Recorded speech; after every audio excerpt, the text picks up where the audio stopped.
Los niños accionan pistolas, las niñas se cuidan solas, no es nada raro, señora. Venimos del rancho del cerro y la loma, donde cosecha el maíz y amapola. Lárgate de aquí, no te metas con mi gente, no, te vas a topar de frente. Lárgate de aquí, no te metas con mi gente. Mira, mira. Ahí va la María, más que linda vista, se pone en la esquina a vender su mercancía. No quiere ser reina, ni tampoco rica, solo quiere feria pa' su ma y su tía. Aquí brindamos limón, tequila, ando con lo necesario bailando marimba. Si ya estoy muerta, pero de la risa, como Speedy González, diva, diva, diva. Con la bendición yo ando, low life por Sonora anda rifando. Tengo mi entorno conectado, todo controlado, como siempre ganando. ¿Quiénes son quien controlan la calle?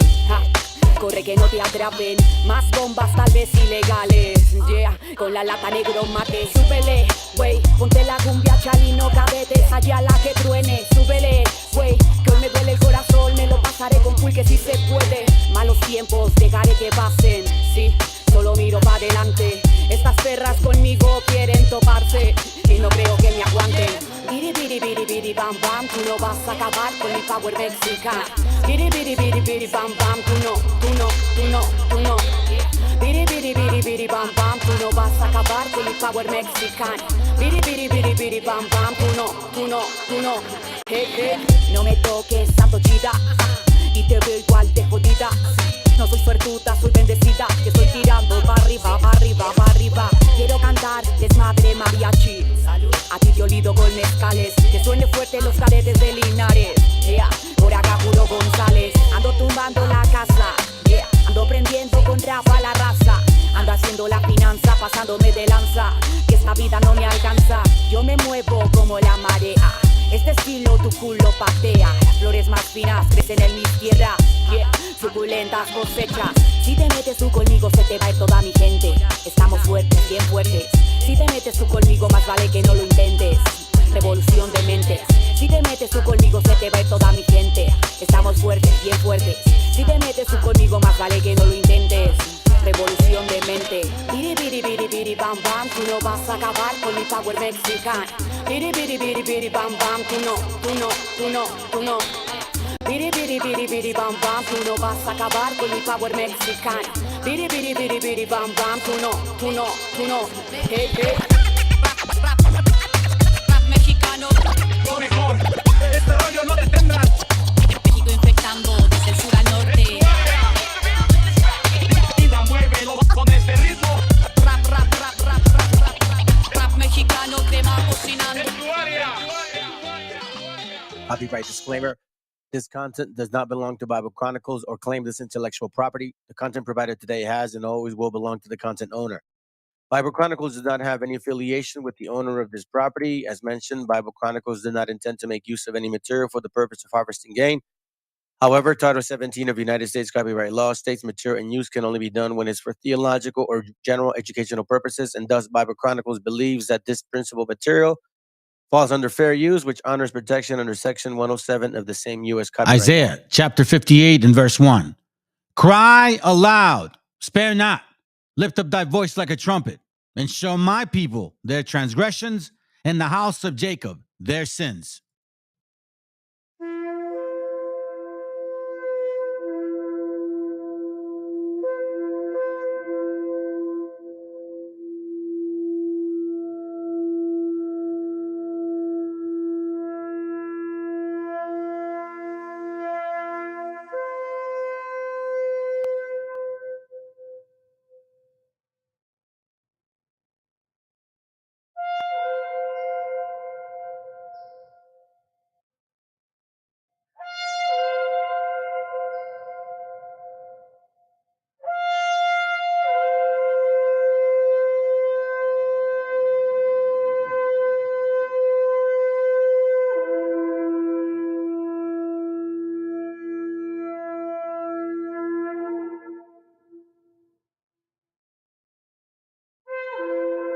Chicanos killing Chicanos is what they want. Blacks and Chicanos killing each other is what they want. That's how they run this place. Once we get together, they don't run shit. Got a lot to learn about being Chicano. Yeah. Alcatraz, midget loco. Yeah. They never seen this coming, man. What up, Loom? What up, Oreo? 500 years of captivity. What else? Now they try to tell us how we supposed to be, how we supposed to act, how we supposed to rap. How I'm brown, but my flow too black. Come on, y'all kidding me, right? Nike Air Flights fitted cock back fresh. Representando mexicanos on the mat. No estoy jugando, got bars like I battle on smack. But hold on, I'ma bring it right back. My people indigenous. I'm not sure if you getting this. By the time I'm done, you gon' be feeling this. I come from the people they call Meshiacha. I've been to the motherland, Chichen Itza. Seen the Mayan ruins, intellectual architects. Been in the cenote, seen ancient artifacts. Really? Cali is Mexico, those are the facts. They raped women, gave elders heart attacks. It was a battle, our people were outgunned. Took life and cattle, we were outdone. However, 2 wars proudly we take to the grave. Those we call our Independence Day. It's time to stand up, educate our people. Stay on the ground, let them know that we equal. We see your plan, but your plan is see through. You can't stop my people. Mexicano, I'm brown and proud. Mexicano, I'm brown and proud. Mexicano, I'm brown and proud. Mexicano, I'm holding it down. Yo, story with Mexicas, Mexicano. Gave birth to the word that we know as Chicanos. Aztec warrior, man, it's all in my blood. From the Tenochtitlan, that's the heart of the love. Now Mexico City, that's a modern day name. Don't let the books confuse it to be a modern day slave. Gotta get your facts right and study the culture. Don't be like Cortez, he came like a vulture. Came to just steal and take away the land. He seen what we got and he was like, damn, who would've guessed it had to be a white man. Damn again, now we got stolen lands. They say go back to where the fuck you from. Man, this is my land, that's what you stole from us. I'm not Hispanic or Latino, I'm a Mexican. Man, fuck La Milicia, you can have that bitch. It's time to stand up, educate our people. Stay on the ground, let them know that we equal. We see your plan, but your plan is see through. You can't stop my people. Mexicano, I'm brown and proud. Mexicano, I'm brown and proud. Mexicano, I'm brown and proud. Mexicano, I'm holding it down. Viene a decirnos con mucha firmeza y gran convencimiento lo mismo que nos decía en el siglo XVIII el barón de Holbach, ¿no? Un filósofo francés de origen alemán. Si nos remontamos al comienzo, entonces hallaremos que la ignorancia y el temor crearon a los dioses. La fantasía, el entusiasmo o el engaño los adornaron o desfiguraron. La debilidad les rinde culto, la credulidad los conserva, la costumbre los respeta y la tiranía los apoya para que la ceguera de los hombres sirva a sus propios intereses.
Here we go.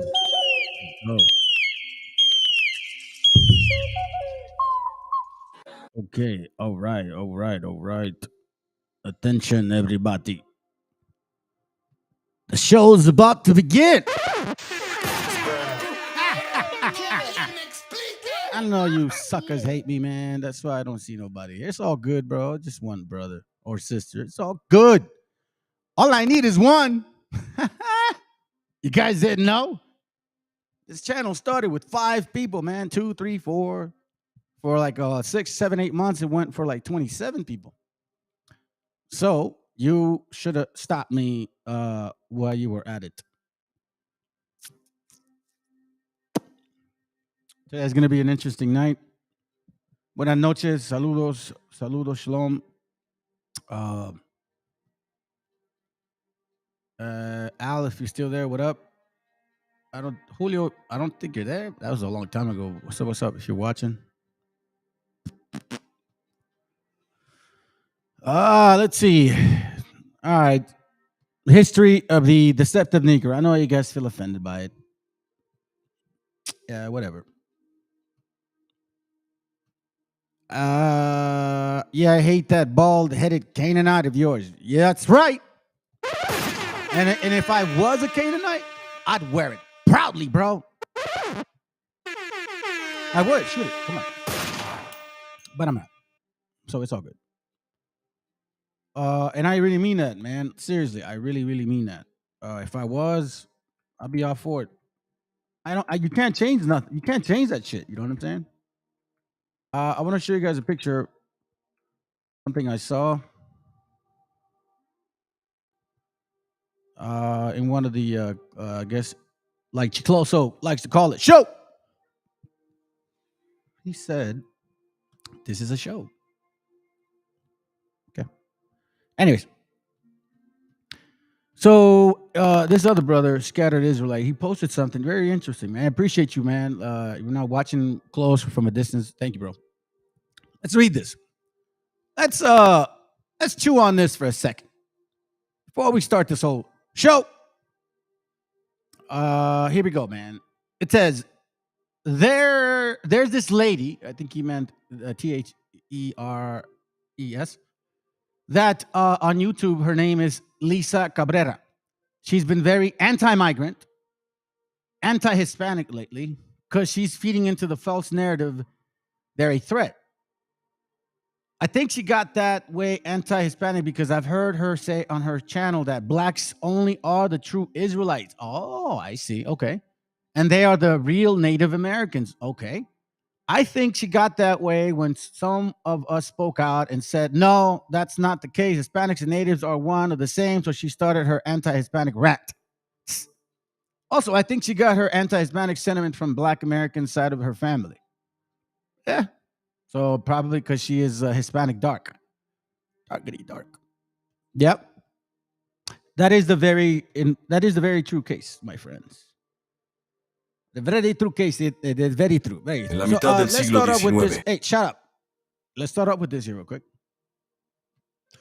You know, we can sit here and talk and get mad and you know, call them names and shit. The only way that you defeat this stupidity, because I dare anybody to come on this line right here and try to challenge me that what I'm showing you, or if you think you're a native and you black, like African, I will smash you in 100 pieces. If you think you're a Hebrew Israelite, like black only, I will stay in Deuteronomy 28. But I keep finding that you guys will run and slide and slippity-hoo. So the only way that we could prove you who you are back to Africa is by showing you history, and not just, you know, random books. I mean, like archives, you know, artifacts, letters, you know, like things that you guys ignore because you look at pictures. Apparently, Ebonics is a real thing. I'm not joking, man. Apparently, it is a real thing. So let's begin. All right. I'm going to try to be as objective as possible. You know how it is, family. Let me see what you got real quick. I saw something. I'm here, brother, but might fall asleep. Yeah, it's all good. I need to catch up. Man, don't even trip, bro. It's all good, man. What up, VTC? Let me see what you got.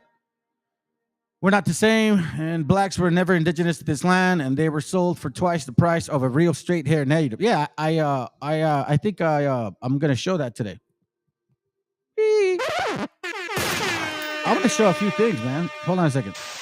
Gotcha, bitch. Hold on. Gotcha, bitch. Canaanites. So let's begin. Tras el descubrimiento de grandes minas de oro en el norte de México, Estados Unidos conquista la zona, arrebatando a México la mitad de su territorio. En ese lugar, por aquel entonces vivían 150,000 indígenas mexicanos. Tras la anexión, la codicia y la expansión anglosajona llevaron a la explotación y marginación de los pueblos indígenas. En En 1850, Estados Unidos inicia una campaña de exterminio bajo el pretexto de proteger su soberanía, financiando milicias y promoviendo políticas de violencia y crueldad inimaginables. En 30 años, el 90% de la población indígena mexicana había sido masacrada.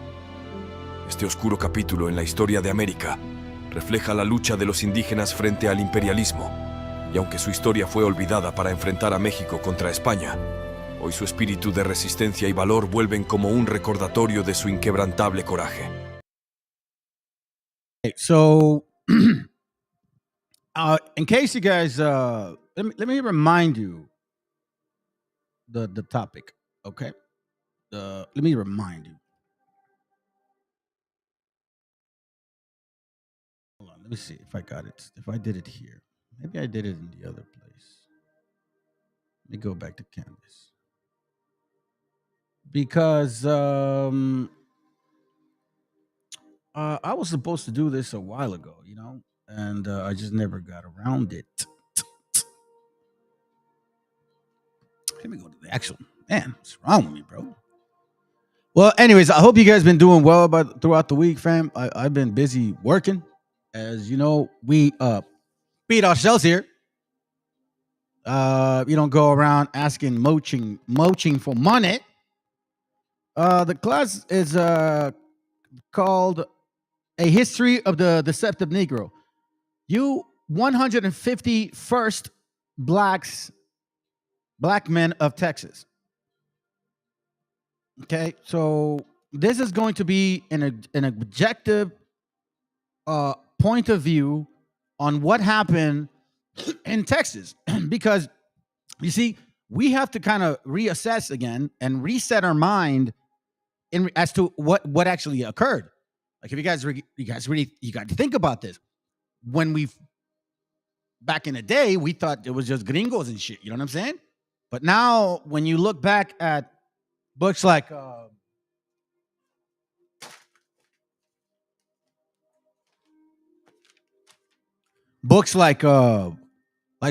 de las Casas, you know, if you remember these books, right? Or same thing, Destruction of the Indies. Okay, when we first read these, we didn't think there was anybody else other than the gringos and shit. You know? Now we'd see otherwise. I'm gonna tell you something. I mean, I don't look. Somebody clear it up for me then. Somebody from some camp seriously come and tell me why I should only focus on the gringo and not the other people. Since Psalms 83 is mentioning several nations. I'm just saying.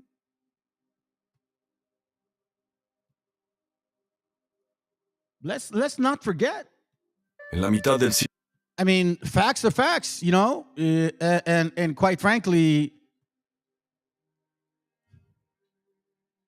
I don't know, man. La verdad, yo ni siquiera les entiendo a ustedes. Güey, ¿Dónde está realmente la pura neta? No les entiendo. Güey. I don't understand you guys. I have to really wonder now more than ever. Like, who is really, you know, Israel, man? Not only do the people that are claiming to be are just lost outside their mind, right? But it's, why don't you guys give a shit about your people, man? You rather sweep shit under the rug. For what reason? I'll show you this one. I'll show you this reason. I was kind of working on this intro. I'm going to show you something real quick. Watch this. Let me see if I recorded it. Oh, it's not this one. Let me see. Maybe it's this one. No, that's not this one. I did a recording earlier. And I'm like, dude, the things that this gentleman was saying is on point about you guys. Let me get the scripture real quick, man. I'm going to show you something.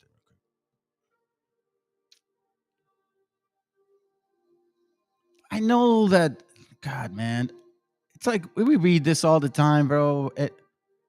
I don't even know if it really means anything to you guys. Isaiah 1:3, the ox knoweth his owner, and his ass his master's crib, but Israel does not know. My people do not consider. And this is very obvious to this day. You have all these other nations running and claiming to be the chosen people of the Most High. They don't have historical facts. They've made up a track record of who they are.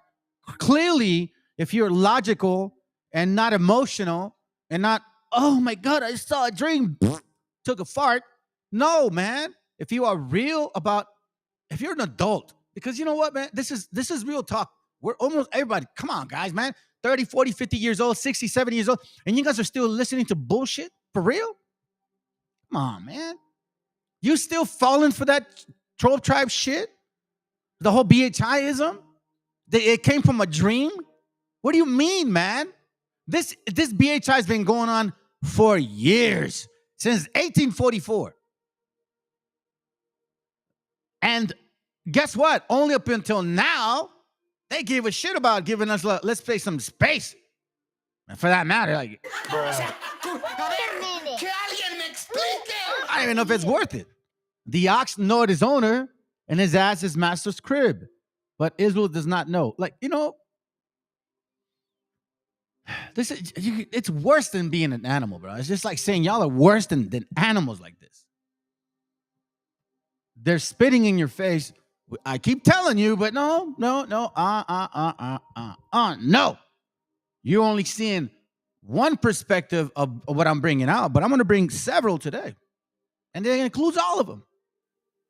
La diferencia, la riqueza que tiene México con Estados Unidos. Y por si se les había olvidado, si México no hubiera perdido el territorio de California, donde viene la fiebre del oro, y el territorio de Texas, de donde viene la fiebre del oro negro, la situación sería muy, muy distinta. Este robo de territorios que se ha dado históricamente es el robo fundamental con el cual se solidifica el capitalismo como modelo económico. O sea, ellos, los capitalistas, los economistas neoliberales, te hablan de la importancia del ahorro y del trabajo duro, ¿no? Tú ahorra y trabaja duro y con eso vas a salir adelante. Pero lo que no te dicen es que los verdaderos imperios capitalistas, los verdaderos países poderosos del capitalismo, se construyeron a base de no ahorro y trabajo duro, sino de intervención y robo. Para ti, individuo neoliberal que come pizza los viernes y se deja manipular ideológicamente y obtiene su información de memes, ahorro y trabaja duro. Para ellos, los dueños verdaderos del capital, terrorismo, intervención y guerra. ¿Cómo ven? Así la congruencia de las cosas.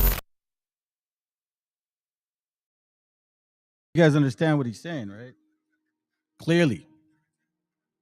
Now you got all these conspiracy gringo theorists, these gringo conspiracy theories. Oh my God, the elitists are against that.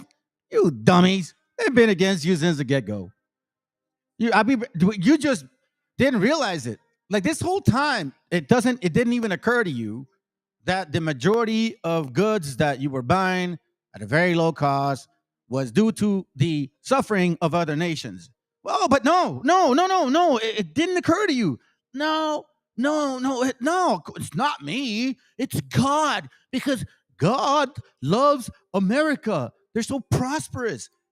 Sure, he's going to punish other nations, right? Just for the sake of just, without Bible stuff. So then you can just shit it all out every day. You know what I mean? By buying your nasty ass burgers.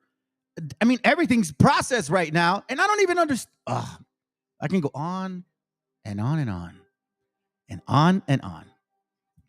Hey, what's up, man? Shalom, bro. Let me say shalom, family. He's saying shalom to everybody, bro. All right, cool, man. Sounds good. Kwam. A la neta, grow up. These dreamers are liars. Hey, come on, let's be real. All right, let's go here. If you say you are of the Bible, okay? If you say you're of the Bible, this is for all you so-called Christian scholars, Mr. BHIs, every single one of you guys. If you believe word for word, then you should shut your ass up, pack up, and go home. Why? Because every single one of you BHIs that still sell that shit, or that still, let's put it this way. You got some that hate BHIs, blackety blacks, right? Full on negros and shit. But they still have the nerve to come out of their own mouths and say, oh, but Hispanics are definitely not the Israelites. It's like, yo, you still have that hater Canaanite in you. You can't slap that shit out of your asses. So here's what I'm going to do. Let me remind you, okay? If you say you believe the word, then here's what the word says. Deuteronomy 18:20. Now, we all know it's not a hidden thing. It is very clear that IUIC, Nate the Snake Roberts, the so-called ex-detective who makes about, I don't know, 80 or 100 grand in retirement, I think, as a cop, he should. And he's net worth about $17 million right now. Tell me I'm lying.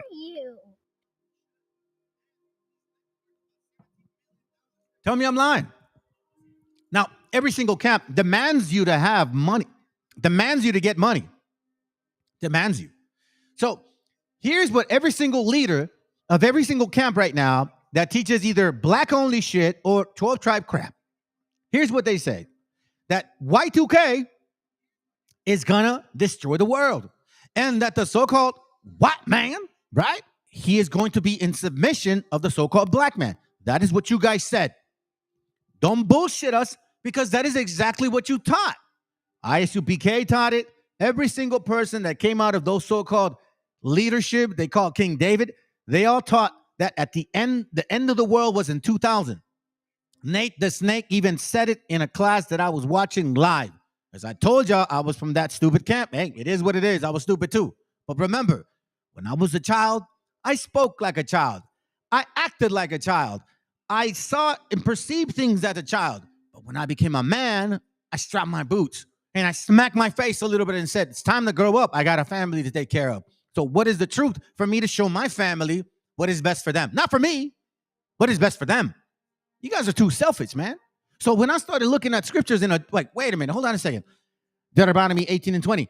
But the prophet, which shall presume to speak a word in my name, BHI, IUIC, ISUPK, GMS, all of those, every single branch that you are teaching this right now, you guys all said Y2K, which I have not commanded him to speak, or that shall speak in the name of other gods. So here the Most High say, listen, here our Creator, yeah, you know God, you know His name, right? We've mentioned it before. Not to get too much into names, but I just want to remind you. It says here, or that shall speak in the name of other gods, even that prophet shall die. So now it's saying, if I send somebody, or somebody says I've sent them, trying to claim that they're speaking on behalf of me, or whatever other damn religion they say that they have, that claims that I sent them, okay? If they say in thine heart, meaning in their mind, how should we know the word which the Lord had not spoken? So us, how do we, hey, Father, but how do we determine who is lying and who is not? How can we, because remember, a slithering tongue is what most of these prophets become. That is why they're good at what they do, because they can speak. They got game. You know what I'm saying?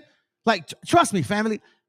I can't trust a con man, because I never was a con man, but I got this way of like picking up shit that people say, man. I just catch them. I don't know why. Maybe it's a detective spirit that I had maybe when I was young, because I wanted to, if I was going to be in some kind of law crap, I would have been a detective. I would have liked to have solved like murder cases or some crap like that. You know what I mean? Anyways, so it says here, but the prophet, which was presumed to speak a word in my name, which I had not commanded him to speak, or that shall speak in the name of other gods, which even that prophet shall die. So how do we know?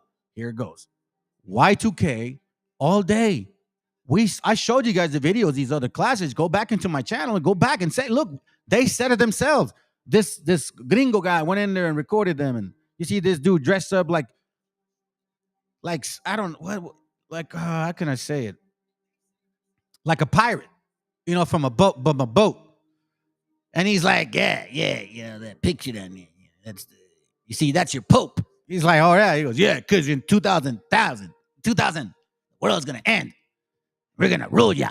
You see the guy was like, okay. He's like, really, dude? Like, he's like, this is bullshit. Of course. So he says that, right? But anyway, so like this, hold on. Deuteronomy 18:22. Let me slow down.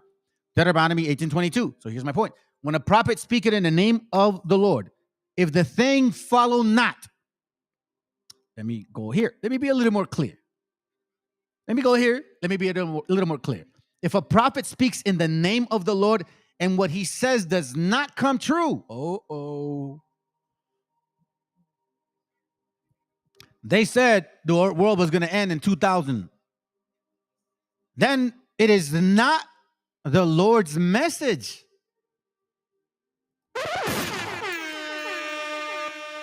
That prophet has spoken on his own authority. Oh, shit.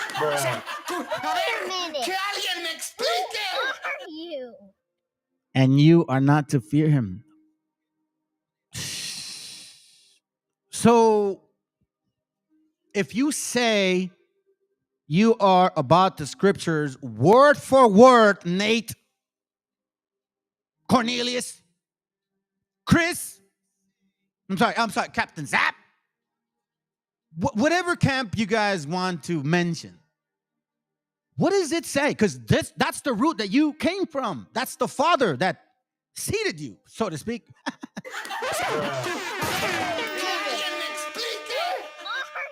You are still teaching the same thing. You that has 2 calendars that keeps the high holy days based on the moon, but then you celebrate Sabbath every Friday and Saturday. Show me the other calendar, please. I'm still waiting for it. Yeah, that's a good point. Goat's head, Aaron's beard, milk for maiden, Mary's hair. I mean, lactose intolerant. You know what I found out is, I'll say it like this. Here, this is the best way to put it, family. Imagine, I've dealt with stupid shit. I'm so happy I'm not in any kind of civil lawsuit or criminal, judicial crap, nothing. I'm so thankful. Thank you, Father. Thank you so much. But when I remember a situation where I learned from not just watching shows, but actually being there, of a good cop, bad cop. But both cops were not in my favor. So you got to see this as a good cop, bad cop. Who's a good cop and who's the bad cop? But you see, it's never always the same people because they're always switching. So this is how you got to see these things. Now, you guys think, he's a hater. No, I don't know, man. I've been through the whole good cop, bad cop. Micah 2 and 2. And they covet fields and take them by violence. I'm sorry if you have to reflect on your own, but based on what I'm seeing, since they've been here, nothing's been, it's never been peaceful. And even now, and even now, you guys are sweating each other's wrestling in corners. For real. I mean, what the hell? What is that, man? And they covet fields. In this case, I know now why you guys are working so hard to be the people of the scriptures, or to include us in somehow, some way, or to still take what is left of what you had. You see, what is left of what you left us, because you took almost everything. Remember the good cop, bad cop. They took almost everything. And now the last thing is the thing they hated the most. Now Mexican, even the word itself, is gold to them. They just don't like the people that are wearing it. You know what I'm saying? And they covet fields and take them by violence. Which kind of violence? Verbal, abusive. You're passing laws, crazy. As a matter of fact, I'm going to show you who the hell helped who when y'all took Texas. Yeah, and houses, and take them away. So they oppress a man in his house. Remember when you guys so-called took Texas legally, you were in the land that was governed by so-called Mexicans, and you as Anglos, both black and white or whatever color skin you want to consider yourselves, you didn't give a shit. You came here deceiving these people at this time, I'll just say it like that, and you took it But now you want to sit back after 1865 and only blame the white man, supposedly because they only did it. No. That's not the case. Because you're actually speaking it yourselves. I'm not the one saying it. You guys are saying it. Watch. I'll show you. I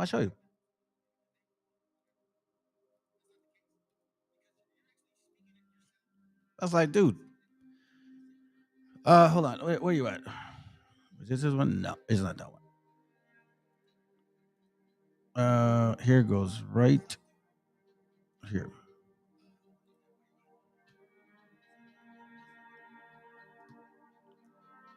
I'm gonna show you something. Where the hell are you, dude? Give me a second, fam. Just gonna get to the video real quick. I don't want to look for the link. I don't want to look for the link, man.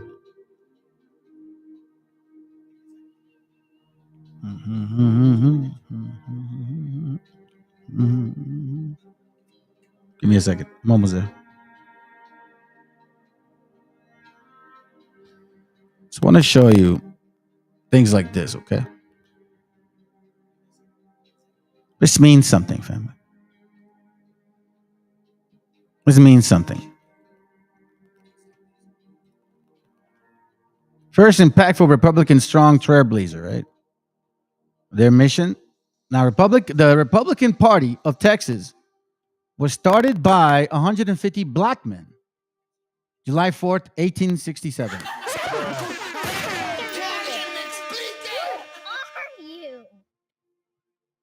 I'm not saying it. This is what it's saying.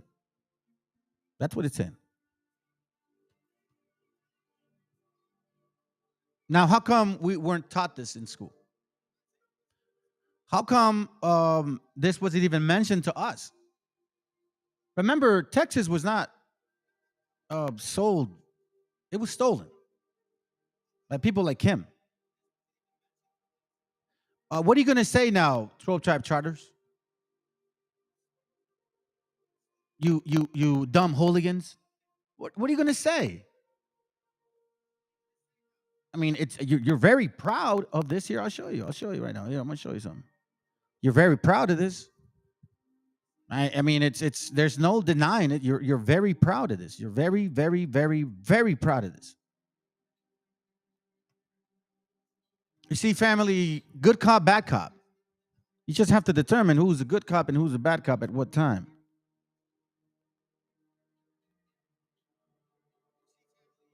In your face.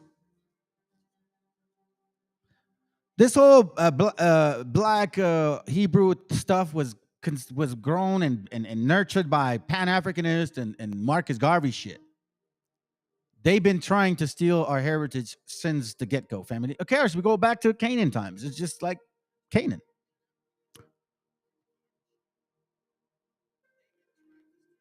Look. Because they were able to get exactly what they wanted at the state level. Here's a twist, though. Because the radicals and the conservatives could not see eye to eye on platforms, somewhat by default as well, as Chairman West and I ran across each Chairman West did the foreword on, and what I write about in the book, and it's one chapter on the big switch. It's a myth. The truth is that Dixiecrats comprise of over 200 senators, congressmen, governors, and elected officials. But, as I write about in this text, only one Dixiecrat senator and one congressman switched to the Republican Party. Loud and proud, right? You guys are going to sit here and tell me just a racist.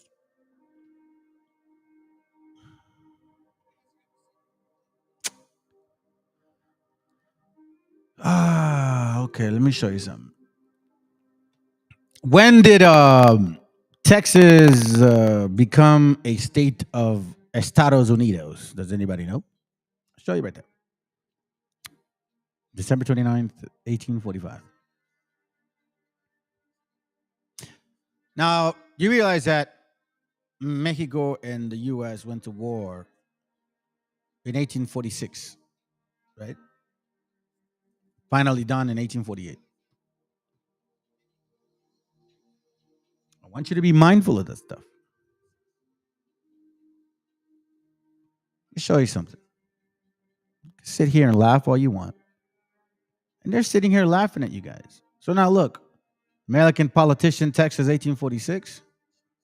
That guy supposedly is a white guy. On contraire, mon frere, Norris Wright Cooney, not a white guy. By far, he's not a white guy. Was an American politician, businessman, union leader, and advocate for the rights of African Americans in Texas. Following the Civil War, he became an active Galveston politics, serving as a da-da-da-da-da. This man was not a white guy. Cooley, born in 1846 near Hampton, Texas.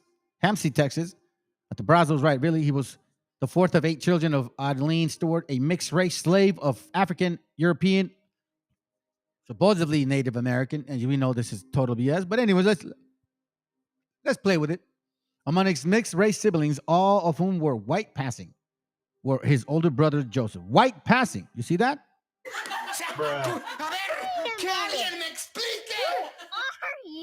Their father was Adeline's white master. He was the first white family, blah, blah, blah, blah, blah. In 1850, Philip Cooney was one of the largest landowners in the state of Texas. 2,000 acres, you say? And 105 slaves. Oh, my dear Jesus. So even Tina Turner would slave your ass. 50 largest slave owners in the state. Oh, sorry. Did I offend you? Because I'm sharing history? Okay. So let me show you this then. This is from, remember the articles I was showing you the other day? Right? From chronicling America.loc.gov. Excellent location to pull up articles. I want to show you something. This is dated, by the way, 1842. Okay? Remember, 1842. Look how these people are talking. Texas invasion. Texas is at the present time, invaded by army of Mexicans.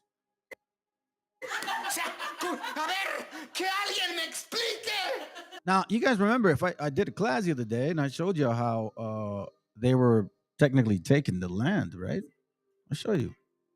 Let me show you something. Let me show you something real quick. Bam.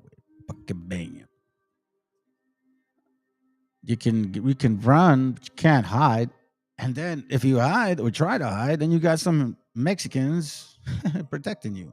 I guess it's just the way it is. Just funny, man. You guys are funny to me, dude. You're a joke. You're weak spirited. Maybe you are that. Maybe you are a Canaanite, and that's why you feel that way. I don't know, man. You guys disgust me. It's really sad, to be honest with you. Sometimes I feel like Nehemiah ripping your hairs out, to be honest. But I know that's not legal, so. Anyways, what's it worth, right? You probably still wouldn't believe it anyway. Let me show you this real quick. Hurry up, man. Hurry up, bro. Hurry up. Hurry up. Hold on. I'm almost there.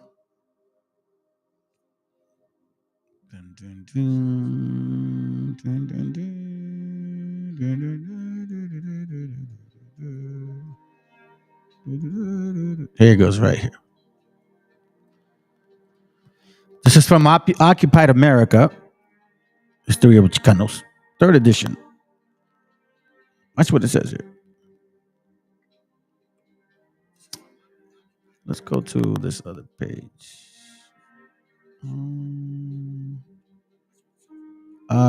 This is the 7th edition. Which am I looking for? The 7th edition? Oh, I think it passed it. Okay, here it goes. Here it goes right here. Here it goes. Invasion of Mexico. From the 7th edition, okay, of Occupied America. In the mid-1840s, Mexico was once again the target. Expansion and capitalist development moved together. The two Mexican wars gave U.S. commerce, industry, and mining, agriculture, and stock raising a tremendous stimulus. The truth is that by 1840, the Pacific coast belonged to the commercial empire that the United States was already building in the ocean. The U.S. population of 17 million people of European extraction and 3 million slaves were considerably larger than Mexico's 7 million. Now, remember, keep in mind that this 17 million was mostly so-called mulattoes, they call themselves. They call us so-called hybrids, but they're the ones that are actually hybrids. More of bastards. Now we can call them bastards, actually. See how it feels? African bastards. Huh, pretty sad. It says, of which 4 million were Indians, 3 million mestizos, and Europeans. The United States acted arrogantly in foreign affairs, probably because its citizens believed in their own cultural and racial superiority. I want you to remember that. In 1844, war with Mexico over Texas and Southwest was only a matter of time. Now, that's not that far from the so-called 150 so-called Negroes that so-called held Texas. Remember? We're not that far. And by this time, they were already writing books. Remember the book I showed you guys, the 1844 book? That they were supposedly the Negroes were the Israelites and the black Native Indians were the Northern Kingdom. Right? So now you're kind of seeing the like kind of like Alice in Wonderland, and you're like, whoa, that was happening as that's what's going on. Yes, exactly. All of these things were occurring at the same time, taking land, taking power, taking everything from you, which scriptures clearly say that this would be continuing curse. Deuteronomy 28, it clearly said. I mean, I don't see this happening to no other nation but us. No, sorry, you can't do that, Africans. That shit ain't happening over there. You guys are good now. Nobody wants to go there no more. No, this is happening here. Deuteronomy 28:33. Not just in 1492, Nate. This is happening right now. Aren't they talking about so-called invading because of the fentanyl, but it's really about lithium? Aren't they going over there? Now they're burning Chile. Oh, sorry, said it. Deuteronomy 28:33. The fruit of thy land and all thy labors shall a nation, which thou knowest not, eat up. Do you want to know why? Because we still don't understand you guys. And thou shalt only be oppressed and cursed always. Damn. Labor consistent shall nation that you don't know will eat you up. Look at this. All right, so let's continue. I'm sure that offends you guys. Apparently it does. So this is an old article. As you can see, I wanted to show you like the stuff that it's saying, right? By Army of Mexicans under the command of Arista, supposed to consist of 14 or 15,000 men. The Texans do not seem to be alarmed at this formidable array of the enemy, even though it's Mexican territory. You see what I mean? Each man's soul is in arms and eager for fray. The citizens are voluntarily placing themselves under the brave and an experienced commander. But supposedly Texas seceded from Mexico, right? How the hell did they have a commander? They never have an army. Here is where the support of the other colonies, colonialists, were helping Texans of both colors. President Houston, supposedly the president of Texas, that's what they said here, but that's not true because this wasn't a country. He was never a president. Here goes. In a letter to the Texan Council, a New Orleans says we can bring into the field at least 10,000 men. You see, now he's sending letters to New Orleans. Man. In case of emergency, we can raise 15,000 men.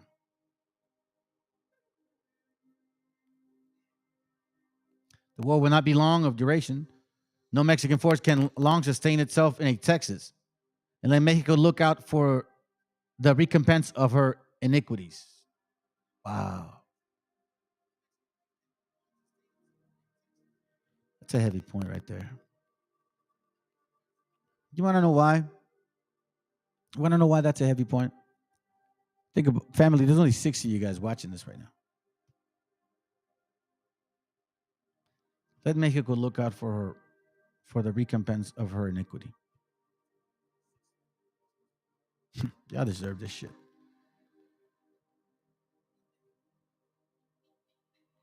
The citizens of Texas to carry on this war vigorously.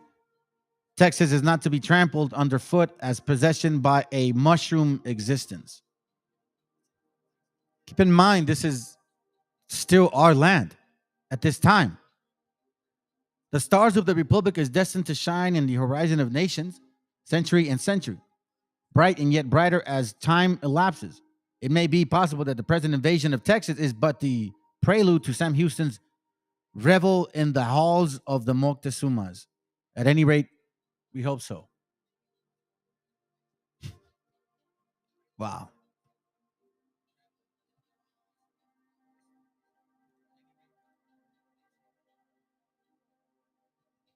Show you something else.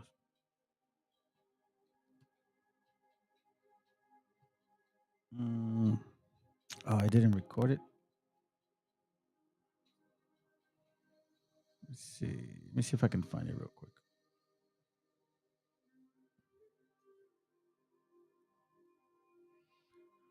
I may not be able to find it in here. It doesn't record it from when I sent the link up, huh? That sucks. Because it actually has. Let me see. Maybe this one will show me. It says something. I want to show you that. Yeah, this will be easier to find.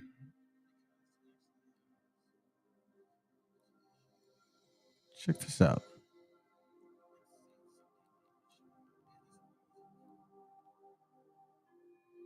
Yeah, it should be here. Give me a second. I won't be long today. Just trying to get some shit done. Hold on.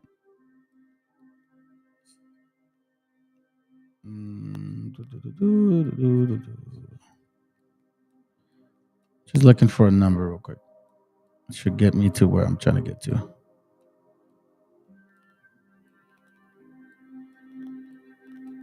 Marshall. Okay, revenue.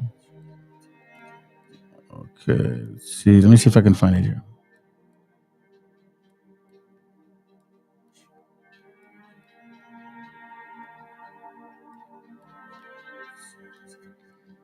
Wow. I don't want to have to go through the whole process of searching these links like this. So what I did before is when I here it goes right here. It says here, remember this is from year 1818, okay? Remember the Chronicler. I'm sorry, the Chronicler. It's called Alexandria Gazette and Daily Advertisement, December 29th, 1818, image 2. Here it goes. Whether you guys care or not, that's up to you.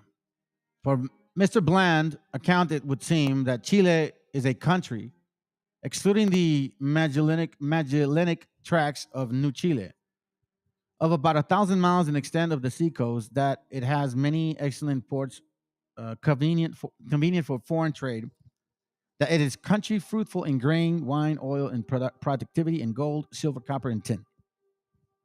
That it is destined to be the granary of that part of the world. That its population is about 12,000 to 1.2 million souls. That about 800,000 of these are under the dominion of the patriots. Let that sink in.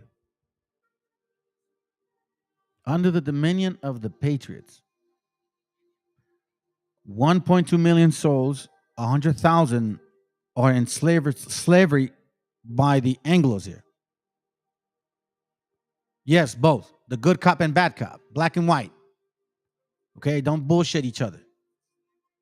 I know you raza likes to tuck in your tail and shit. I'm sorry to tell you. But let's continue. The remainder being under jurisdiction of the royalists. That there are about 50,000 Indian slaves in all Chile. But very few slaves of the African race.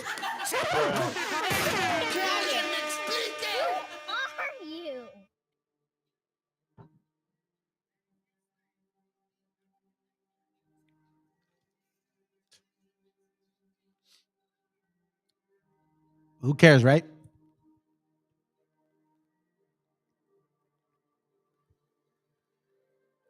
You see the abuse that occurs here. I can't find it, but it says the Patriots Army is about 6,000 total, 2,000 of them being Negroes. You understand this? The American Army has 6,000 soldiers, 2,000 of them being American Negroes.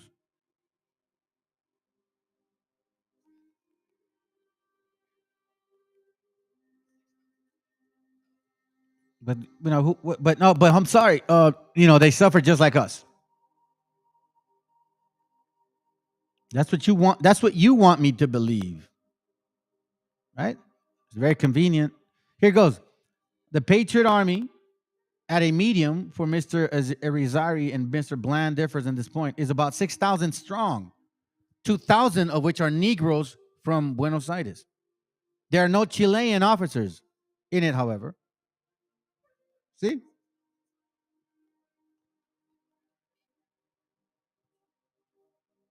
But what do I do? Just the beaner. Let me show you this one right here. Maybe this might actually make you think a little bit more.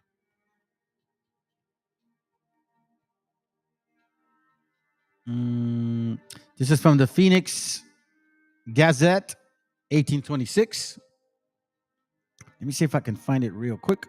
Because remember, like I said, I marked them in the other link. But it didn't mark them here. So let's see. Give me a second. Hold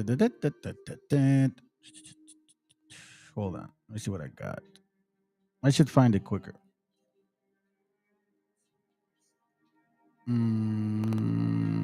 Mississippi. No.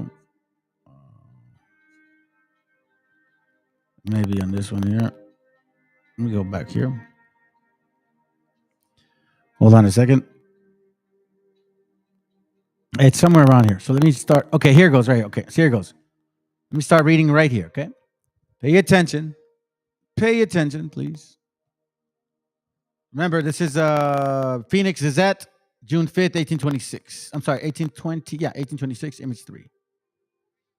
And it reads, the following interesting items of the intelligence from the colony were obtained by Mr. Litford from Dr. Woodside, a passenger in the Indian Chief. That's a ship, okay? Indian Chief is a ship. Because I have read this before, so just so I know.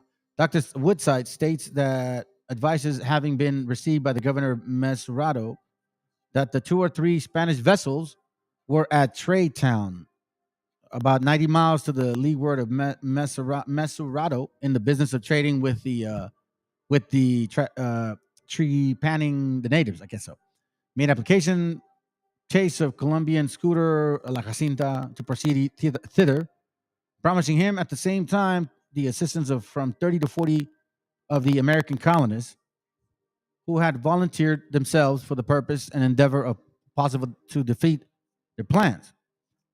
Captain Chase, accordingly, proceeded down, and on his arrival on the 4th of April, found there the Colombian brig, Vesider, a ship named Vesider, I guess, and Captain Control, who had captured, check this out, who had captured a Spanish brig, and with the assistance of Jacinta, another ship, afterwards took 2 Spanish schooners, those are smaller vessels, all of which were engaged with a party of Negroes from the shores and making arrangements for taking off about 400 blacks as slaves.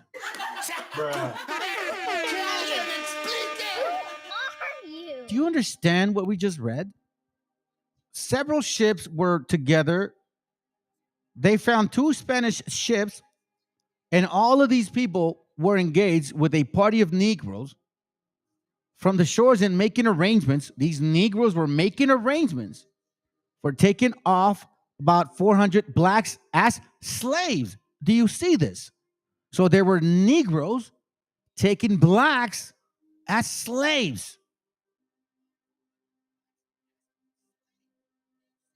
Is this not registering to you guys?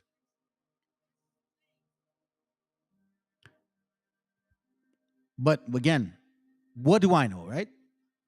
The Jacinta effected a landing of Captain Chase with the party of men, and doing so, blah, blah, blah, blah, blah.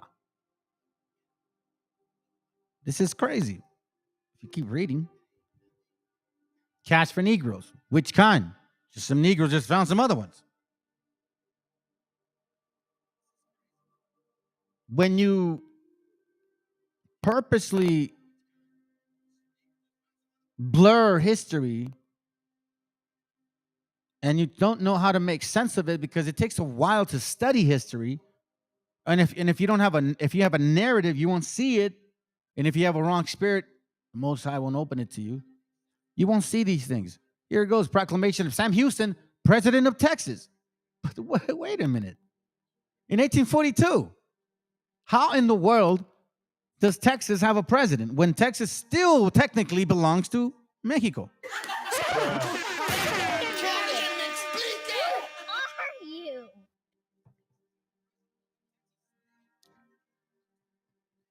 But again, what do I know? Right? What do I know? I guess these things don't matter. You guys want look, if you're still stuck in those 12 tribe chart things and you're wondering why these things are happening, hopefully this class may just kind of help you a little bit. Because if not, you would be you can't explain it. Oh, the weed and the tares? No, that's stupid. Because they're not getting deported. They're not being separated at the border.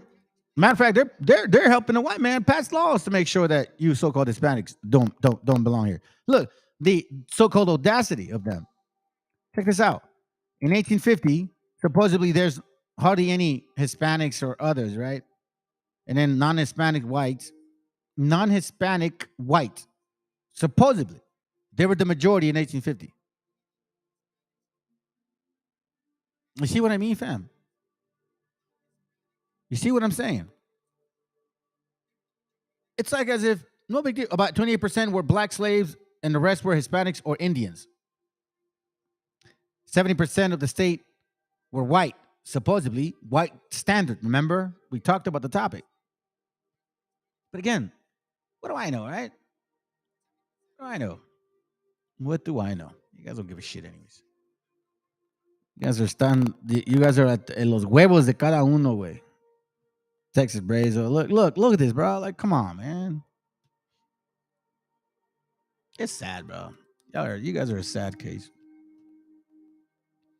All the while, Texas Abbott encouraging criminal white extremists to come to the border, Latino rights group says. It ain't just white extremists, bro. Just be real. Just be real. It ain't just white extremists, man. Yeah, bullshitting, dude. The height of stupidity is having a strong opinion on something you know nothing about. I'm extremely disappointed in the very strange maneuvering by many on the right to torpedo a potential border reform bill. If we have a bill that on net significantly decreases illegal immigration, and we sabotage that is inconsistent with what we told our voters we would do. People will make up whatever reasons they want to. There's a number of them, I'm sure. But it would be a pretty unacceptable dereliction of your duty.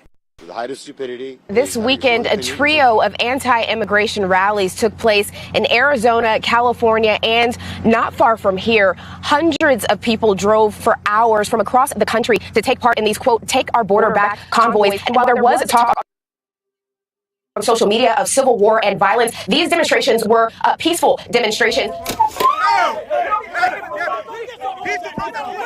What's wrong with you? What's wrong with you? Pedestrians have the right of way. Peaceful protest, you're a violent thug.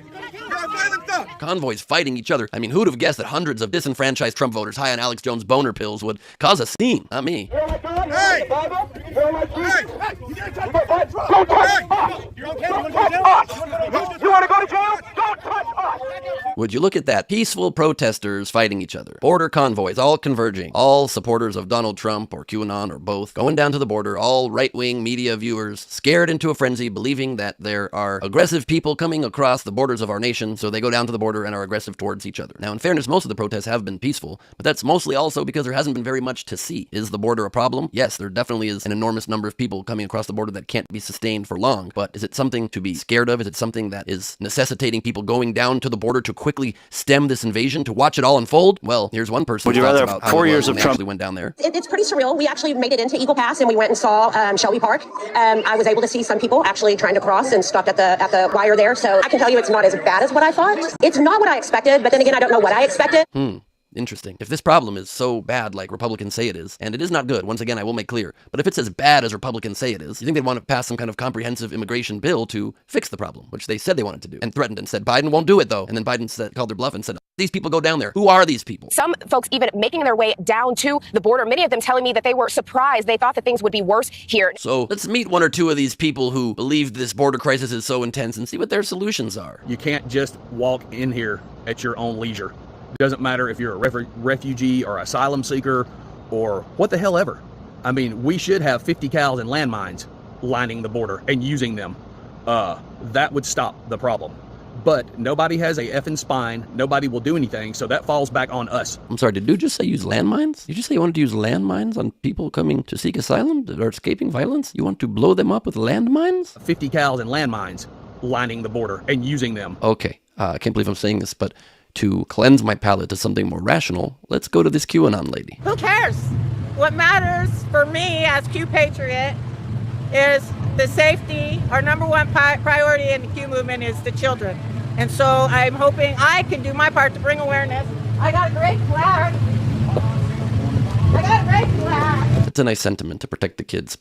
Right now, I was a part of the convoy from my house for as long as I could until I could get my truck there.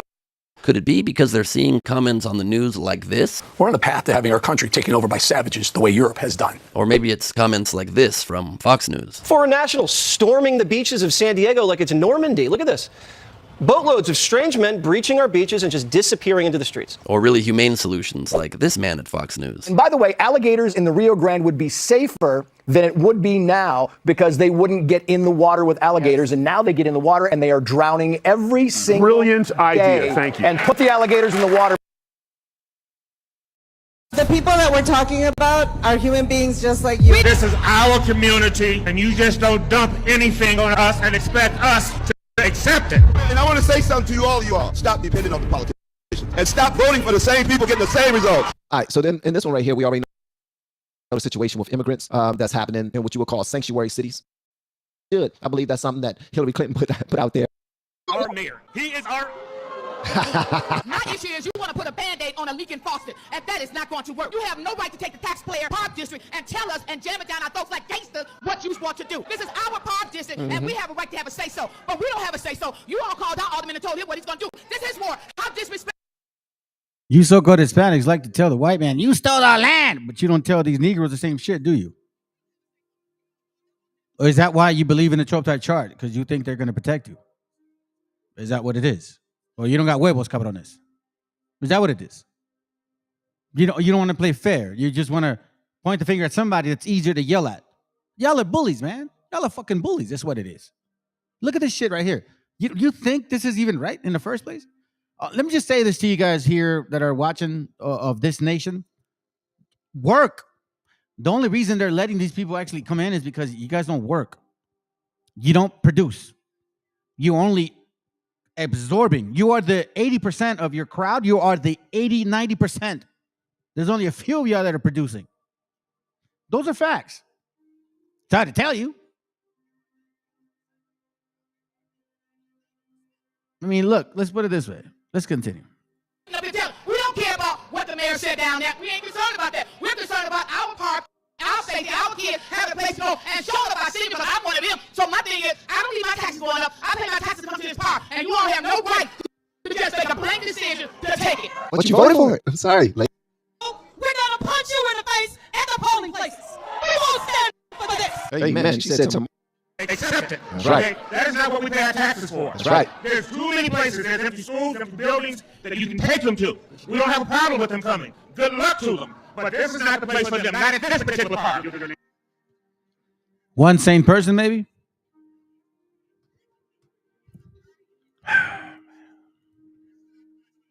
White and black America, man. You guys are just fools, bro. Y'all are just stupid. That's what it is. Because you prefer to do this. You want this. You're on the cracker side now. I'm serious.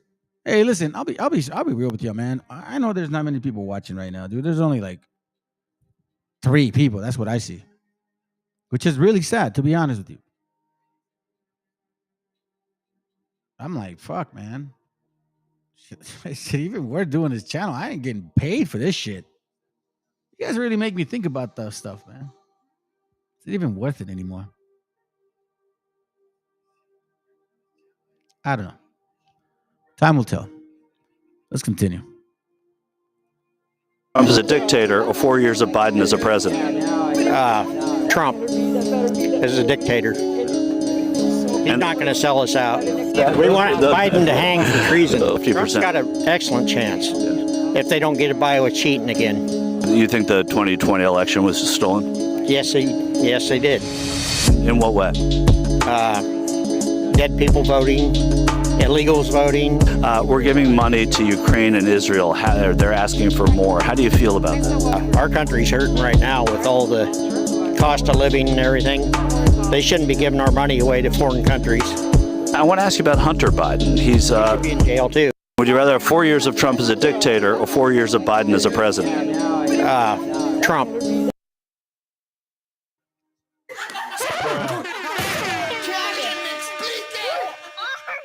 Did you guys hear that? He would rather have 4 years of dictatorship than 4 years of, I don't know, I guess, democracy, what they call it.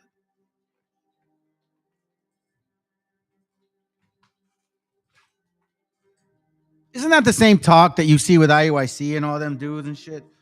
We're going to rule the world, Doc. We're going to make you a suffer.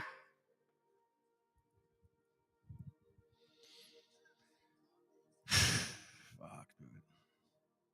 It's unbelievable. You see this good cop, bad cop? You see what I'm talking about? Good cop, bad cop. Encyclopedia of U.S. military interventions in Latin America. Pobres paisas, güey. It's an excellent book to read. I like war movies. I don't know why I like history, man, to be honest. I didn't like reading it, but I liked watching it. And then the father put the spirit back in me. Up, is it? Yeah. And then I woke up, and now I'm back to my old self again, enjoying and reading history. I have this book about all the wars. Well, at least historically written wars, right? It's a thick book. Anyway, so it kind of led me to this book here. Let's see here real quick. Give me a second. Here's the point. Matter of fact, I'll just go here. It talks about all the interventions. Countries and territories, economic affairs, cultural issues, indirect interventions, meaning there were some direct ones, right? That's exactly the case. Indirect interventions. Salvador, Cuba, Nicaragua, military leaders, groups, and institutions, Inter-American Defense Board. Like, you can really dig deep in this book. Like, honestly, I don't even know if it's a school book, but it should be. You should teach this to your kids. Aside from the scriptures, of course. You gotta give them history, though. Adams and Onís Treaty, 1819. The so-called Transcontinental Treaty. Treaty of Amity Settlements and limits between the United States of America and His Catholic Majesty. This treaty conveyed Florida to the United States, established the Sabian. You see, this treaty conveyed Florida to the U.S. You see how Catholicism was always against us? It's all for the white folks, or white standard, or Pentecostals, or evangelicals. You know they're blackety black and white as hell. Anyways, as the boundaries between the United States and the Viceroyalty of New Spain, Mexico, and gave the United States the territory claimed by Spain in the Columbia River Basin. Basin. Quincy Adams. Right, let me show you this real quick. I'll show you something.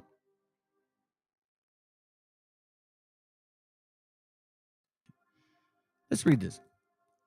Go back up here.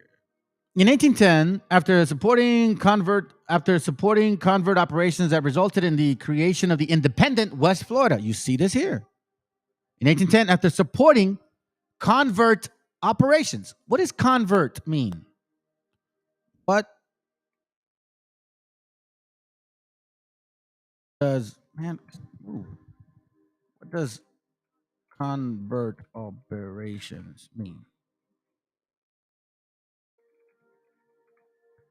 Convert operations means to change a value or no, man, that's not what it means.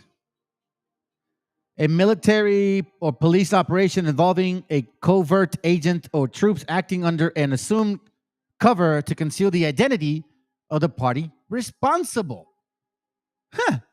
In 1810, after supporting covert operations, meaning the Gringolandians, secretly supported, right? That resulted in the creation of an independent West Florida. So they started some shit in secret. President James Madison annexed West Florida by proclamation in the U.S. Senate, and Henry Clay, blah, blah, blah, blah. You guys know this story. Henry Clay, no, you guys don't know this story. It's pretty deep. In the U.S. Senate, Henry Clay defended Madison's press and the U.S. government to restore the parts of West Florida occupied since 1810. Denounced American filibusters in Texas and refused recognition of the flags of ships from South America and Mexico carrying war material.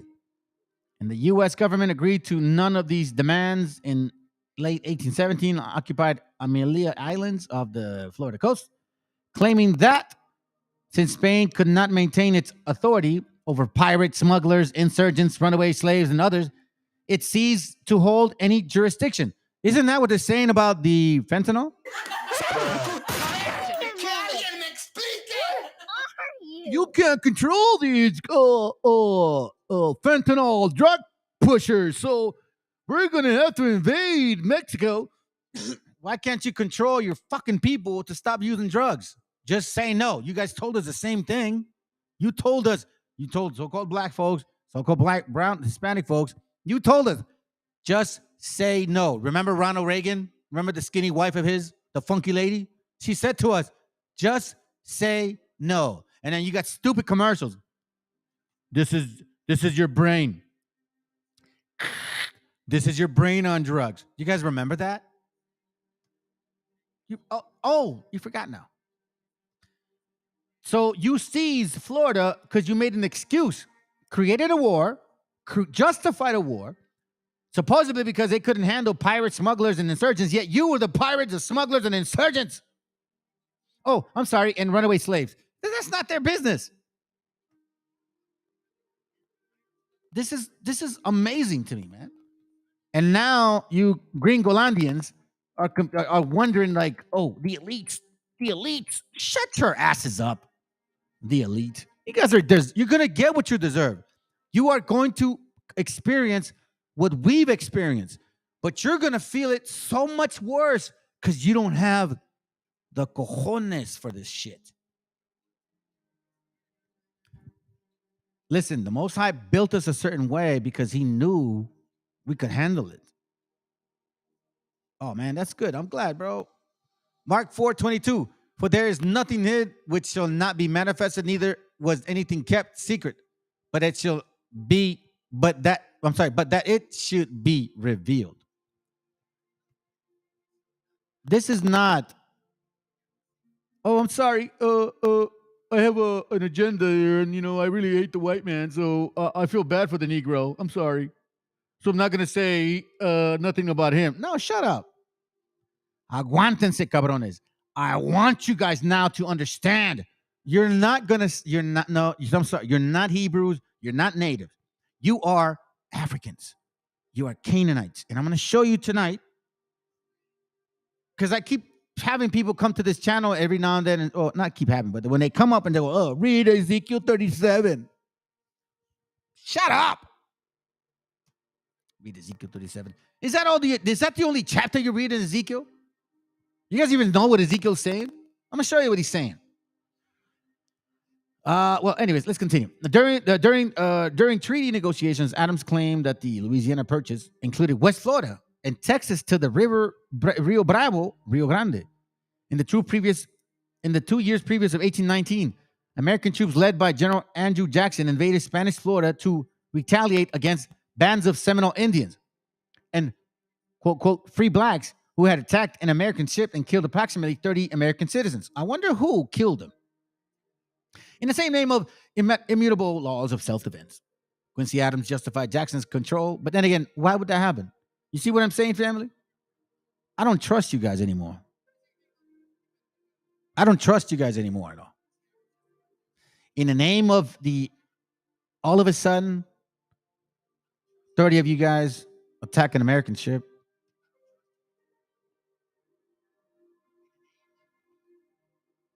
That's just one treaty. Airlines, planes use. Alanda Salvador intervention against 1970. It's a heavy book. Talks about all the interventions of Latino America. White America and Black America, who is complaining about us now, don't realize that. Well, first of all, I'm going to share this. The so-called immigrants that are coming in, they're not exactly the same as raza. I'm going to tell you this right now, because Mexicans are a different breed. Raza works hella hard. Mexicans, so-called Mexicas, I'm including myself in this. We work hella hard, okay? That's what we fucking do. We take care of our family. We look out for our kids. We make sure that the fridge is full of food. You'll never be in a Mexican home that is empty, that is in an empty fridge. Isaiah chapter 50. Unless they're really, really, really, really, really broke. But if you're, decent enough to have a mind and work, your fridge will never be empty. Raza does not accept that shit. That's the way we were raised. I may be behind on bills. I'm not saying I am, but when I was, I might be behind on bills or whatever. But there's only one time in my life that I saw the fridge empty, and I never ever wanted that shit to be happening again. That is such a hard feeling. That is such an ugly, horrible feeling. No matter what, I'll never let that shit happen. So I know for a fact how we are. You guys are experiencing a different type of people. A lot of them are not really our gente. So I'm just going to be real with y'all. So you're going to experience something. You talk so much shit about raza. You talk so much shit about so-called Mexicans. Now you're going to feel it. Now you're going to find out what it is to really have so-called illegal immigrants. And it has nothing to do with us or somehow because they're evil. No, it's because, sorry, America, white and black, and you know what? White and black. Because Asians and Arabs and India, they don't complain. It's always white and black. Good cop, bad cop. You know what I'm saying? And, I mean, what did you think? Do you think eventually the diapers would not be costing the same? I don't understand you. Every single product that is sitting on your doorstep has, how can I say this? Offended, molested, and oppressed Latin American countries. Anaconda copper mining companies. You look through this book. This book is heavy, family. I would really highly suggest to get it. And I'm going to say this right now. Whenever you hear anti-communism, it's because our gente, we like to help each other. They call that communism. I'm not saying I believe in communism. No. The definition of it. Because look, there's nothing wrong with competitiveness. Not at all. We see it in sports all the time. We're very competitive. But you say that because I want to help my mom and my dad that we're communists. That's stupid. And then don't fucking offer Medicare. Then don't offer life insurance. I mean, just everybody just handles it on their own. Just dig dirt, plant trees, and that's it. And hopefully you get some herbs out of that. If you really want to be about so-called capitalism, but you're not. You want to act as if there's capitalism completely. There's not. America's full of socialism. Sorry to tell you, man. You got to look around. Insurance, car insurance. Listen, if you have auto insurance, you are part of a socialist system. How? Because you're pitching in together, so in case some shit happens to you, someone else will help you pay that shit.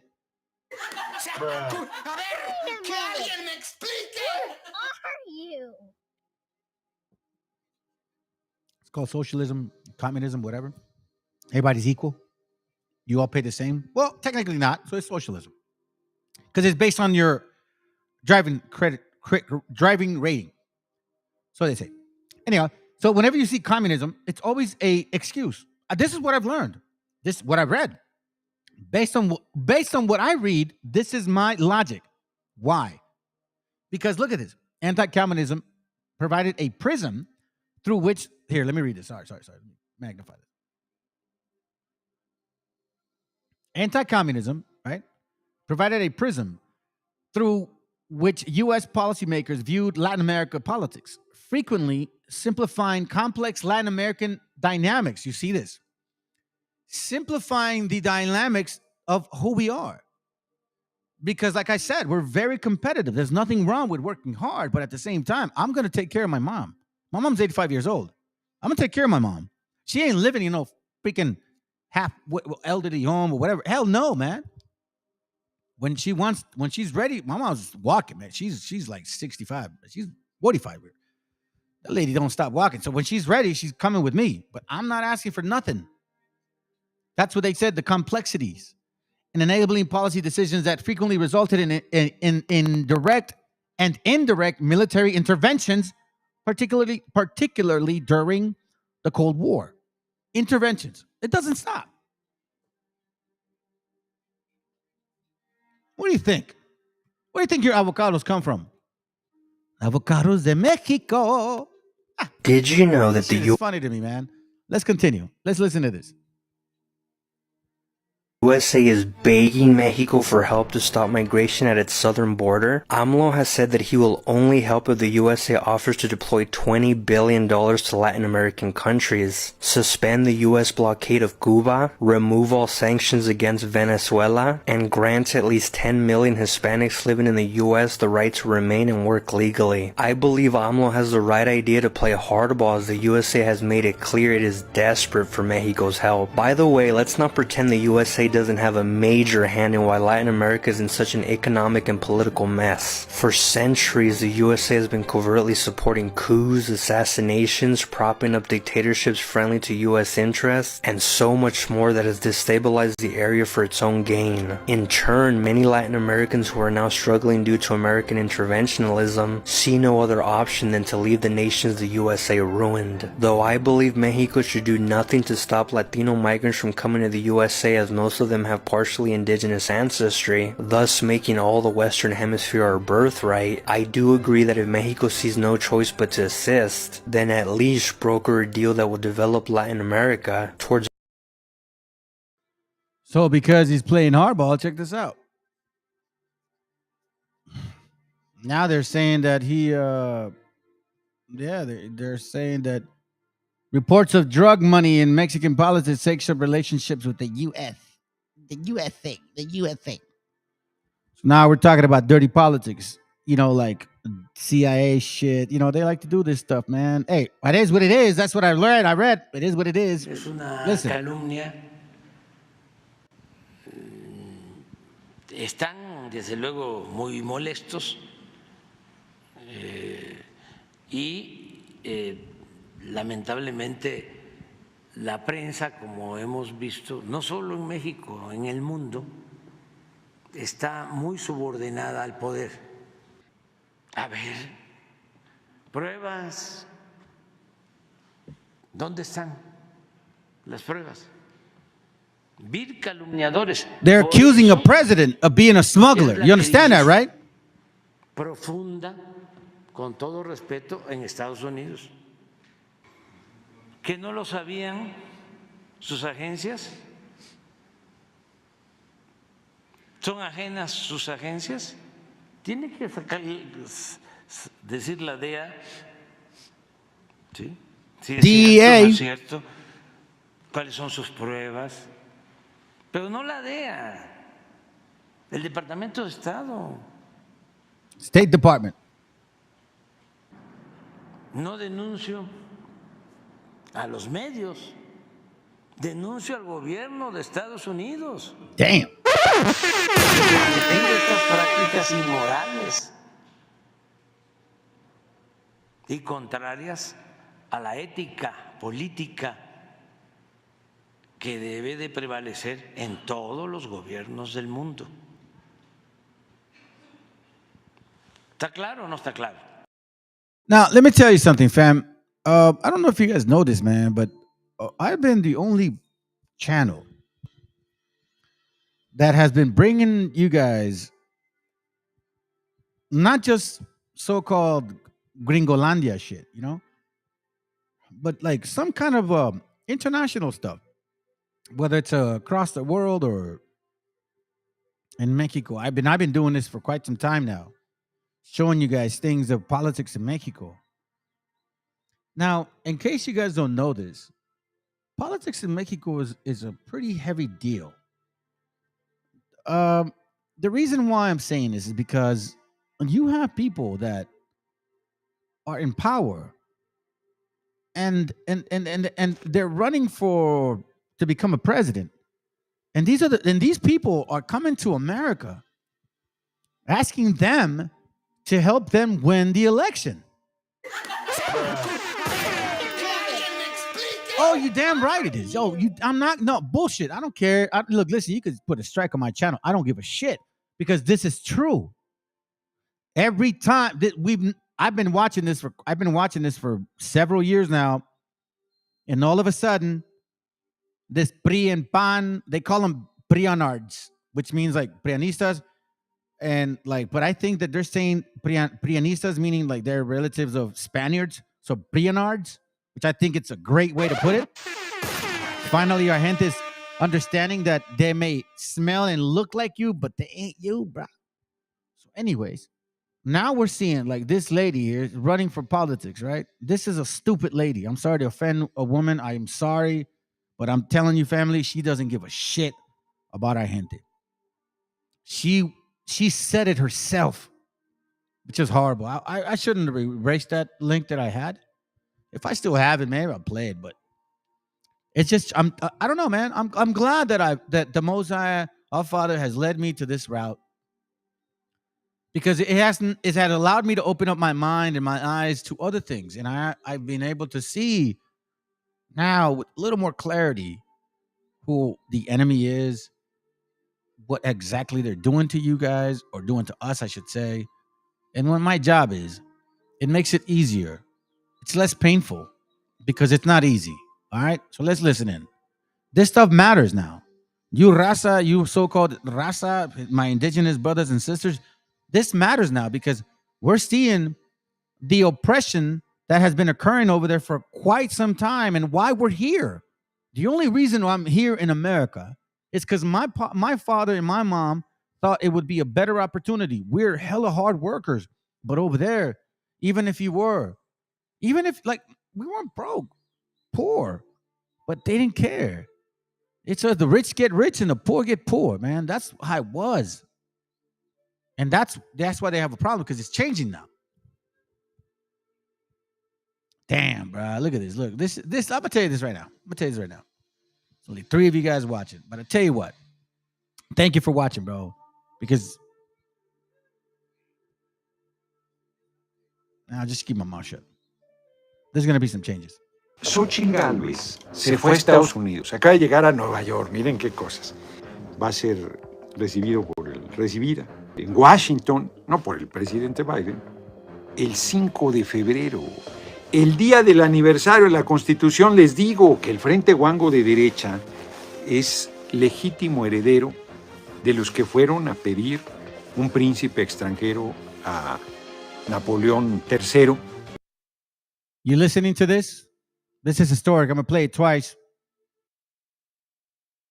Y que mandó a Maximiliano nada menos que contra el mejor presidente que ha tenido la patria, Benito Juárez García. Entonces es brutal la desvergüenza de la candidata yendo a Estados Unidos para recibir, pues francamente lo digo, instrucciones, para ponerse a la orden, para pedir ayuda. Xochitl Gálvez se fue a Estados Unidos, acaba de llegar a Nueva York, miren qué cosas. Va a ser recibida en Washington, no por el presidente Biden, el 5 de febrero. El día del aniversario de la Constitución les digo que el Frente Guango de derecha es legítimo heredero de los que fueron a pedir un príncipe extranjero a Napoleón III. That's what he's saying. Like I've been saying, Prianards, he's saying that the person that is in power of these parties, he is a direct descendant of Maximiliano, who by the way, I want to say, was executed, and his attorney was let me see, Vicente Herrera was the first so-called black or African president, right? Supposedly these Negroes get all happy and shit. Yeah, well, let me tell you something about him. He was a Creole, and we can't really tell that he was Afro majority, but we know for a fact that he didn't give a shit about the natives. Okay, his ass, he was just covering his ass in his Creole riches people. Now I'm gonna show you something. His wife's, I think niece or some shit, husband was the attorney who defended this guy right here. So so-called African Americans, you want to say, oh, Vicente Guerrero was a... Shut your asses up. Because guess what? He didn't care about us. Just like here. Look, remember, family, now we're seeing good cop, bad cop. And even in Mexico, we still didn't have it good. So you tell me, right? When is this valid? When does Deuteronomy 28, when is it valid? It doesn't stop. A nation from afar, from the end of the earth, as quick as the eagle flieth. That it says, verse 48, it says, Deuteronomy 28, 48, therefore thou shalt serve thine enemies, which the Lord shall send against thee, in hunger and in thirst and in nakedness and in want of all things. You want me to read it to you in Spanish? I'll read it to you in Spanish. Deuteronomio 28, 48. Fíjense lo que dice. Por tanto, servirás a tus enemigos, los cuales el Señor enviará contra ti en hambre, en sed, en desnudez y en escasez de todas las cosas. Él pondrá yugo de hierro sobre tu cuello hasta que te haya destruido. You telling me now that, oh, yeah, Raza has it all good, man? You tripping, bro. But hey, guess what? The four of you that are watching, I'm glad you are. Because, man, I don't know, man. I'm kind of at the end of the road now, bro. Honestly, bro. You had to catch it. Y que mandó a Maximiliano nada menos que contra el mejor presidente que ha tenido la patria, Benito Juárez García. Entonces, es brutal la desvergüenza de la candidata Allende. Came to the U.S. to ask these dudes to help her in her little so-called running for presidency. And you've never seen that in the history of Mexico, where a candidate came to the U.S. to ask for assistance, to promote or whatever. At all. She goes, you have to walk the talk. Basically saying that President Biden, there's a tyrant leader in Mexico, and you know, you said you're about democracy, and there's no democracy down there, so you have to walk the talk. That's what she said. But she said it in Spanish, and then she said that ugly ass word in English. You have to walk the talk. Here, I'm gonna show you real quick. This is dumb. You what is how she say? You have to walk talk. I think so. Look. Oh, look, here goes there. Right here goes here. Let's have a little fun. Oh, no, come on, man. I don't want to do this. I don't want to do all that. Just come on. Oh, here goes. What is it at? Hold on. So, what's her name? Xochitl Galvez.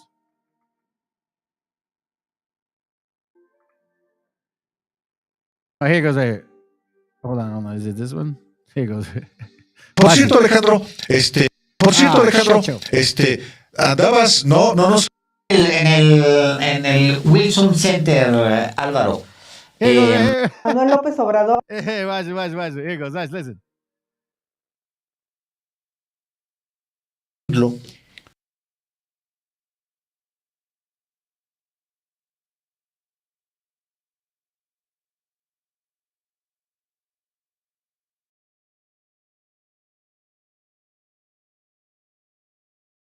This is not, wait, listen, family.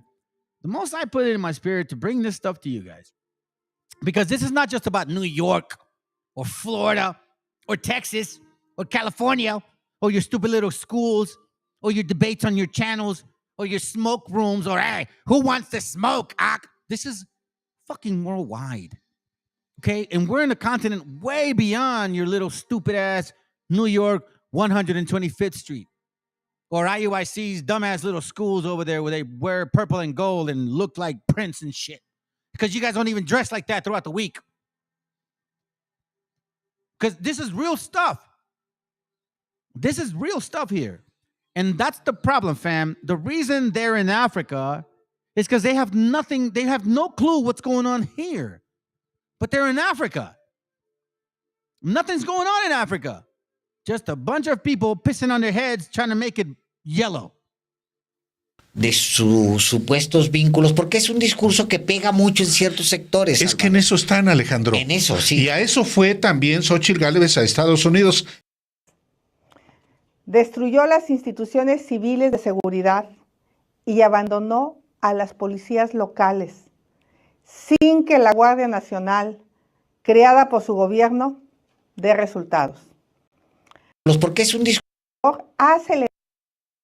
In case you guys don't speak Spanish, just read the bottom what she's saying, okay? Look into what total lies, man. But again, she's here. Well, first of all, she's not she's a so-called candidate, not potential. It's like if she was running here, she would be like 10%, okay? She's insignificant. This lady's dumb. She's not smart. I mean, I've been watching it. It's amazing. I'll say it like this. Raza, de aquí en adelante.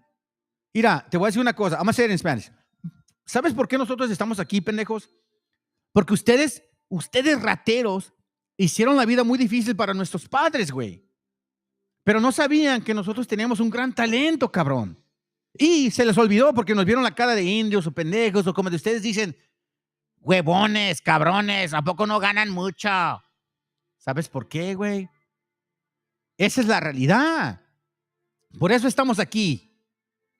Ahora estamos viendo la política de México, cómo siempre nos ha abusado, cabrón. Siempre nos ha abusado.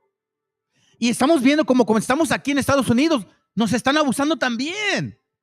Entonces, para nosotros, güey, ¿sabes? No es nada nuevo. Lo hemos aguantado desde allá, lo estamos aguantando aquí y siempre lo vamos a estar aguantando. ¿Sabes por qué? Porque ese es el espíritu del Señor que nos dio a nosotros. Para que te veas. So, I'm going to show this. Pay attention. This lady has no reason to be here at all. These guys aren't going to vote for her. But she's in this community of Republicans. Let me tell you, los republicanos fueron los que la aceptaron a esta gorda flaca. A esta que dice, you have to walk the talk. Escuchen. Acelerado y agravado este proceso a niveles sin precedentes. Destruyó las instituciones civiles de seguridad y abandonó a las policías locales, sin que la Guardia Nacional, creada por su gobierno, dé resultados. Hey, familia, let me say, I'm going to speak Spanish for now because I'm showing in Spanish. Te voy a decir una cosa. Ese link que le estaba leyendo en inglés sobre que les enseñé, ¿verdad? Te voy a decir una cosa para que vean. This one right here. Okay. Aquí, en este link, si ustedes buscan el nombre de presidente, mira, para que vean, President Díaz. Okay. Y estamos hablando de buscar información sobre las fechas de 1756 a 1963. Y fíjense, un montón de imágenes pueden encontrar, hermanos, para que vean, miren. President Díaz, to prevent such a deal. Este güey, es más, lo que encontré de este vato, él lo consideran ¿cómo se dice? Dictator. Porque tenía a la gente opresiva. Is native of California. Within the last couple of weeks, President Díaz, who was moving spirit in the first effort towards government ownership, has closed a deal whereby the government will take over a controlling interest of Mexican Central Railroad, which is the second railroad of importance, blah, blah, blah, blah, blah, blah. You see this? So let me tell you something. IUIC, ISUPK, GMS. I know you like to do your little videos and your little cars and shit, and you think you're doing something good because you're talking shit about people. You're doing nothing. You don't know nothing about our gente. You have no idea what's going on. You don't understand politics here, no understand politics over there. You don't know scripture here, no one knows scripture over there. Because you know why? I'm going to show you after this right here. Let's listen to this. I'm going to let it play because I'm going to use the bathroom. So let it run for like 2 minutes. Let's go. Ha vulnerado la esencia de las Fuerzas Armadas, asignándoles tareas que los distraen de su función de seguridad nacional. Más que una estrategia de seguridad, hubo una negligencia criminal, aplicando su eslogan de campaña: abrazos, no balazos. Los abrazos han sido para los delincuentes y los balazos para los ciudadanos. De facto, el gobierno mexicano dejó de pelear por la seguridad de la gente. En el mejor de los casos, López Obrador es débil e incompetente ante el crimen. En el peor, lo aprovecha para consolidar su poder. Por eso, ha debilitado a las autoridades electorales y ha atacado una y otra vez al Poder Judicial. Para Estados Unidos, la relación con México se ha limitado a 2 temas: migración y tráfico de fentanilo. Una agenda tan limitada es un enorme déficit de imaginación y de ambición. Recordando la memoria del gran académico Robert Pastor, debo decir que nuestra relación es mucho más diversa, rica y positiva. El potencial es enorme. Sin embargo, tengo que decirles con toda claridad, la continuidad de Morena en el poder es garantía de que ni la migración, ni el fentanilo, ningún otro problema bilateral encontrarán solución. Hey guys, she said you have to walk the talk. I don't know if she has, but if she has, let me know, please, because I'll stop it. De largo plazo. Solucionar los problemas de migración y fentanilo requiere 3 cosas que el actual gobierno de México no tiene: visión de Estado, capacidad institucional y... Oh, and I guess she said it, no? You have to walk the talk. de resultados. ¿No dijo eso? Anyways, she said that. Oh, ¿no lo dijo? Ok, te lo voy a enseñar. Ahorita te lo voy a enseñar, güey. Para que vean, hermanos. Miren, como una cosa. Si tú piensas que es suficiente enseñar a la gente, or if you think it's enough to teach people, your little stupid ass localities of shit, you are done and you are dumb. There's more to this whole game and I could say facet. I'm not posting family because again, I'm gonna show you right now. Fíjate, te voy a enseñar. Fíjate. Hold on. Segundo día de la gira de Xochitl Gálvez por Nueva York. Hold on. You have to walk talk. Hold on. She said some shit like that. Hold on a second, dude. Hold on. ¿Dónde estás? Hey, somebody can give me a quick link for a short. That would be helpful. A ver si lo enseñan aquí. If you've ever wondered how you and I could be any good for just $149, You know what? Hold on. I know what I'm gonna do. consider that we don't. I know what I'm gonna do.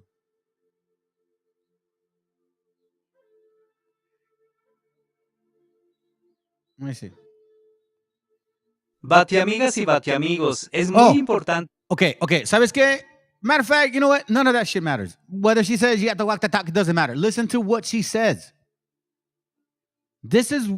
Por eso es importante entender que la historia de nuestra gente siempre va a estar enfrente de nosotros cuando menos lo esperemos. Para que vean, hermanos, hemos estado en Estados Unidos por un chingo de años y nunca han apreciado lo que hemos dado por ellos. nos fuimos de México o de otros países porque la disque gobernancia no tenía mejor interés para nosotros, que era gente de nosotros, pero ahora estamos viendo que esta gente nunca fue nuestra gente. Estos vatos siempre eran nuestros enemigos, güey. Escuchemos bien. Ahora, yo no tengo nada malo si tú eres una mujer y quieres pelear por la patria, pero si eres una tonta, no pienses que somos tontos. Fíjate, lo mejor que hicieron esos estúpidos es sacarnos de México, güey. Porque la información de Estados Unidos, aunque se nos dio un buen entendimiento que valíamos Berg, y es por eso que tuvimos que despertar. Y ahora vemos muy bien que estábamos acá y no nos quieren. Ahora sabemos muy bien por qué no nos querían aquí y ni allá. Porque mientras que ustedes, españoles, europeos, gente que no es de nuestra gente sangre indígena, siempre van a estar para el beneficio propio. Compartir este video para que todo México se entere lo desgraciada y cara dura que es este animal de persona. ¿Social? Es un programa social, pero yo insisto, quitemos los apoyos a adultos mayores. Ya acabaste de estar en la vida, ya reiniciaste. Que además no los inició Andrés Manuel, se fue iniciaron Fox. con Fox. Prometer pensiones o apoyos a you guys tercera hear edad es llevar a nuestro país y a nuestra economía a la quiebra. La pensión para adultos mayores no tiene viabilidad. ¿No? Bueno, ese programa, pero todos los demás programas, hasta una persona con una discapacidad. Mi trabajadora del hogar tiene 2 hijas, dos nietos sordos, ¿no? Yo lo que quisiera es que esos niños sordos pudieran tener habilidades que les permitan tener un empleo. Ok, so dejen decirles algo que está diciendo esta pendeja, ¿eh? Y disculpen la palabra. Dice, yo tengo una vecina que tiene 2 hijos sordos. Y yo lo que quiero hacer es establecer un sistema en que ellos se puedan educar para que se puedan cuidar ellos mismos. Pero fíjense lo que dijo. Sin apoyo de la sociedad. O sea, ellos mismos, güey. So, si estás sordo o ciego como mi hijo, si yo no le tengo el dinero para enseñar a mi hijo cómo vivir y estás ciego, tú quieres decir, pues ahí se cogió, güey. Family, this was the way it was for us. So you so-called gringos think that, you guys are here to take our shit. We're not. We're so used to working hard, man. We don't know nothing else to do. You see, the new immigration that you got, now you're going to find out. You see, it's kind of like you didn't know what you had until you lost it. But see, we're getting stronger because we understand that this was a joke. These people never cared for us. Ay, nunca les importó, güey. ¿Cuándo? Por favor. Si en verdad les importara quién somos nosotros, no estuviéramos aquí en Estados Unidos viviendo, güey. La pura neta. Miren, para que vean, ¿eh? Ahora, here's my question to you guys. Mexico demands investigation into U.S. military-grade weapons being used by drug cartel. So, if you guys want to read this article, I'll read it. I won't read it. I'm just going to show you. I want to bring up a point. Y estamos viendo muy claro que están hablando de que hay armas en México que solamente se venden, ni siquiera se vende a gente como tú y yo, güey. Se vende a gente militar.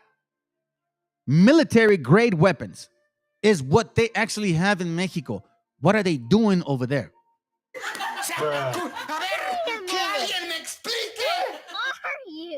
A ver, ¿qué están haciendo allá, güey?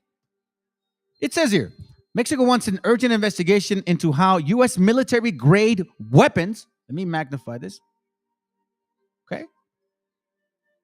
Mr. Crackety-Crack, Mr. Trumps, Mr. Republicans, so-called Republicans. You guys say you're so knowledgeable about law and all that shit, and then you say you know the Bible. Okay, fine. Here it says Mexico wants to understand why there's U.S. military-grade weapons by the cartel. So now, you're going to say, well, we can't do nothing about that, but I don't know why they can't learn how to control themselves. Okay, the same shit we say. How come you don't know how to control your own drug addictions? The Mexican Defense Department has warned the U.S. about weapons entering Mexico that are for the exclusive use of the U.S. Army.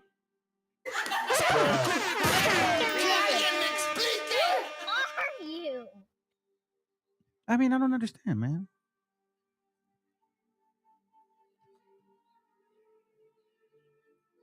All right, now I'm gonna show you something real quick, fam. And I need you to follow me.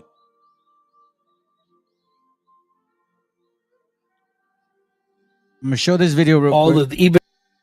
Very short, and then I'm gonna move on to a link or a little topic I want to touch. Let's go.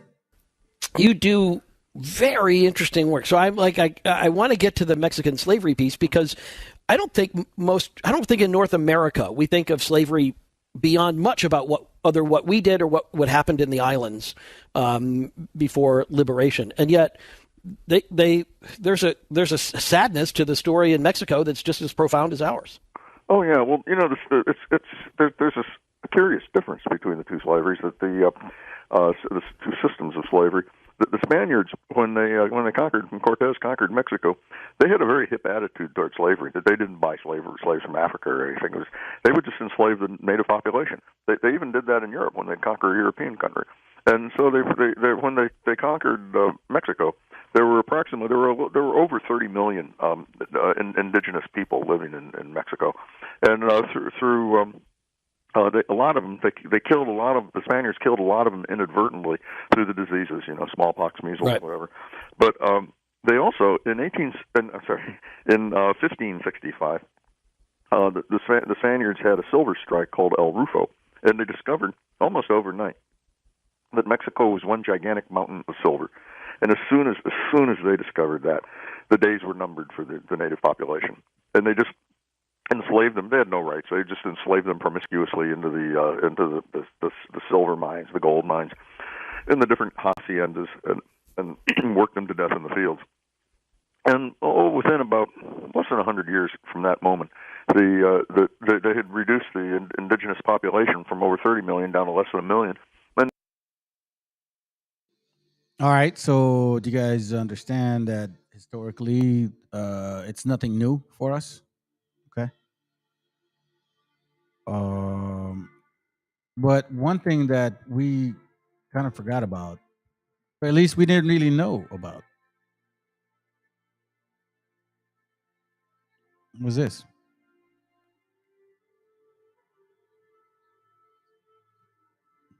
These are facts. And what is wrong with accepting it?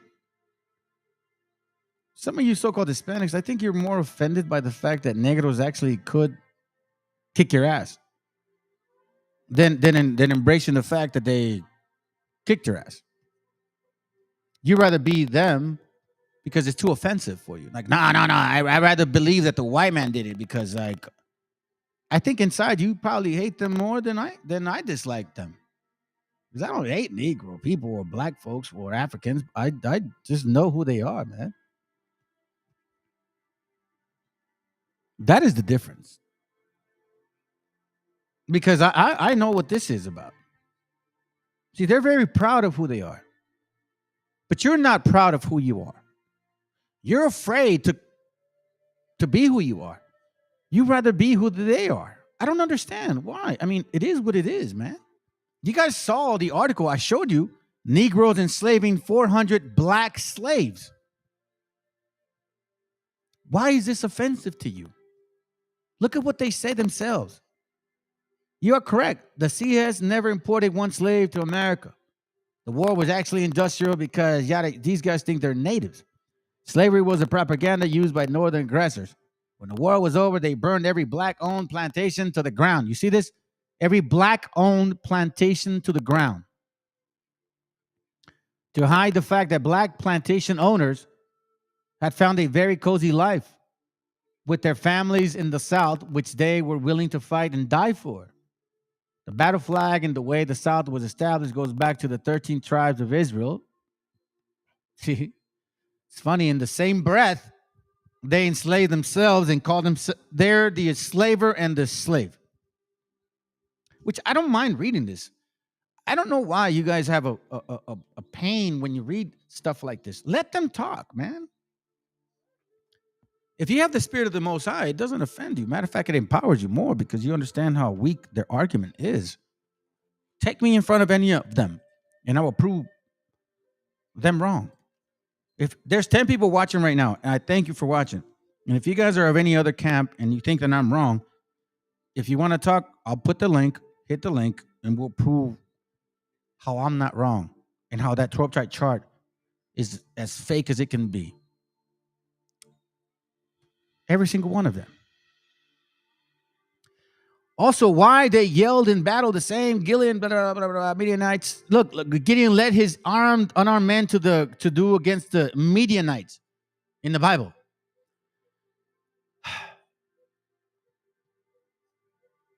Let's listen to it a little bit more, and then I got something to show you.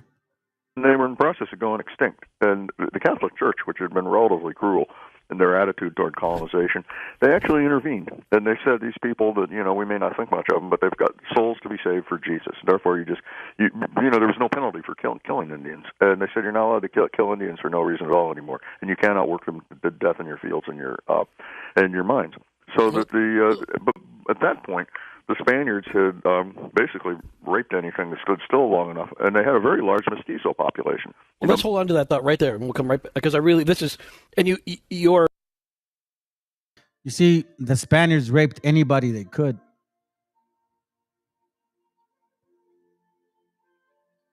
But these Africans try to call you a Mongol.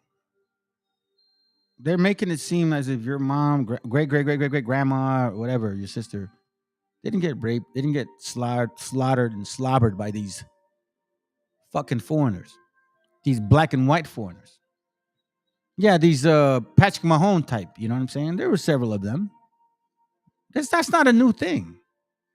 To you guys, it is.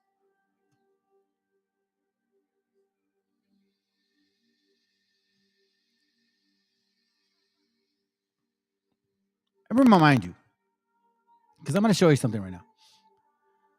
We understand Phoenicia, Canaanites, and all these things, right? Phoenicians language, Phoenician Punic law language, Phoenicians, Carthaginians. We know Carthaginians supposedly knew these islands through Diodorus Siculus. Now Negroes don't want to talk about it no more. Matter of fact, that's why I think they are afraid of me, because I have so many. I'll tell you. I'll say it like this. I'm gonna boast right now a little bit. I'm gonna be fleshy on y'all right now. You can talk to me about scripture. You can talk to me about American politics. You can talk to me about so-called Mexican politics. You can talk to me about history. You can even talk to me about some other particular topic that has to do with this whole called circle of realm. So if you're out there trying to teach and thinking you're a teacher and you only speak English and you don't know how to read Spanish, and there's a plethora, un plato de información, cabrón, en español, and you say that you are a teacher, you are a joke. You're not a teacher, you are trash. Because there's more going on than just New York. Let me read this real quick. Hold on. Here, right there. That's it. I'm going to read this little body right here. That common of all Celtic monuments, the Cormiec, is to be found not only in most parts of Europe, but also in Asia, including Eastern Mediterranean. Not less ancient and general among the Celtic nations was a circle upright of stones with either an altar or tall pillar in the center, and like its prototype at the Temple of Biblios, Phoenicia, Gilgal, ancient Israel, serving sometimes as the temple of worship, sometimes as a place nationally council of inauguration. Inauguration. Let that sink in. Who uses that word today? The rough, unhewn stones used in their circular temple by the Druids. Dr. Belfort, Druidism revealed that it says, it is remarkable that all the ancient altars found in Ireland and now distinguished by the name of Cromaics or sloping stones were originally called Bothel, of the house of God, and they seem to be the same species as those mentioned in the book of Genesis, called the Canaanites. Woo!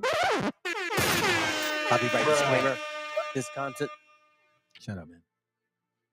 Bethel or discovered Biblos Benicia was the same signification.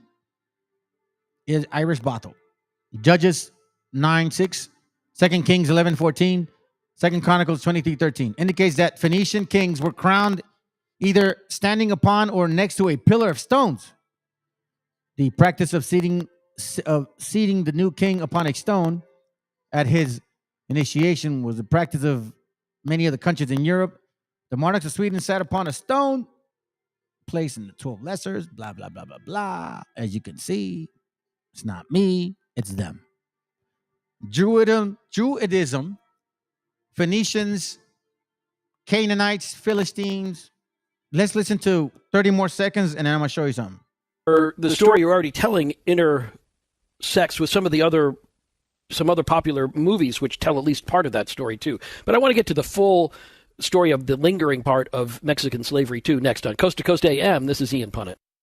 You know what we're talking about, at least in part here for this conversation with Bob Gleason, involves his new book. And it focuses, at least in part, on Mexican slavery. So we're talking about something which, perhaps you know it, perhaps you have some unique insight to this from personal experience in terms of like your family history or something that you've studied. But otherwise, when we talk about slavery in North America, it's pretty much focused on what the U.S. had done and its unique way of doing slavery. And Bob Gleason started this conversation by saying there was a differentiation between American slavery and Mexican slavery. And I want to get back to. Okay, you guys understand what he just said?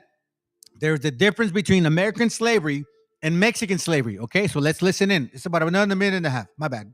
That, and we'll do it next on Coast to Coast AM. This is Ian Punnett.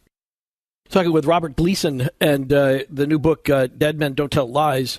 But Mexican slavery here being the core of the conversation, and we'll get back to a couple of the other threads of Bob Gleason's research I want to ask him about before we get to phones and bring you into the conversation too. But I want to pause that for just a second, and I want to say, part of how I reference what you're writing about was through the movie Apocalypto, the Mel Gibson movie, which I thought was excellent. Movie. Yeah, I thought great movie. It was, even though they compressed the timeline a little bit, and even though there were certain dramatic compromises that had to be made, I thought it was super effective. And it was I'm going to ruin the ending for people who've never seen it, but it was a very misinterpreted ending where, because of some, there was some hard feelings still about Mel Gibson, I think fairly well placed in many regards, but there were some things that Mel Gibson had done which had gotten him a less than favorable view from a lot of critics, and so they were very harsh about the ending of the arrival of the Spaniards to the shores after all of the events that take place in Apocalypto. And some people said, "Oh, this is Mel Gibson making a case for here comes the West to save the indigenous people from themselves, and this is his version of particularly Catholicism saves the world." And I didn't get that at all. Even the first time I saw it, and I thought, wait a second, that's actually really bad news. That they don't realize how bad the news is when those big red crosses on the sails show up on their shores. Nice. Came right in time. So here, and this is what you're getting at. Hold on. Stop. So now, here's what I'm getting at. See, some people come to this channel. They've said it to me before. One guy said, read verse 37. Ezekiel 30, chapter 37. The valley of the dry bones. Yeah, they come to this channel and say that. But I think they only read that. I think that's all they read. So let's explore this a little bit. And I'm going to show you. Look, man, I maybe it's time that I actually, how can I say this, man? Man, you guys think I don't know the scriptures. Maybe it's time I start showing y'all like how I know. Maybe it's time. I sometimes don't want to get into this stuff because I just,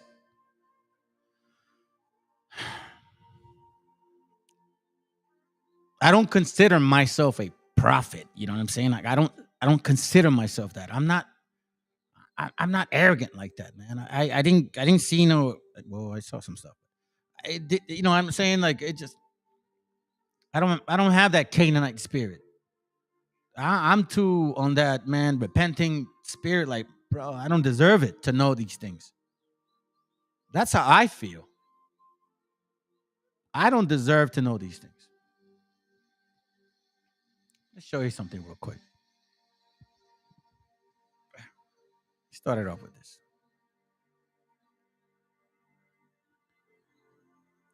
Scriptures talk about Tarshish, Phoenicia, Egypt, in the later times. Ships. It talks about those things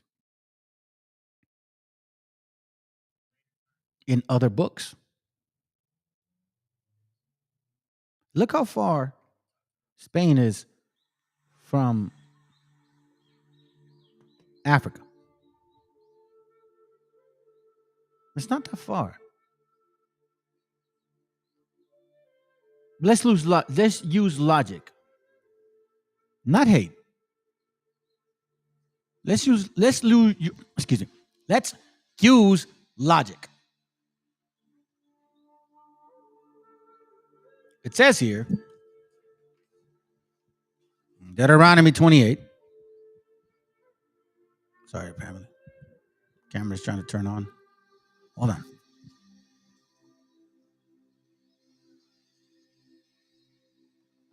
There we go. It says in Deuteronomy 28.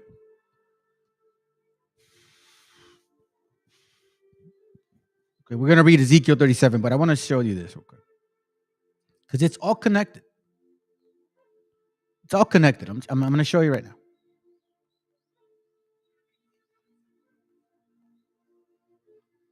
Deuteronomy 28:49 says that the Lord shall bring a nation against you from far, from the end of the earth, as swift as the eagle flieth. A nation whose tongue thou shalt not understand. Looks blurry behind. You guys can enjoy that scenery. A nation, look, hey, from afar, from the end of the earth.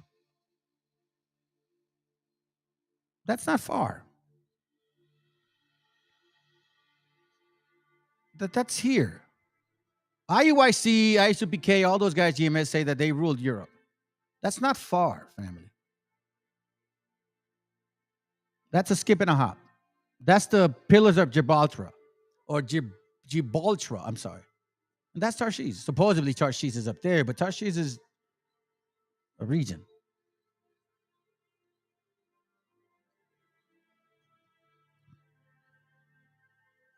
So I'm like, okay. Let's read this now. You asked me about Ezekiel 37. You want to know if I know? I'll tell you what I know. It talks about dry bones. That a particular nation of people would actually wake up and it's going to be, they're going to prophesy. And one stick is going to come together. Yeah, but why is it saying it in Ezekiel 37? You didn't bother to question that, did you? Because it's not convenient? I'll show you why. Ezekiel 30 says, verse 2, Son of man, prophesy and say, thus say the Lord God, how ye will work the day, destruction worth the day. For the day is near, even the day of the Lord is near. A cloudy day, it shall be the time of the heathen. Now it says, and the sword shall come upon Egypt. You that want to look like Egyptians and claim to be Egyptians or whatever, this is not a good chapter for you. And great pain shall be in Ethiopia. Oh, you always want to compare Israel, so-called Israelites, to Ethiopians. Here, Ethiopians are going to get their ass kicked. When the slain shall fall in Egypt, and they shall take away her multitude, and her foundations shall be broken down. Pay attention to this. Ethiopia, Libya, Lydia, and all the mingled people, and Chub, and the man of the land that is in league, meaning in connection, in cahoots, aquí al lado, güey, dando el lado flaco, cabrones, shall fall with them by the sword. Now, Ethiopia, Libya, Lydia, right? Mingled people together. Now, you guys are like, Ethiopia. Okay, so let me show you something.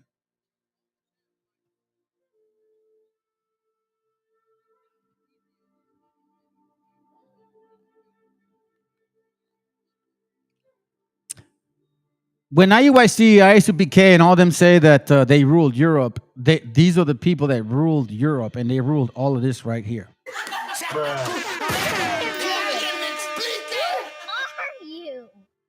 From 700 to 15, 14, 13. They started losing power around 12 and 1300 AD. See? See? This is Lydia right here. Or they call it Afrikia. Afrikia. Lydia. Egypt. Isn't that what we just read? Ethiopia, Libya, Lydia, and all the mingled people, and Chub. Chub, by the way, is part of Libya. Now, if you look at Libya for itself, it's just here. But there's a space in between, so, I don't know, mingled people together. And the men of the land that is in league shall fall with them by the sword. I wonder,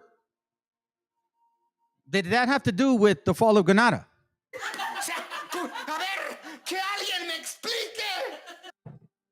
I mean, Lydia and Lydia and Egypt is always, you guys say that Egypt is referring to bondage. Isn't that what BHI is saying? Or am I lying? Let me fix that, right? Hold on a second. Let me fix that. That looks shitty. That's not good. Oh, there. Oh, a little bit. I guess that's better. Whatever. It's all good. We're reading. Then it says, then the sword shall come upon Egypt, and great pain shall be in Ethiopia, and when the slain shall fall in Egypt, and they shall take away her multitude. You see this? And they shall take away her multitude, and her foundations shall be broken down. Ethiopia, Libya, and Lydia. If you keep reading this, it's talking about Egypt and all these things. Now, check this out. Verse 9. In that day shall messengers go forth from me in ships to make the careless Ethiopians afraid. I guess you don't want to be Ethiopians in this chapter. So you see, if you read this chapter, you continue to see the actual pains that he's talking about. The pains that he's talking about. But then it gets more interesting. Verse 29 says, Son of man, set thy face against the Pharaoh, king of Egypt, and prophesy against him. There's several chapters against Egypt. Several. There's several chapters against African nations. Let's put it that way. But apparently Africans want to be part of the Bible. It says, speak and say, thus say the Lord God, behold, I am against thee, Pharaoh, king of Egypt, the great dragon. Let me guess, you're saying that this is the white man, right? I'm sure BHI is saying this is the white man. That lieth in the midst of the rivers, which has said, my rivers are mine, and I made it for myself. Let me show you something real quick. It's going to put them in hooks, bring them in jaws, right? Check this out. Verse 10, Ezekiel 29:10. Behold, therefore I am against thee and against thy rivers, and I will make the land of Egypt utterly waste and desolate, from the tower of Zion and even unto the borders of Ethiopia. You still want to be Ethiopian? It says here, verse 13, yet thus say the Lord God, at the end of 40 years, I will gather the Egyptians from the people whither they were scattered. So he scattered them.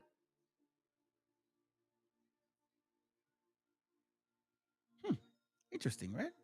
Okay, let's go back a little bit. Verse Ezekiel 28:2. Son of man, say unto Tyrus, thus say the Lord God, because thine heart is lifted up. Ooh. And thus I say, I am God. Are you going to tell me that this is the white man? This is not the white man. I sit in the seat of God, in the midst of the seas, yet thou art a man and not God. Now, what do these people do? Verse 5, thy wisdom and by thy traffic hast thou increased thy riches. Didn't they say that you ruled Europe? They did.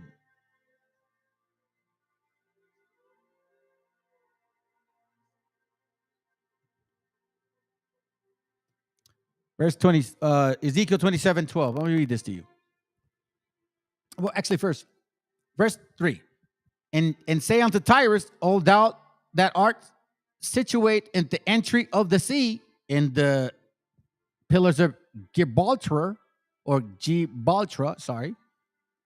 which are a merchant, meaning a trafficker of the people, slave trader. For many isles, thus say the Lord God, O Tyrus, thou hast said, I am of perfect beauty. Don't you say? You actually use wisdom of Solomon and say, I am black, but I am black and beautiful. This is your spirit. This is your spirit. That's why I don't blame you for how much you know of the scriptures. It's clear that you know the Bible. But see, I can see your spirit. Unless others don't.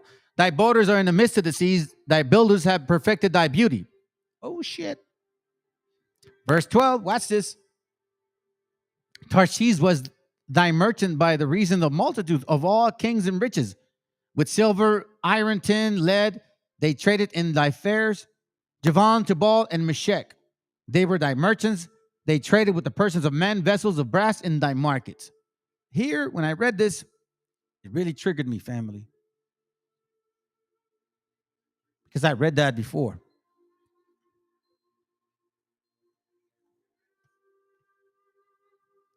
Prophesy against Magog, Ezekiel 38. And the word of the Lord came unto me, saying, Son of man, set thy face against Gog and Magog, and the chief prince of Meshech and Tubal, and prophesy against them. Why? Because they were dealing with these people. You see, I have a feeling that I think I know who Edom is. It's not all these white folks. And I do believe that Japhet and his children are here too. And that's what I think I'm seeing. And say, thus say the Lord God, behold, I am against thee, O God, the chief prince of Meshech and Tubal. This is why in Ezekiel 27, it says, Tyrus, oh, I see. You got your shit here, right? Okay, cool. Sounds good. Tarshish, right? Okay, cool. Oh, you deal with these guys. Oh, I see. I see you now. That's why when I read chapter 38, I'm like, wait a minute. Hold on a second. That's you. Because it says here, check this out.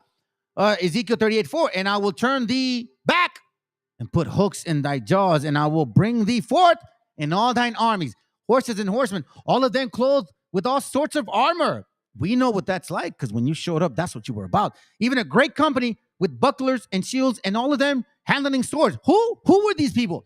Persia, Ethiopia, and Libya with them.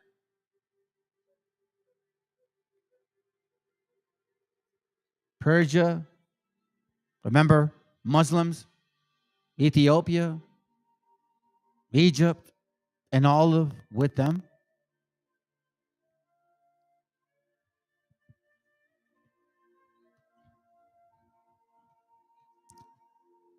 Verse 2, son of man, set thy face against Gog. Gag. Let's go back and forth. Ezekiel 27:13. Watch what it says here. Javal, Tubal, and Meshech. They were thy merchants. They traded the persons of men and vessels of brass in thy markets. And that's not just them. Gargamel traded, Dan, Syria, you sellouts. Our own gente. They were the merchants too. They didn't give a shit.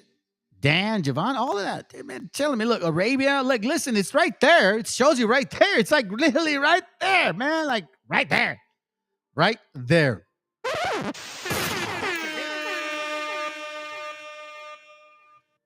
Sit here and tell me I don't know the Bible, fool. You stupid. There's just certain things I don't like talking about, family. Ezekiel 28, Son of man, say unto the prince of Tyrus, thus saith the Lord God, because thine heart is lifted up, and thus hath said, I am God. This is not the white man. Not the white man. We gods. We go. Oh, wait, hold on. Oh, this is beautiful. Check this out. I don't go around saying that shit. That's for sure. I don't deserve that even. I don't even deserve that title.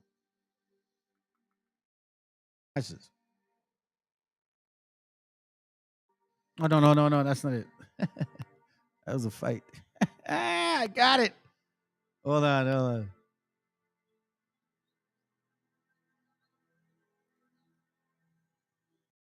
We out here, man. We the gods of the earth. That's right. We are the gods. You know what I'm saying? We are gods. Yeah? We're the gods.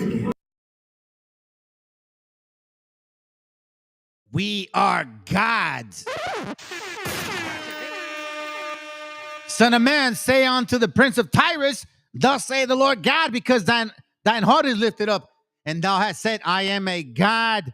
I sit at the seat of God in the midst of the seas, yet thou art a man and not God. Thou set thine heart as the heart of God. Though thou thine set thy heart as the heart of God.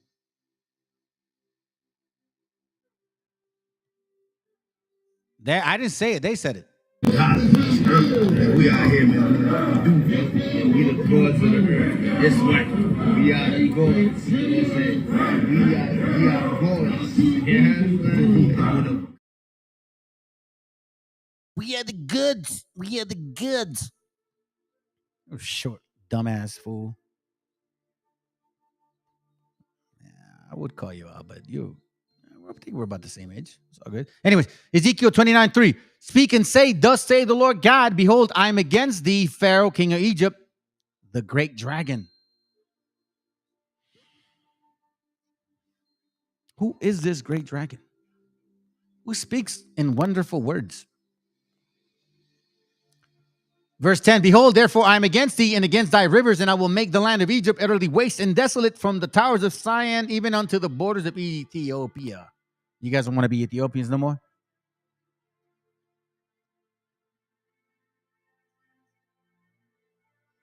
So that's why when you start going into verse, let's say 34, check this out. This is where he's prophesying against the shepherds of our gente, like our gente, right? Chapter 35. Prophesy against Mount Seir. So check this out. You see now, here he isolates Mount Seir. Ezekiel 35:2. Son of man, set thy face against Mount Seir and prophesy against it, and say unto it, thus say the Lord God, behold, I'll Mount Seir, I am against thee. I will stretch my hand against thee, and I will make thee most desolate. I will lay thy cities waste, and thou shalt be desolate, and thou shalt know that I am the Lord, because thou hast a perpetual hatred, and hast shed the blood of the children of Israel by the force of the sword in the time of their calamity, in the time that their iniquity at an end. Therefore, as I live, say the Lord God, I will prepare thee unto blood, and blood shall pursue thee. What's going on? What's going on over there right now? Say, thou hast not hated blood, even blood shall pursue thee. What's going on over there right now? Thus will I make Mount Seir most desolate, and cut it off from him that passeth out of him that returneth. I will fill his mountains with his slain men. What do you think is going on over there? In thy hills and in valleys and in all the rivers shall they fall that are slain with the sword. I will make thee perpetual desolation. The city shall not return. Ye shall know that I am the Lord. Why? Because thou hast said, these two nations and these two countries shall be mine.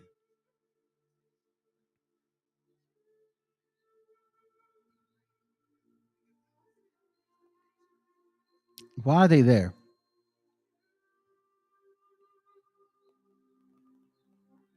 And why are they here? You ever thought about that?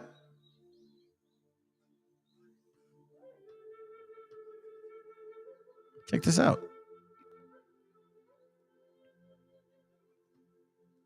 Ezekiel 36:3. Therefore prophesy and say, thus say the Lord God, because they have made you desolate and swallowed you up on every side, that ye might be a possession unto the residue of the heathen.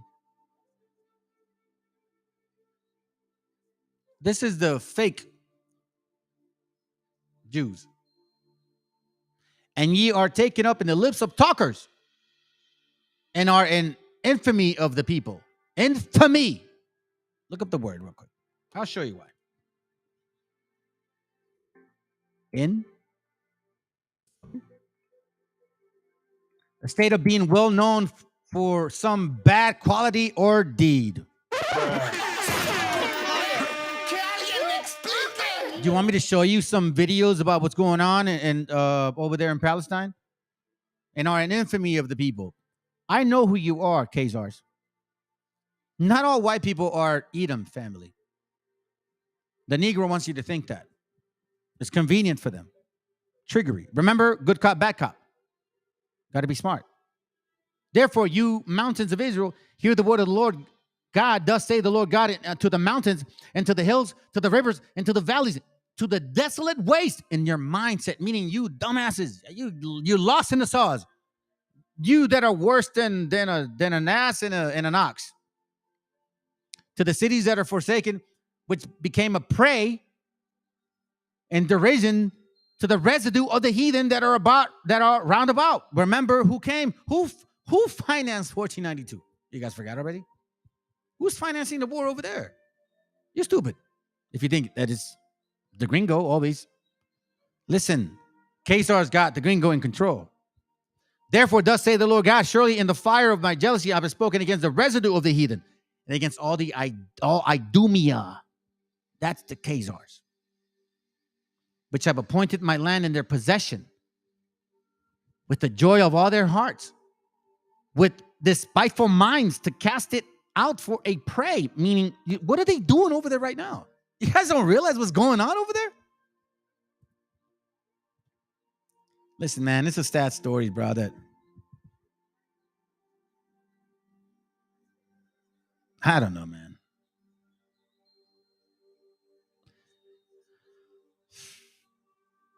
I'm kind of at the end of my wits, family. I'm just saying, man, I'm getting tired, bro. That's all. Ezekiel 36:6. Prophesy therefore concerning the land of Israel, and say unto the mountains, and to the hills, and to the rivers, and to the valleys, thus say the Lord God, behold, I have spoken my jealousy and in my fury, because ye have borne the shame of the heathen. Every so-called teacher or whoever brings the truth, man, you get tired, bro. Because you fuckers don't listen. You don't. And I know now why they get tired.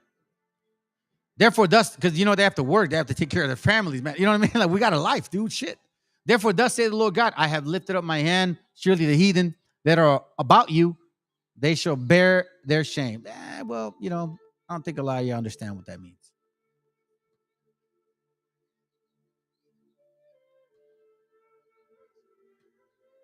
Let me read this to you guys. They tell me this. Read this, read this, Let me read this to you. Ezekiel 37:23, it says, neither shall they defile themselves anymore with idols, nor with their detestable things, vanity, ego, nor with any of their transgressions, that you think you're better than me. But I will save them out of all their dwelling places, wherein they have sinned, and will cleanse them. So shall they be my people, and I will be their God. So it's funny that I looked at that word. The first thing he said, neither shall they defile themselves with idols.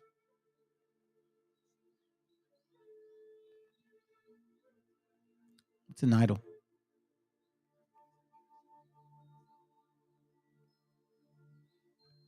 Properly log. I'll show you what an idol is. Check this out. This is the sad part. An idol is an image, form, or representation, usually of a man.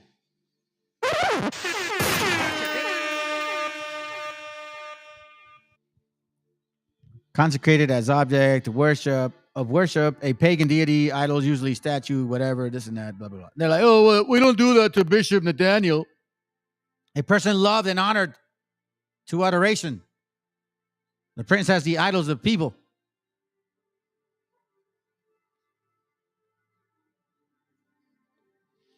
Idol. So I pulled up some definitions and I found it interesting. An image used as an object, a false god, one that is adored of blindly or excessively. And then you have other ones that say the image or material. Check this out.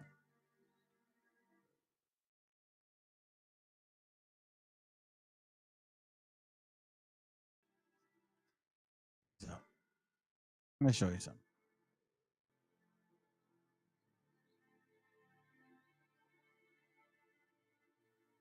All right, guys. Hold on.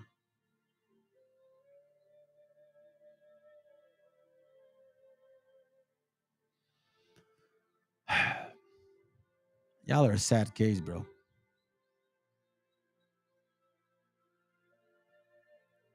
Whatever, man. I don't care. Pretty soon this channel is going to be done. I'm just letting you not know. And I'm going to continue to teach my family, but hopefully somebody learns from this channel, bro, and you guys can continue this fight. Because some of us come and go, and some of us take a break, and some of us continue, and some of us get lost in translation. But, you know, the fight is continuing. Now, I got other plans. I don't know. Maybe I'll continue. I don't know, man. Honestly, I don't know, man. At this point, I'm just kind of like, well, you guys are crazy, bro. You guys are a lost cause. I guess it's true, man. Only 144. 12,000 of each tribe. That's some sad shit.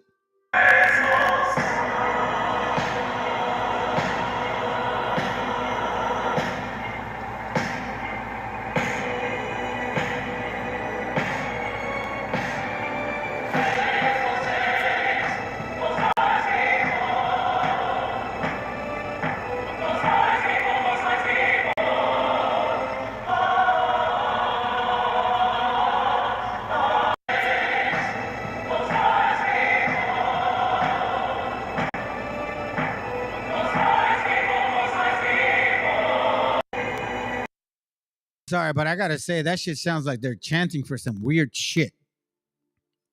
Man. Wow.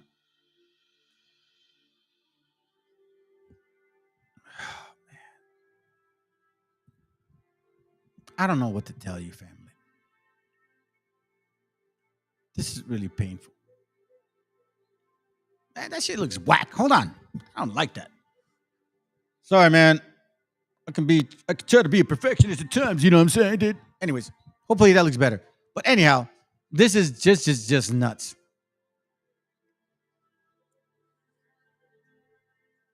You know, this reminds me of when I was going to the like retiros, you know what I mean? But my mom used to take me to her Christian stuff. And whenever there was like a priest or something, they would come in like, oh my God, everybody's going crazy. I'm serious. It was like that. This is no different. Explain it to me.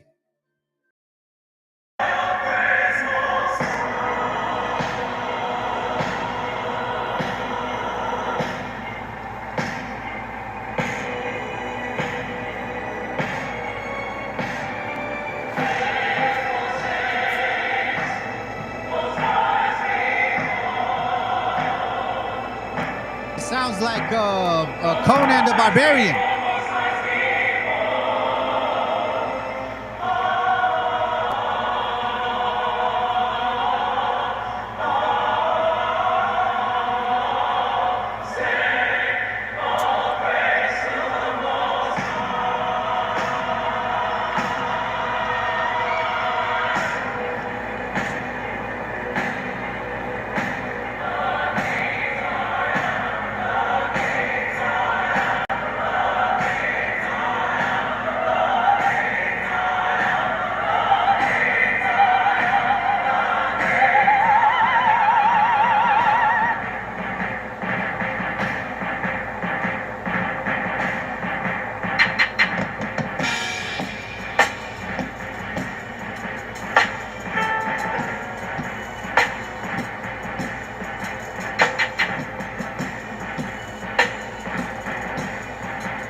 I don't envy this stuff, you know? That's not why I show it.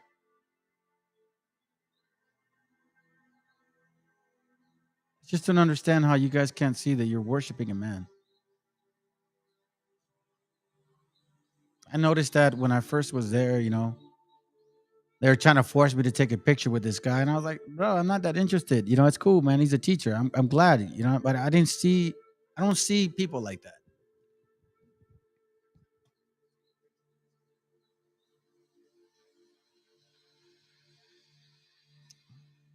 I guess what bothers me is that our hint is there, you know. And you guys call me a racist and shit. Yeah, these people had a lot to do with your slavery. Fuck.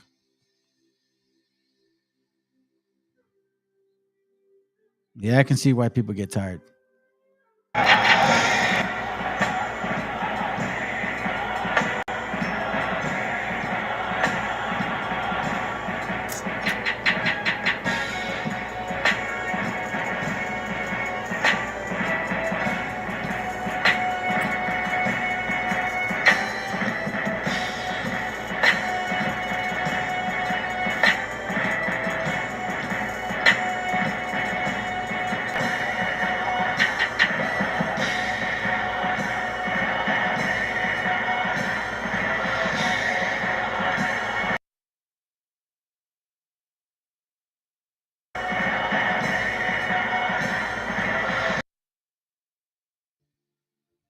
Now, hopefully these two women are married. I mean, hopefully they're not. Let me say. But if they are, they sure as hell have an eye for that man.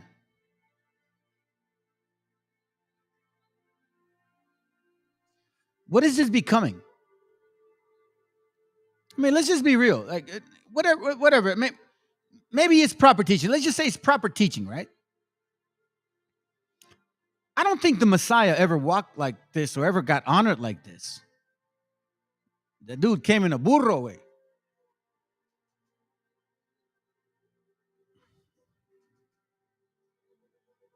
If this is what you guys want to worship, well then fuck, man. I can't help you guys. This is what's gonna burn you. This is the last hour of temptation right here. And you guys don't see it. That's really sad, man. I really wish I could help. But I'm just a paisa, you know what I mean? I'm not black enough for y'all. If I was, you probably would hear me more.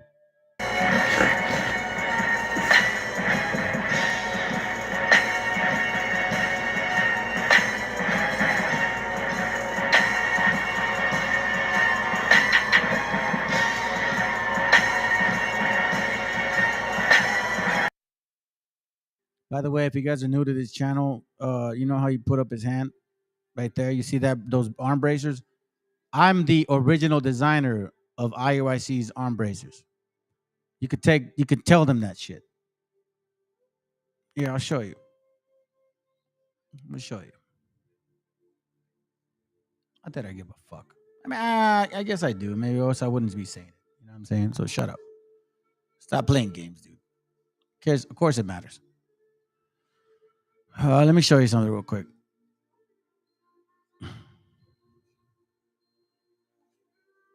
If you see this design from this moment forward, then they probably took it. Hold on. Let me see if I can find it.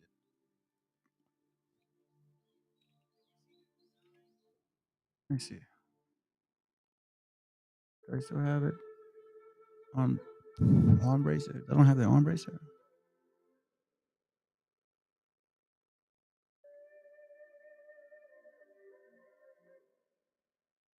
Design that I had made, the shield and all that stuff.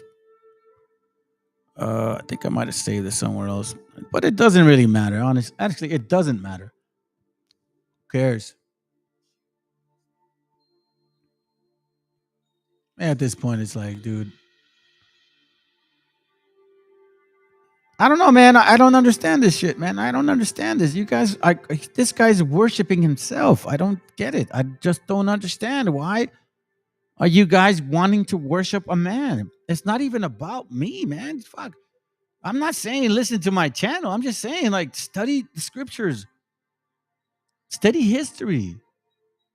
There's more to this than what you think it is. I'm not saying I'm 100% correct. I'm just saying, look out for yourselves. I mean, are you gonna wait for the end?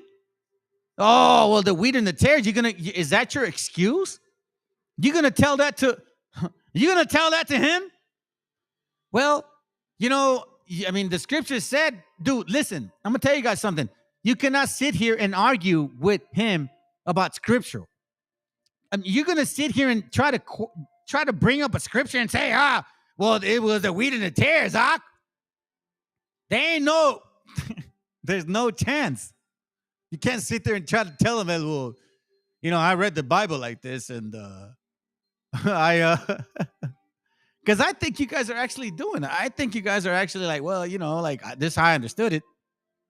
Listen, man, I'm 100% in this. If I get slaughtered, then I got no choice. I don't know why you guys don't see it like that. You have no choice either. This shit started bad and it's going to end. Look, listen, I always looked at life like this. The way you start something, it always usually ends that way. So if you start something good, if it ends, it's going to end good. If you start something bad, the way you start it is going to end that way. I've always believed in that. Like I always stuck to that thought process. Like, I guess that maybe got me out of trouble. Let's continue, man. I can't find this shit. Let's go.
So then let me ask you guys a question, because there's 11 of you guys watching. Please help me understand this, okay? What do you consider this to be? I mean, I'm not trying to be an a-hole or anything. I'm just really trying to understand this whole concept here.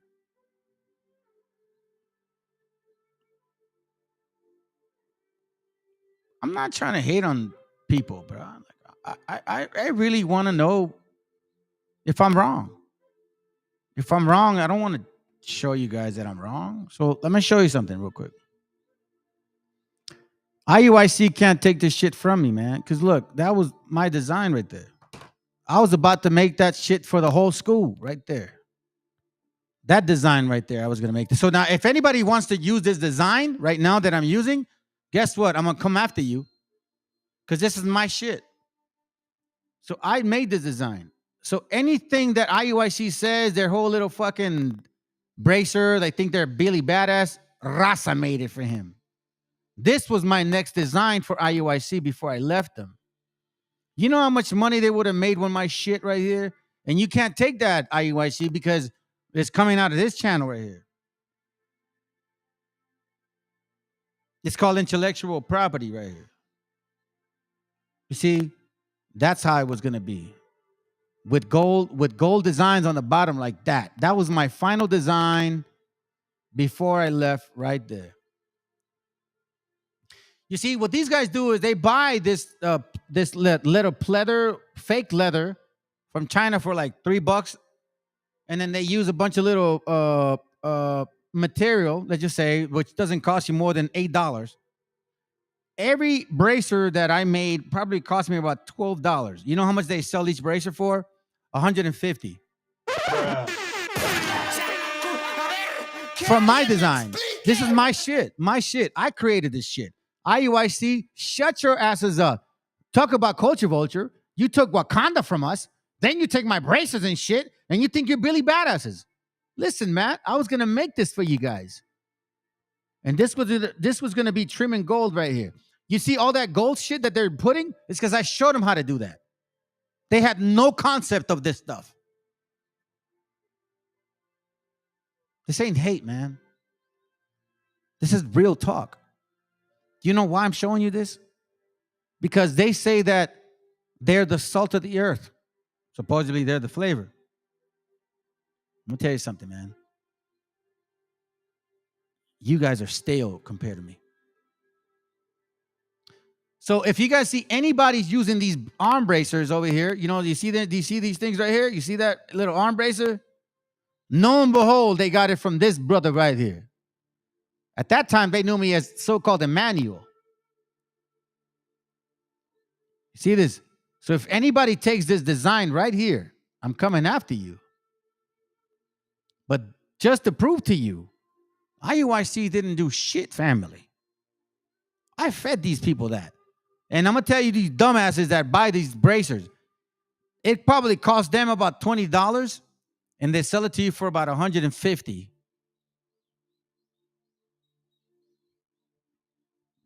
I was giving these away, and I didn't even want to charge people. They're the ones that told me, you got to charge them. I felt bad charging them $75. And matter of fact, one of them didn't even pay me. Yeah, you know who you are. He's a cop. You see this? Enjoy this design because you're never going to have it. But it's the best one you will ever see. You guys go, not nothing, man. You see this right here, family? And they say that they're the salt of the earth. While I was the one making this shit for them. Creating this stuff. That's why when I left, all of a sudden, somebody took my style and they rode with it. And now they think they're the people of the Bible. In every single way, like for example, Wakanda is not African. Yahweh is not African. Y'all didn't teach that shit. Yahushai? Nope, you didn't teach that either. You don't eat corn. You're lactose intolerant. You were not conquered from people from a far away or from people from a different language. You guys knew the white man. You slept with him. Half of you guys are half white. And I wonder which side are you on?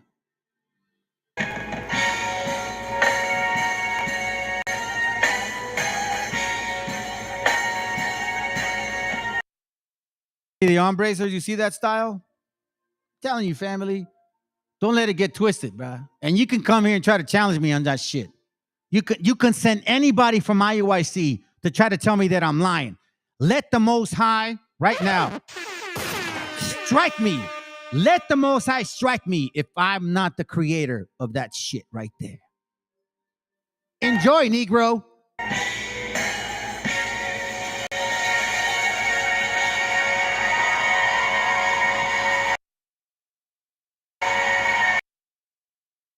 You see that logo right there with the lion? I was the first one that implemented that shit, and I gave it to the so-called Captain Zah from San Diego, Mr. Chris, military dude, so-called Marine guy. Yes, you know what's up. Let's be real, man. Y'all need to stop lying. Stop lying. You're not creative. You're just like the white man. Good cop, bad cop.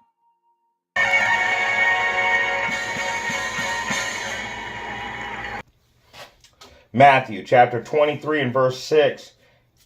And you know what? Let's start at 5. But all their works they do for to be seen of men.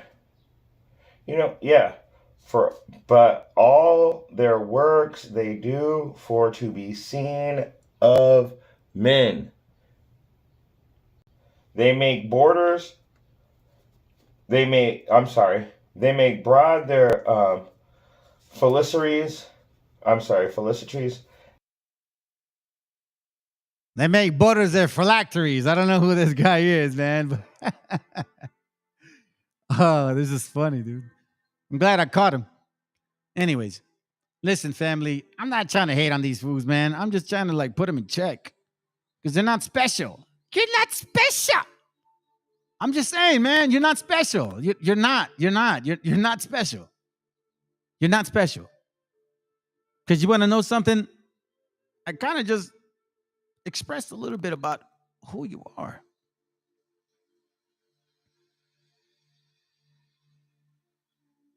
Remember this story, family, okay? Don't forget.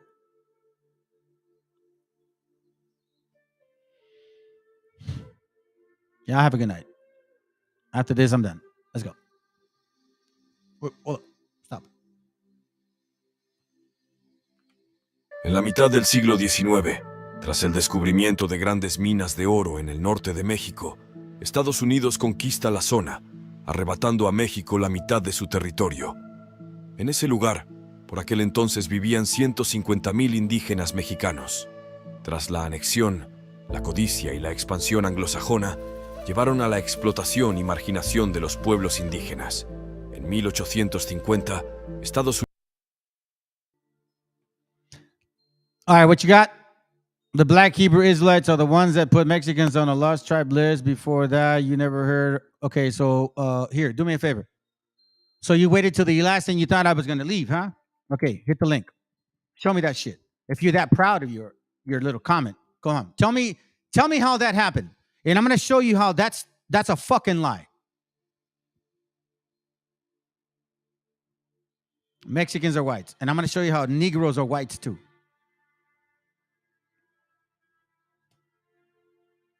You waited till the last end, right when I said I'm out, and then you're going to go post your shit. No, I'm not leaving. Let's go. The link is right there. You think I'm white? I'm going to show you how wackety white you are. I don't care how dark you are. I'm going to show you how white you are. You got huevos, cabrón? Let's go, man. You say you're Judah. Y'all think you're Judah. Let's see, Mr. Lion. I'm going to show you a real lion right here. Y'all ain't Judah, man. I already proved it. You guys are Canaanites. Dirty Canaanites. Dirty, stinking Africans. From the West Coast, not the East, because those are my brothers over there. Hit the link.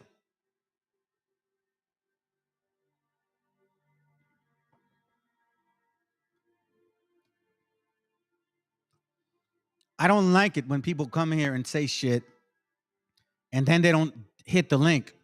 And what makes it even worse is that you waited until I was going to leave.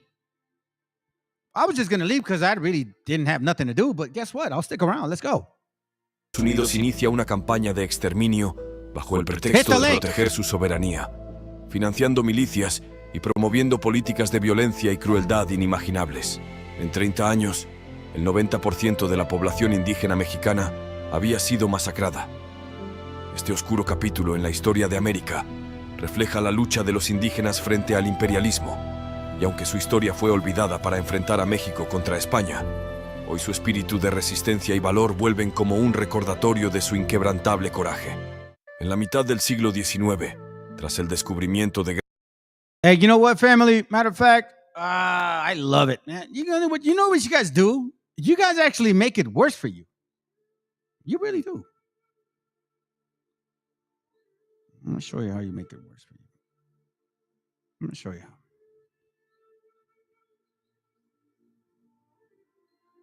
Is this it? No, not this one. No. Hold on a second.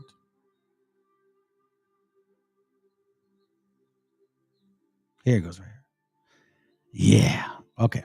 So I'm gonna show you guys a book right now. Not a book, a couple pages. I wasn't gonna show you this shit right now, honestly. But you know what? You got a big mouth Negro over here, so I'm about to smash your face real quick. Because you think we're afraid of you or something. I don't know, man. I don't know what your problem is. We're sick and tired of that shit. Step up, man, if you think you're ballsy.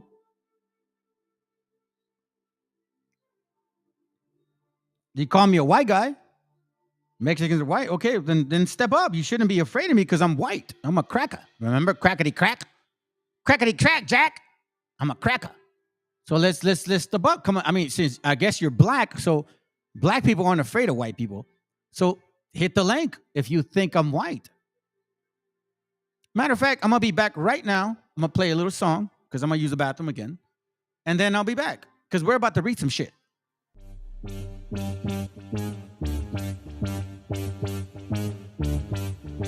Yes. Me gusta el sonidito, dice.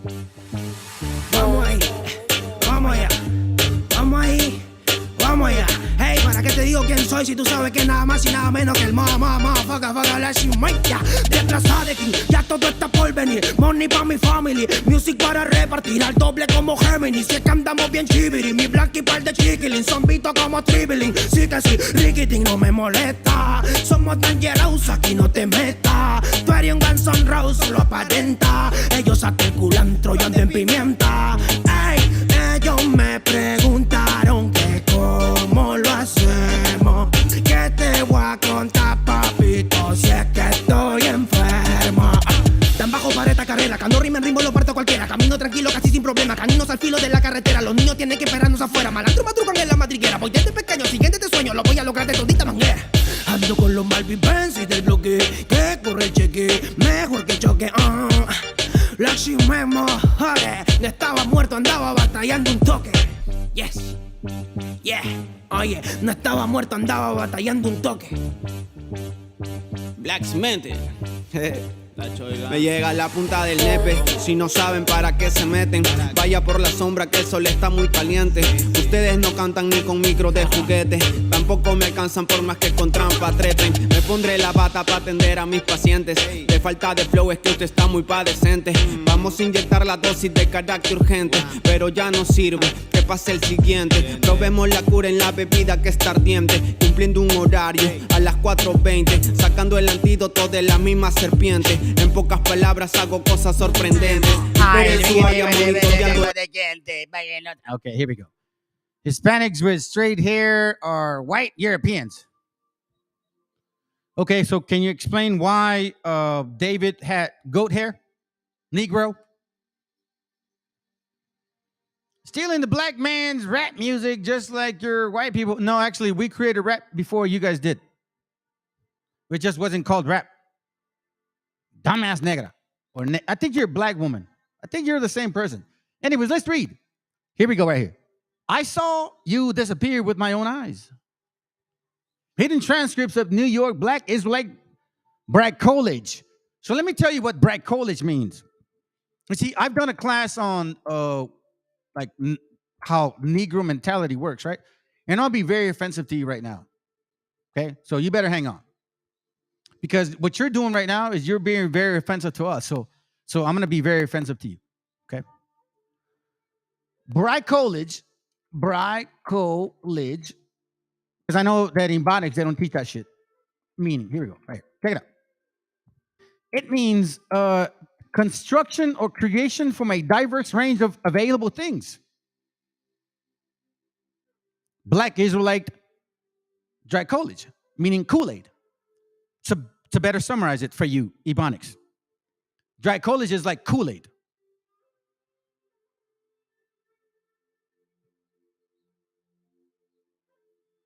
I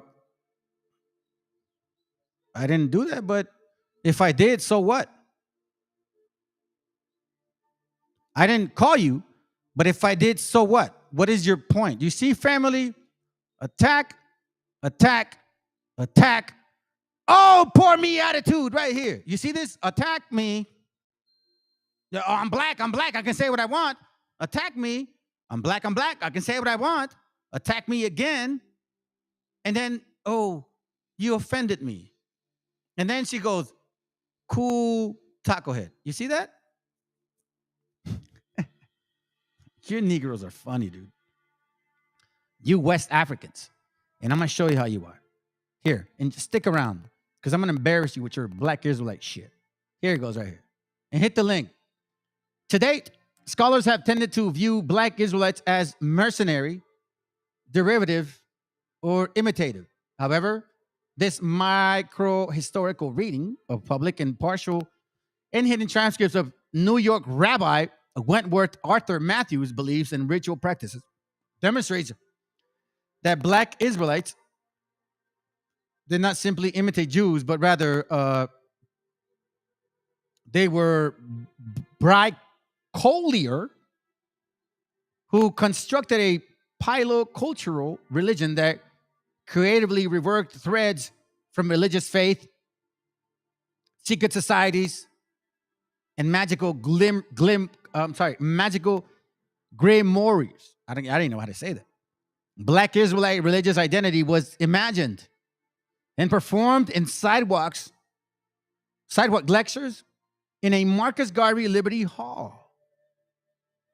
Oh. It was embodied through Caribbean pageant. Hey, you know what's so funny? Here's what I chip about you right here. Remember, you obsessed with black. No, actually, I wasn't talking about black people. I was talking about black people and white people. That's the thing. See, this is how I know that you're Yehudi right here. You see this? This is a girl, and actually, you like me.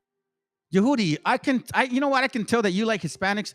I bet you that a Hispanic man he didn't love you the way you wanted him to, and that's why you're mad at us. Isn't that what it is? Just admit it, Yehudi. It's you. You say the same shit. You said this. That was the first thing you said when you first showed up. What's your Yehudi name? You're obsessed with blacks. We pay no attention to you. You said the same thing. Yehudi, you can't trick nobody. Black Israelism was lived through secret spiritualist and Kabbalist rituals. And by the way, I'm not obsessed with you guys. What I'm trying to show my people is to get away from you Negroes. That's what I'm trying to teach them. But you're here. I'm trying to tell them to get away from you, but you're here. Okay, here we go. Just like a European, always on the sex plane shit? What do you mean? What sex plane shit? White people don't ever tell you guys that. White people are not like that. They never tell you that. What are you talking about? And by the way, you just showed that you're a girl. You just showed us that you're a girl. Family, I'm telling you. You can't fuck with this science. Mama, please do me a favor. Just shut up. You just showed yourself that you're a woman. You're embarrassing your nation. You're a mommy, okay? And I'm gonna respect you as a woman. So do me a favor. Be quiet. Because I find black women attractive, but I'll never have kids with you because I know your spirit. Black Israelism was lived through secret spiritualists and Kabbalist rituals and taught openly through Sunday schools and Masonic affiliates. Finally, it was an identity that was formed and performed in a mixture of sanctified and Judaic rites. Oh, shoot. Print culture, like what we see today, performance, you know, like, hey, we're the people of the Bible. There you go. You see that? You see what I'm saying, family? Please stay away. Unless you want to, like, I tell you what, for the first time, I will debate a woman. You want to debate me? I will debate you. And I will not be offensive. I promise you. I will treat you like a woman. Anyways, finally, it was an identity that was formed and performed in a mixture of sanctified and Judaic rites, print culture, performance, and a complex society network. Well, all important to the imagination and realization of this new Israelite religious identity. This new. Recognizing the submersive quality of this bright foliage, Kool-Aid, this quality of Kool-Aid, and the complexities of its partial and hidden transcript beliefs and attempts, blah, blah, blah, blah, blah. Check this out. Matthews asked for a witness that he made himself invisible with a wave of his hand. And somebody said, yeah, you're right. It did happen.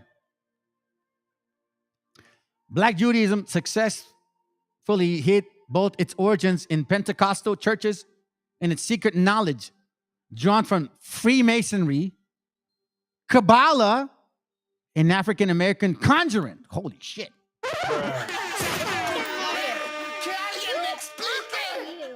Okay, so let me read that again. Black Judaism, like the girl right here, like you, this West African sister. I'll call you a sister. It's okay. Maybe you don't know that you're a sister, and that's why you're here. Black Judaism successfully hid its origins in Pentecostal, like the guy that says Negro to Jew, whatever, right? Churches, and its secret knowledge drawn from Freemasonry. You know, they like to hold their hands together and they show that sign and the 666 and all that shit. You know, all those fraternities? Yeah. Jewish Kabbalah, because you guys are in cahoots. You are Revelation 3 and 9. They are Revelation 2 and 9. You are Revelation 3 and 9. An African-American country. Because you're wicked-ass people. You're Canaan. You created Druidism. Look, check it out. You haven't said nothing. Rabbi Matthew's movement represents one little understood form of African-American storefront religion during the Great Migration. Black Hebrew or Black Jews or African-Americans who believe they're descendants from the ancient Hebrews who practiced religion that use some element of Judaism, some element.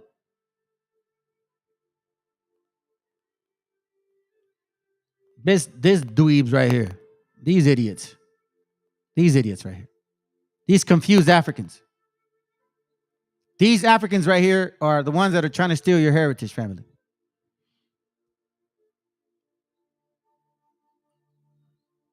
Prove me wrong. Hit the link.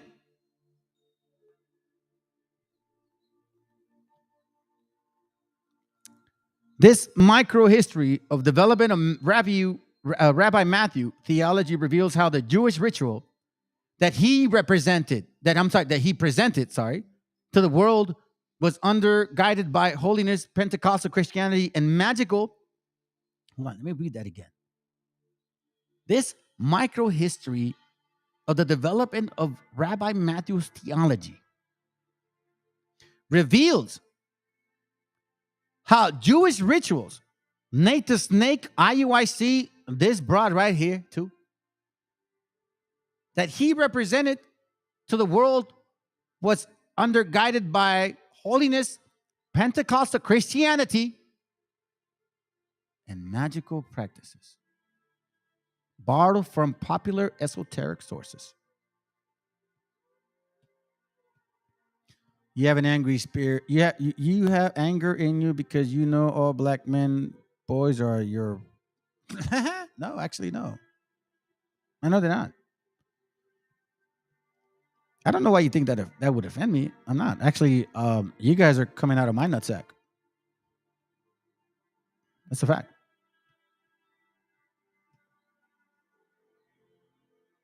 Listen, I'll say it like this. White people can only make white people. Black people can only make black people. We can make all kinds of shades. Our DNA shows it. Oh, hold on a second. You think I'm mixed with them shit? Oh, because you guys always want to go to DNA shit, right? DNA only matters when it looks good on you. That's where I'm from right there. That's what my DNA shows right there. My DNA. Skipping a hop from where we are. And then it says that I'm also 92% of these lands. You know what I find? That Negroes like you have about 30% gringo in your ass. 30% sperms up on you. That's why you have, like, you know, sometimes light skin. That's just a fact.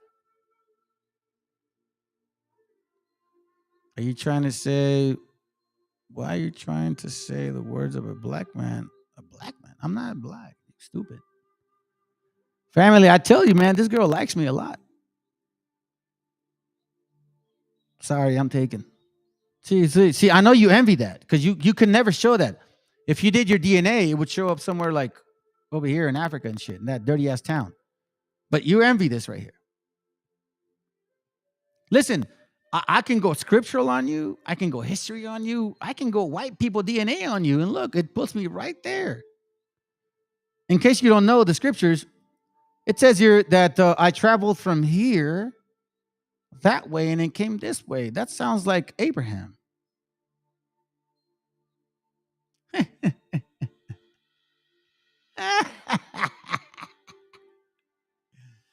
Anyways, so let's continue, family. It's just Africanoids are just a bunch of noids. It says here, understanding Rabbi Whitworth Arthur Matthew, who died as chief rabbi of the Ethiopian Hebrews of the Western world, is made more difficult because of the complexity of what James Scott called the public, partial, and hidden transcripts. His rhetoric, when whites were present, was different than when his audience was exclusively African American, and different again when his audience were all black Israelites. One of the items he taught as a religious school was speech in front of mixed congregations.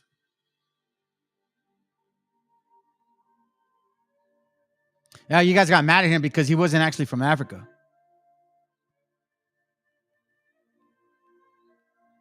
What else? Let's see what else you got going on. Kabbalah science and hidden theology and black Judaism. This is where you come from. This is your theology right here. I don't care what you say. I'll read it. Peru is a multi-ethnic, da-da-da-da-da. Yes, I understand that it's multi-ethnic. Yeah, I know that. That's cool. Sounds good. But it doesn't get away from the fact that you're still here, Yehudi. It's like you always try different names. I don't know. Everybody catches you. You're pretty dumb. I don't know why you keep embarrassing yourself. Anyways, you guys see this right here, right? This is where it came from. Look. The 6th and 7th book of Moses. Emmanuel of magic that claims to divulge the Kabbalah secrets of the ancient Hebrews. The work purports to be a collection of ancient Hebraic sacred texts, diagrams, incantations, and prayers attributed to Moses and other biblical patriarchs. This is what he worshiped. Matthew's right here. This is where that black Hebrew Israelite shit comes from right here. This worshiping of devils right here. You see this right here? Moses became identified with Hermes Trismegistus. That's called the Emerald Tablets family. It has nothing to do with us. 6th, 7th book, meaning the 7th. What is that called? The 7 principles of thought. That's where they got it from. That's where Yehudi's right here. Yehudi's right here because of that. That's how you say that. She goes and says this right here. Black Hebrew Israelites are the ones that put Mexicans on the live charge, blah, blah, blah. That's bullshit. It's not even true. Yeah, I'll show you why. You guys remember the book, right? Should I tell her? Yehudi, you got nothing on me. You got nothing on me, honey. It's pretty sad that you actually still believe in that shit.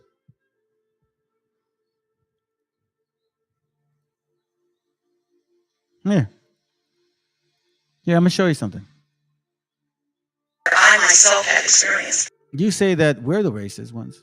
You say that we're the white people that supposedly we act like white people. Well, this is a white woman right here that looks just like you and acts just like you. This is a racist ass Negro. Where I grew up in South Central LA, the low-skilled jobs and other jobs in that area that have been taken by illegal immigrants. We need the federal level to step up and start securing our borders. The person you heard speaking is Aquanetta Warren, the mayor of Fontana since 2010, until now. She's the one that you just heard make anti-brown, racist, anti-Latino remarks. And there's more. What does Aquanetta have to do with the Justice 8? What are the connections?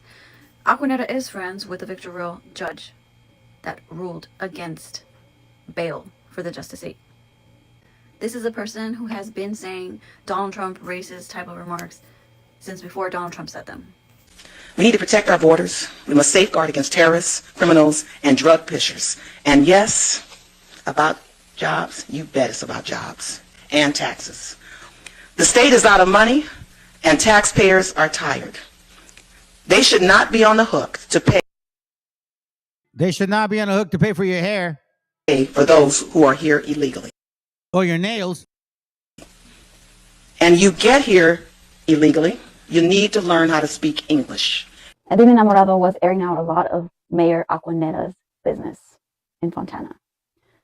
And she then raided his home on December 12th in Operation Accountability, along with San Bernardino Department, Pomona PD, Upland PD, and Victorville PD. Do you really want to compare that? Latinos and Hispanics in Los Angeles hate and kill innocent black kids. You really want to compare that?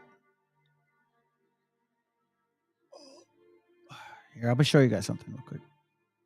Let me let this play. Aquanetta hired a company called Ford Leave Yeah, because you were actually in our country, you stupid ass. That's why. that went on to harass street It ain't my vendors fault. You know, it's Ebonics. violently.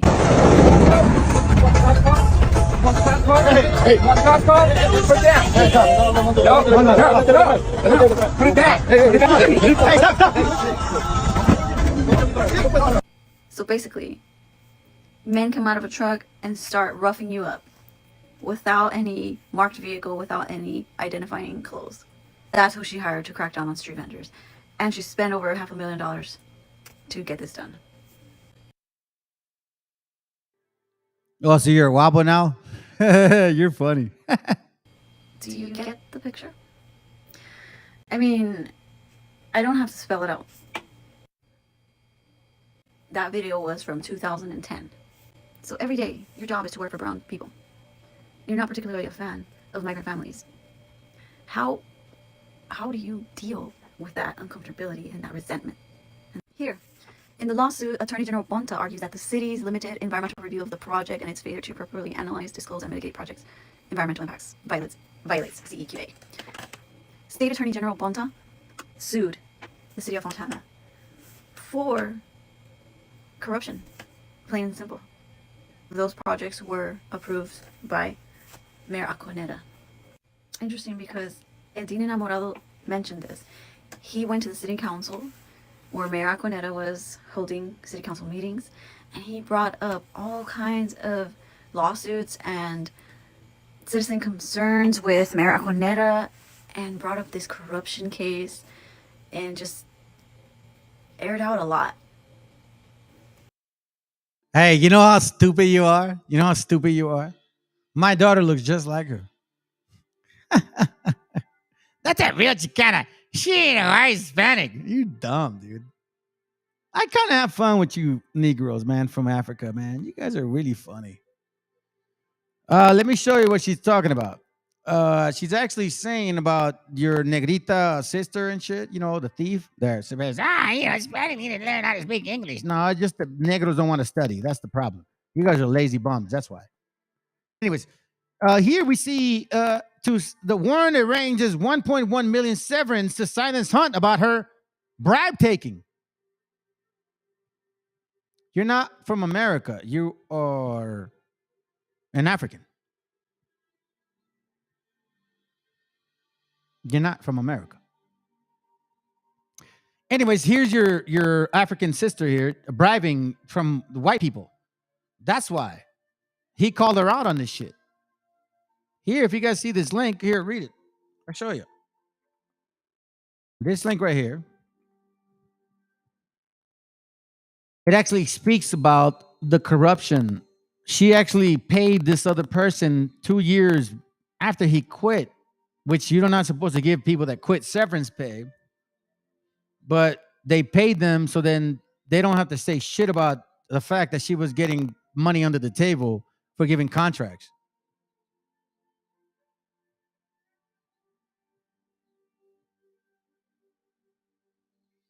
Look at this shit. Let's continue.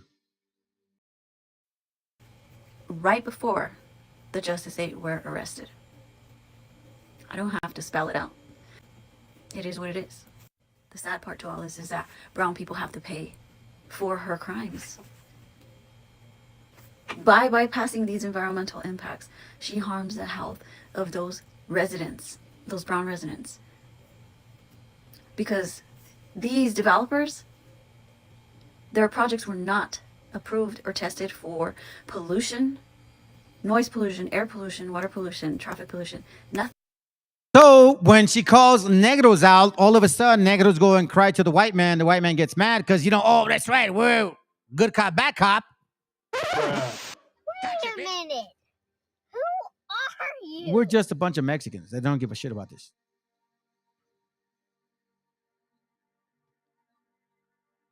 Vanessa Williams is white as it can be. Oh! You want me to? You see, this is so funny, fam.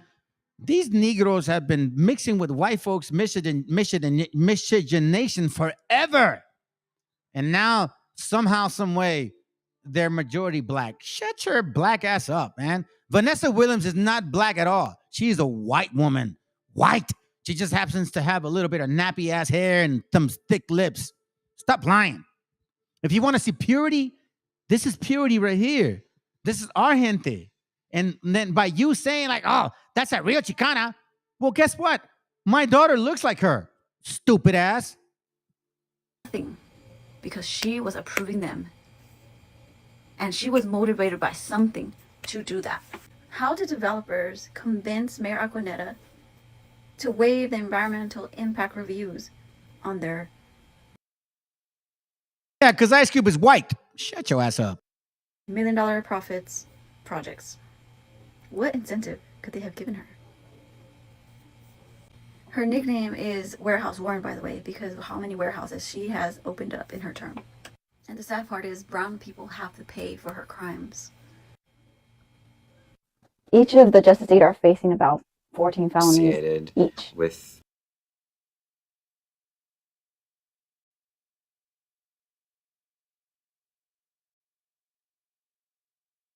Do it, family. I'm gonna have to do it. Let me educate this Ebonics West African. people who are Hold on. Let's go back. I'm not leaving anyways. I got some time. Let's go. My mother was Pauline Augusta Coleman. I'm related to the Redmonds through her. Unfortunately, she passed away in 1987. So I wanted to share this revelation with my father. Ice Cube is still a white dude. Shut your ass up. While he was visiting my cousins. Where you come in? Hey, where you at, boy? He's so white. He's like, make sure you listen to me, boy. How you doing, boy? He tells his son, how you doing, boy? That's a so-called black man? Is that a black man right there? Is that a black man right there? That's a white man. This is who you are. Revenge Johnson, whatever. I don't know. Well, what a revenge? What? You're revenging shit. Ice-T, Ice Cube, what? Ice Crew, whatever. Creole, whatever. I don't give a shit. Kool-Aid, I don't care. Y'all are white people. Stop it. Shut up. While he was visiting You're just Euro-Africans. my cousins. Where you come in? Hi, Daddy. How you doing, boy? Fine, how are you? All right. How you doing, boy? What do you Man think is of white that? as Were you hell. surprised that white women were sleeping with black men in the 1600s? Joe, how you doing, boy? That's a white man. That's amazing, huh? I'm surprised you could. That shit is racist. One that Hey, happened. you know what? That's racist right there. Why is he calling him a boy? That shit is racist right there. Man, see, how come you don't find that offensive? He tells the black dude, how you doing, boy? Hi, Dad. Racist ass widow. Father. While he was visiting my cousins. Where you come in? Hi, Daddy. How you doing, boy? Fine, how are you? All right. What do you think of that? Were you surprised that white women were sleeping with black men in the 1600s? That is something. That's amazing. Okay, Yehudi, you telling me that they're your people?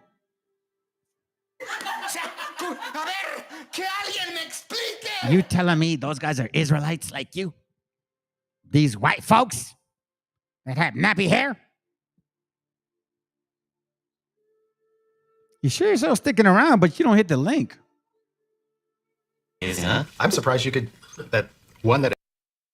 Whoa. Hold on a second. What is this right here? Hey, by the way, appreciate you, bro. Hey, I can't pronounce your name. Yaush. Thank you. I'm not, I mean, I guess you guys can chop it up between you guys, but I'm like, isn't that a white woman right there? That's his father, you fool. Oh, you mean the white guy? The white guy is his father. So the white guy is still a black guy? And then you tell me that I'm a white Mexican. This is, you know what? You want to know something, fam? Look. If you were a truth teller, I'd hit. Then if I was a truth teller, you'd hit the link. So if I'm not a truth teller, why are you here? Why? Wait. Matter of fact, you know what? I'm going to enjoy myself. I'm having a good time. Let's go. See, a bunch of black people with nappy hair. It happens. And two, you could do it for any period of time and Nah. get away with it. Look at that white guy. Look at that white guy. Just a man. And the black man would have been a slave. Hey, boy. You telling me that's a black man right there? That's that. Listen, I see him. I see a gringo right there, bro. If he talks to me in English and I don't speak no English, I just come from Mexico and I don't speak no English and he's telling me some shit, I'm going to say that's a white guy. You see, family? You see how these Negroes, stupid ass Negroes right here, have the nerve to fucking come here to this channel and try to tell us they're blackety black and they see a fucking white ass so-called black man and still call him a black man, but call me a white Mexican. Oh, and call this sister earlier, oh, she's a real Chicana, when I have kids that look just like her. Who's the real fucking sick ass head? Whose naps are in the fucking process of thinking? This is why I don't like doing these classes. Because when people like you show up, it really bothers me. And I really understand why your own people dislike you. You embarrass your own selves. This is a joke. You're telling me that he's more, I don't know, he's more indigenous than me? Oh, God. The African American people wear racial mixture right on their faces. And the greatest percentage of our admixture comes from European ancestors. Did you hear that? Mixture comes from European ancestors. Are you going to hit the link now? Or oh, hold on a second. You're saying like, I don't hit the link because you're not truthful. Then why are you here? All of a sudden now, they're going to run, family. Here, do me a favor. For the sake of your soul, we'll forgive you. Hit the link. We'll forgive you. We'll pray to God that he don't punish you like he's going to do it. You can't deny the fact that you guys are white as hell. I've showed classes of miscegenation. You've been sleeping with each other way back. There's nothing African about you, almost, so to speak. Let's continue. But for some reason, it's much easier for us to imagine another source. He knew his grandmother, Elizabeth Redmond, and he said she was a full-blooded Cherokee. Like almost all African Americans I know, my relatives are convinced that we have Native Americans in the family. This is Lucy's sister, and she had hair down to her knee. I thought she looked, like a Native American. And that's, like I said, that was my mom, and she... Like a Native American. And this is why I get so mad at you stupid asses, because you guys don't suffer like we do. And you have the audacity to act like, oh, is she Native American? It's so convenient because you don't like the fact that you were having sex with white people and then they turn on you after 1865. Once 1865 happened, white folks said, nah, the hell with Negroes. I'm not working with you guys no more. Because it was Negros against whites.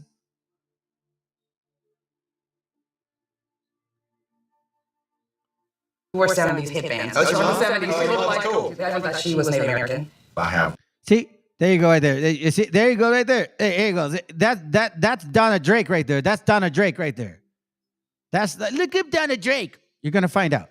I thought she was Native American. I have a little Choctaw Indian in my background. She looked like an Indian woman. She looked like, like straight off the prairie. They talk about the cheekbones and Yeah, you do have white Chico. Yeah. She always had long black hair. And I say something, family. Out of all these brothers, out of all these people right here, not even this guy, I like this brother right here, man. I actually think he's our people. I've seen him in other conversations and certain things. But again, what's her face? Revenge ain't gonna see that shit. But anyway, let's go. Let's continue. so, that's Indian hair. But I've long been suspicious of these stories. How could so few Native Americans sleep with so many You see this right here? So because our sister has dark skin and this nappy-headed African right here has dark skin, they're going to say, oh, that's my aunt, that's my mom. This is where she comes in and says, oh, yeah, you're right, Donna Drake. Don Chitley is African. Hit the link. Why don't you hit the link? What is wrong? Listen. Okay, dude, hit the link and I'll be nice to you. I just want to hear your voice. I want to hear what you're saying. Like, you know what I mean? Because maybe we're misunderstanding you. Maybe you're on the same page. I don't know, man. Come on, hit the link. I'm interested with you. Come on, let's go. African slaves. That's why I've asked the geneticist, Dr. Mark Shriver, to put these rumors to the test. Now we're going to go on to Tina Turner. Her family reports indigenous American ancestry. Oh, yeah. Tina grew up believing that two of her grandparents were part Native American. Listen, by the way, I like Tina Turner. I have no problem with her. Never did I say she wasn't Native or she was Native. I really thought she was our Hindi because, what happened to her, right? Because that's fucked up, man. That dude, that guy's an asshole, man. That's messed up. I love my wife. I love her. I've been married with my wife 28 years. And, you know what I mean? Like, I don't know, man. We were just built that way. Just like Jeremiah 29 says. Look, listen, I think that's why these people envy you. You know what I'm saying, Raza? And they don't want to admit it. They want to, well, actually, no, they really envy you. They want to be you, but they don't want to be you. Because you can actually do this. Jeremiah 29:6. Take ye wives and beget sons and daughters, and take wives for your sons and give your daughters to husbands, that they may bear sons and daughters, that they may increase there and not be diminished. And seek peace of the city whither I have caused you to be carried away captive, and pray unto the Lord for it, for in the peace thereof you shall have peace. So, like, there's only certain people that actually do this shit. You know what I'm saying? And it's not them.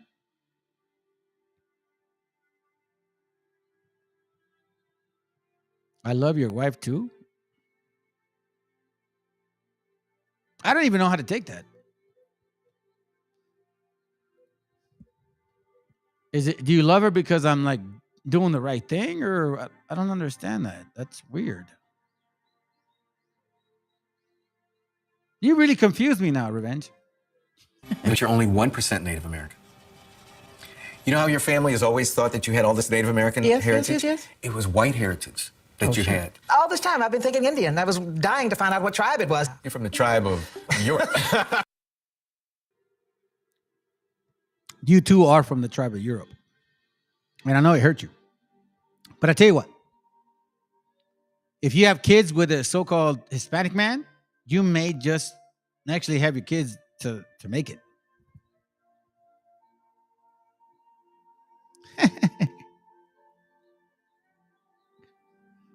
She is weird, dude. She's weird, bro. And I'm 3% Native American, so I got just a little Indian. You got a little Indian. I just got a little bit of Indian. Dude, it's totally worth having a little bit Indian. I understand why you envy us. It's all good. We have the food. We have the love. We take care of our kids. We love our women. We love our wives. You know what I'm saying? Y'all can't do that. You guys can't do that.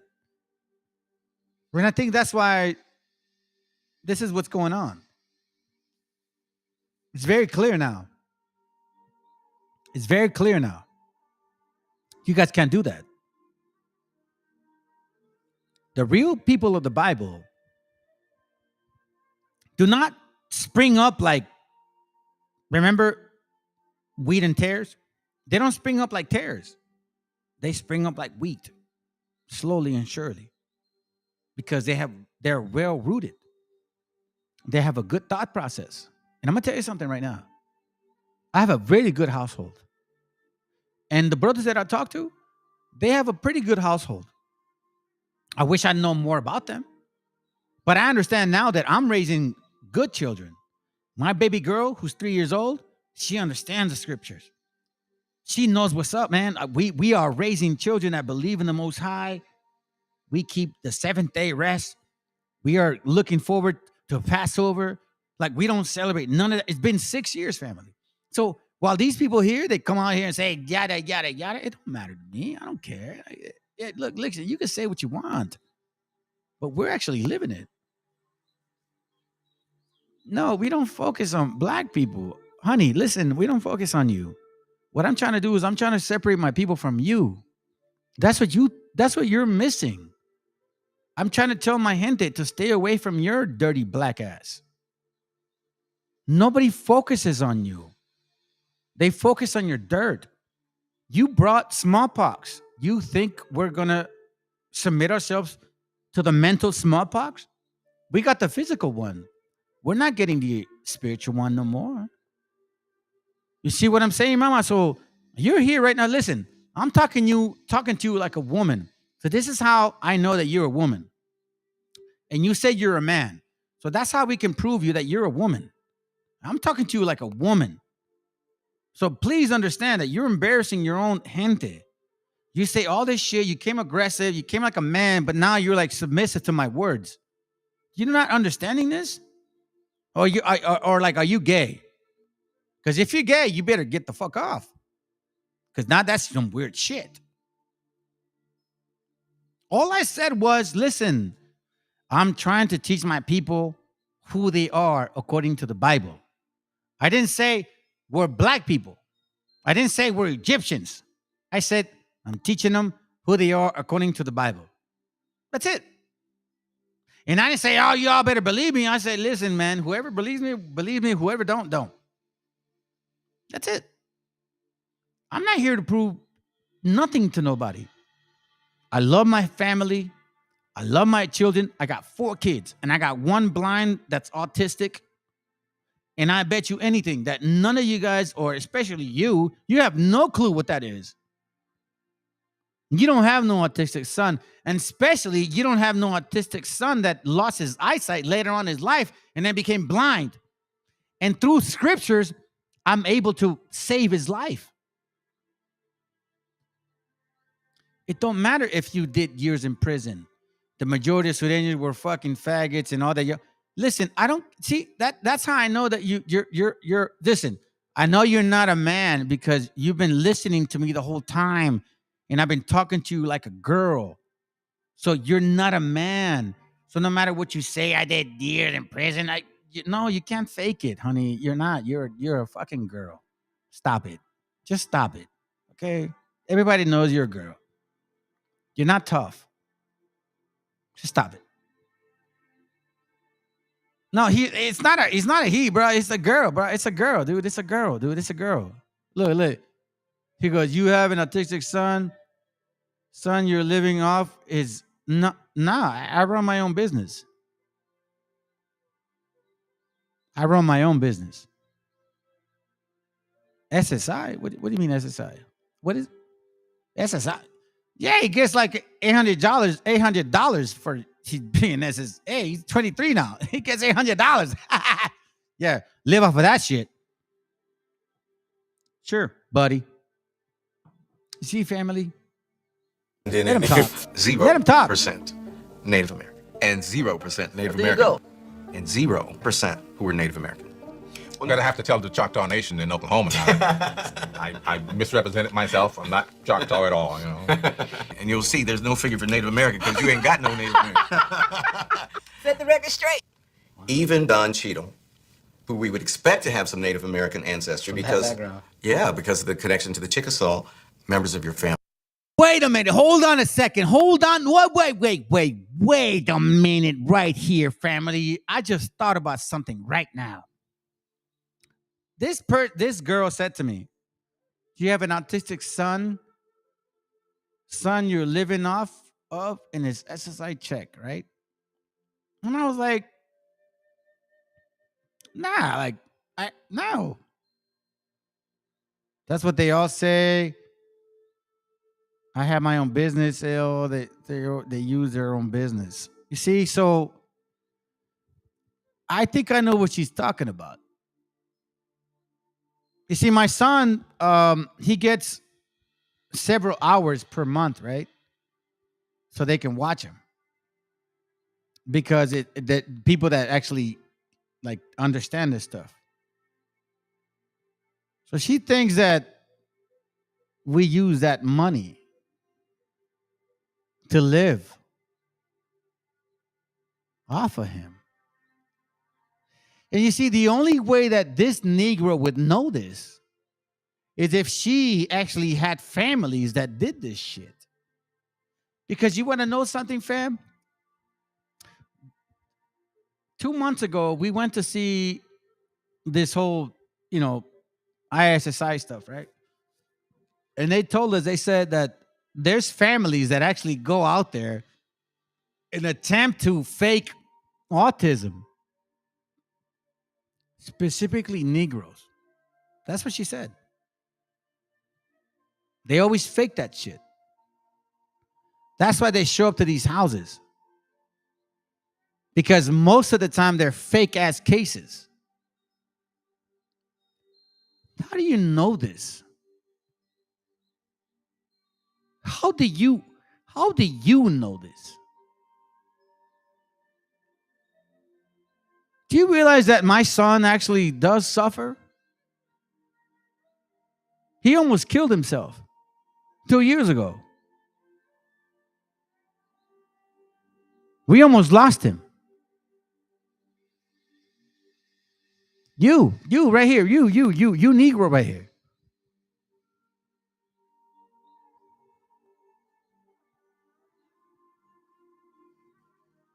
Doesn't a doctor have to diagnose a child with autism? Wow, man.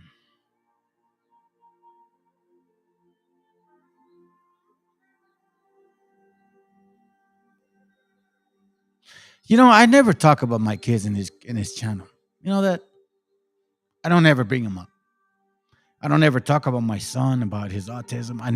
I never share the shit that I went through with him. I'm going to tell you what. I'm going to let you keep posting shit so you can see how horrible you guys are. Your spirit is so fucking horrible, man. You guys are not the people of the book.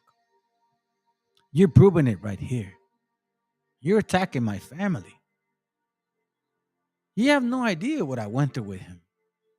Oh, as a matter of fact, fuck the shit that I went through with him. You have no idea what he's going through with him himself. But apparently, I guess you Africans don't give a fuck. Maybe that's just the way you guys fucking are, man. And maybe I'm in the right spot to treat you guys like fucking enemies. Because I would never attack your kid. And you just did.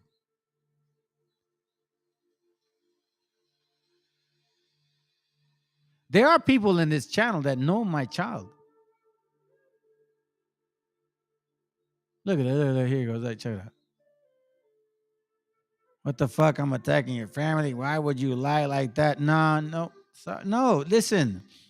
You don't have to be blunt. You are what we call a passive aggressive. You're a passive aggressive individual. You probably don't know that about you. See, that's the problem with you guys. You don't examine yourselves. You see, I examine myself. I know what kind of person I am. You are a passive aggressive. And you wonder why, yes, you did attack my family. You did attack my family. It's all good, though. You want to know why? You want to know why? I'm going to say this to you. My son, I take my son for, I'm going to tell you guys some shit about me right now. So you can shut your black ass up, okay? I'm going to tell you right now. Put up the comment, whatever. I don't care. I don't give a shit. I walk my son every morning. My son can't see. We take a walk. If we get a chance to talk. We walk for about almost a mile, right? You want to know what he taught me? He lost his eyesight.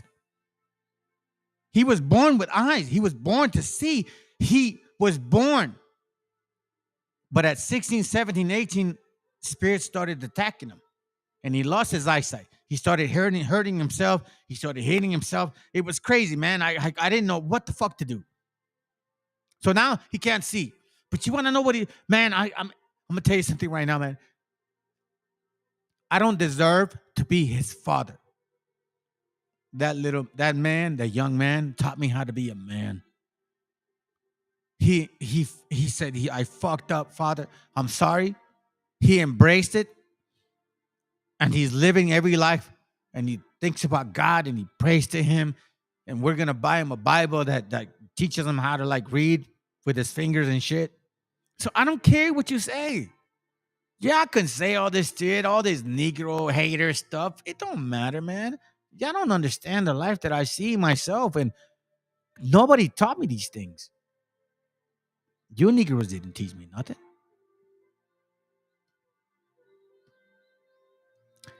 See, this is what he said. How is he saying he's lying off the SSI checks? Okay, I'm going to tell you something.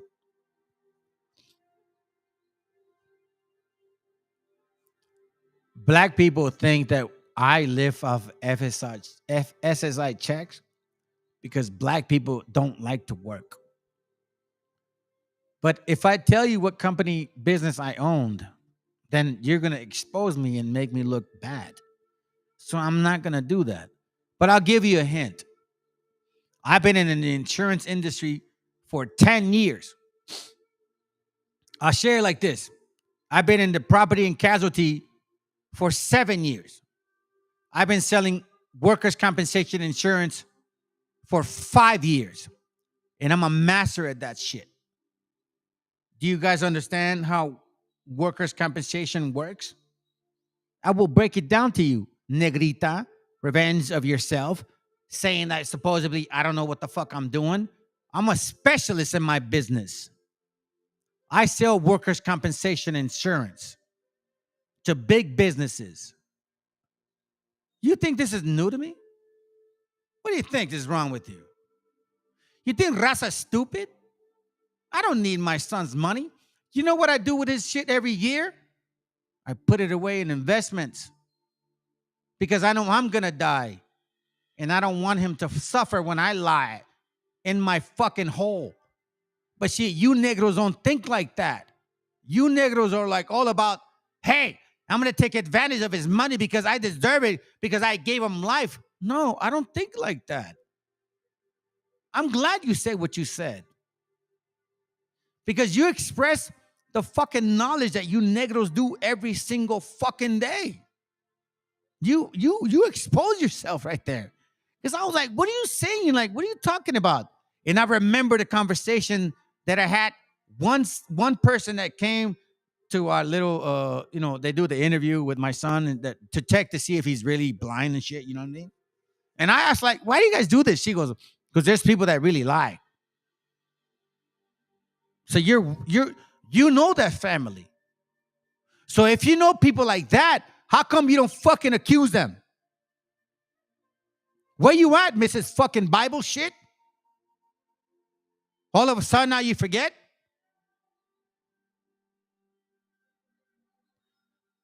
Show me where I attacked his...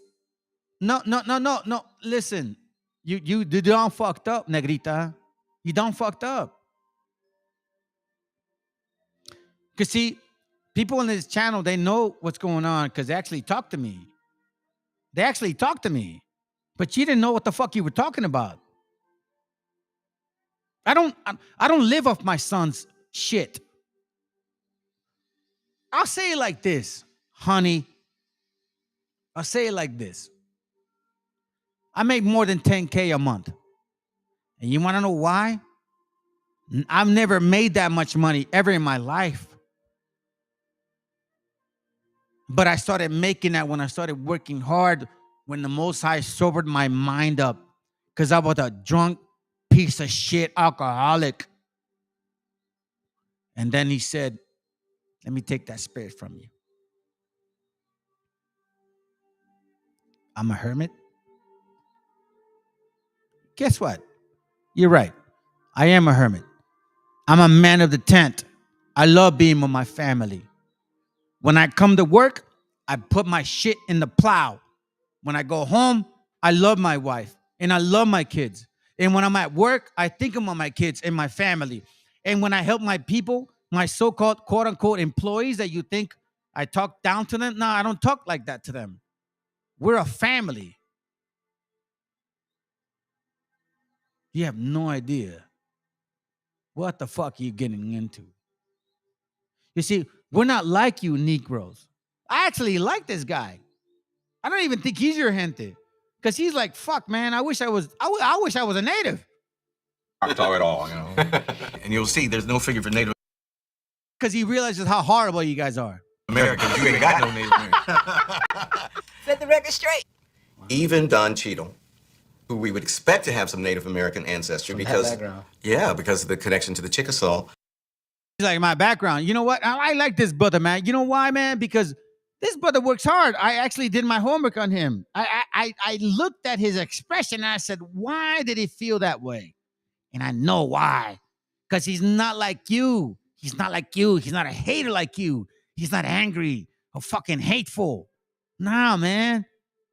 Listen, we're not here about color, stupid ass.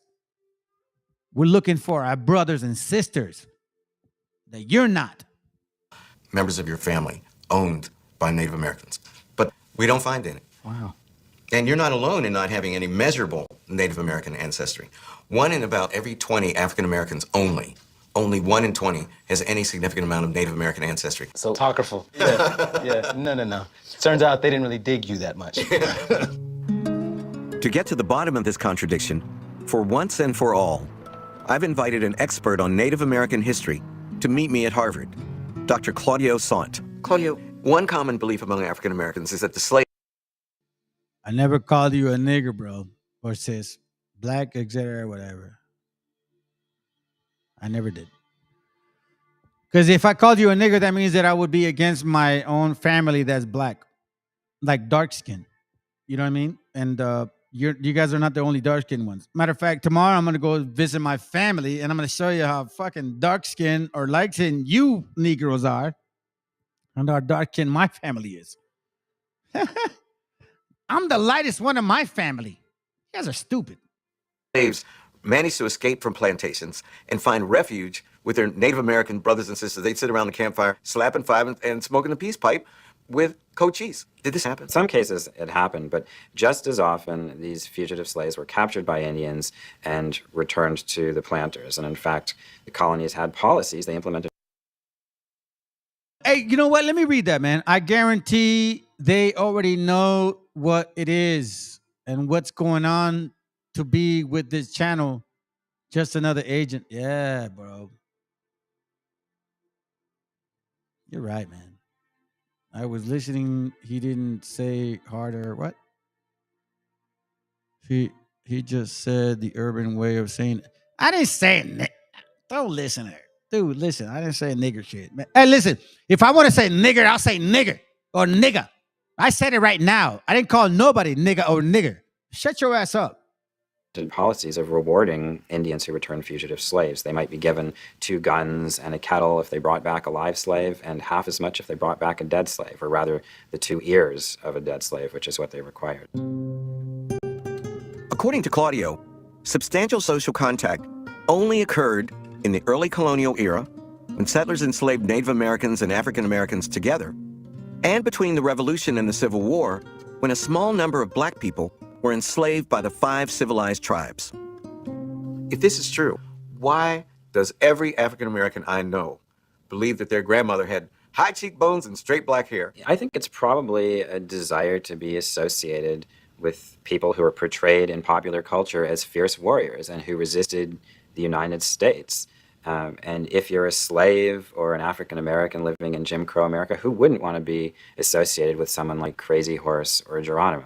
It's easier to say we got a little Indian in us than say we got raped a few times. Right. That's a really good point. It's a lot easier to say. So you make up a myth. You make up the myth. It sounds much better. It sounds much goes better. down a lot smoother. There's a strange sort of security in not knowing a great deal. There's a sense that it's all sort of mystical and lost.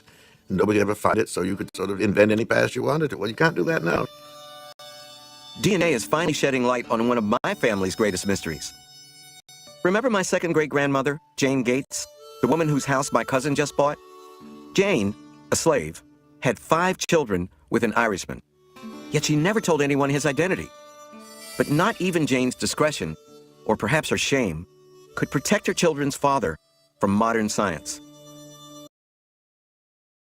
Hey, it is what it is, man. Listen, I'm going to show you this video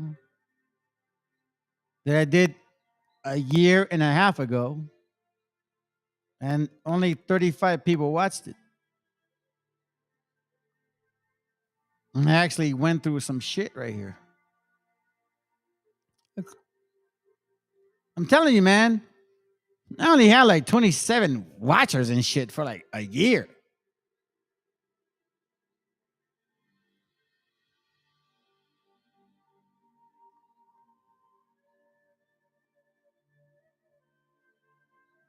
The Irishman raped Jane.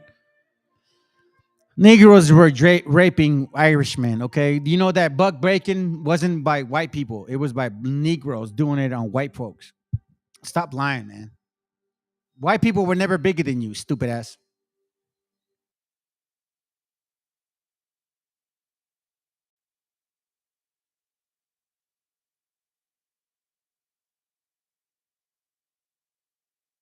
Todo aquel que se jura.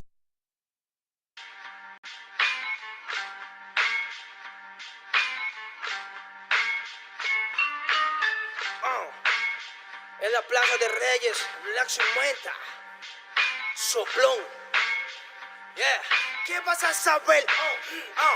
¿Qué vas a saber tú? Oye, chibolito, faltóme.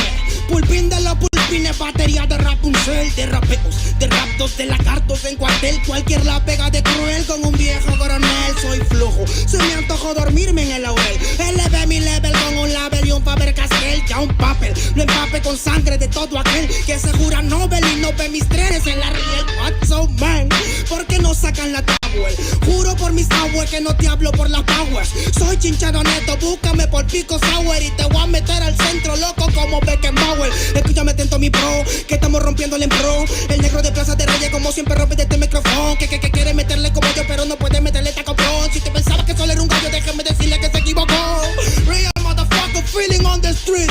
Es el Black Sheep, Black Sea Metal de Plaza de Kings. Motherfucker, so bloom.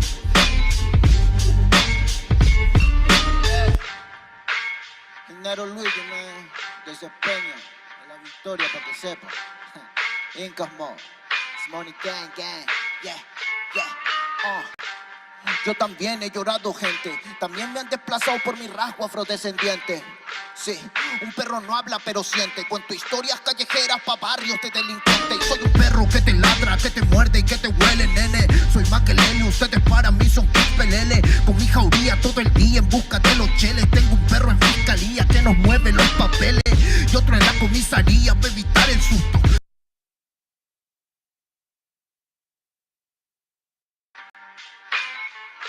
Oh man.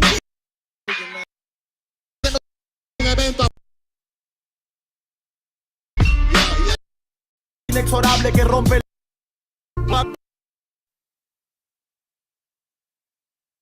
Here we go, right here. Here we go. Hold on.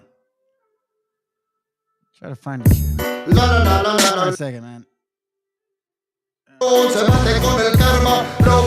Here we go, right here. Testing. 1, 2, 3. There we go. Testing. 1, 2, 3. Hope y'all can hear me. Pay attention. Hope y'all can hear me. Shalom. Good morning. Good morning.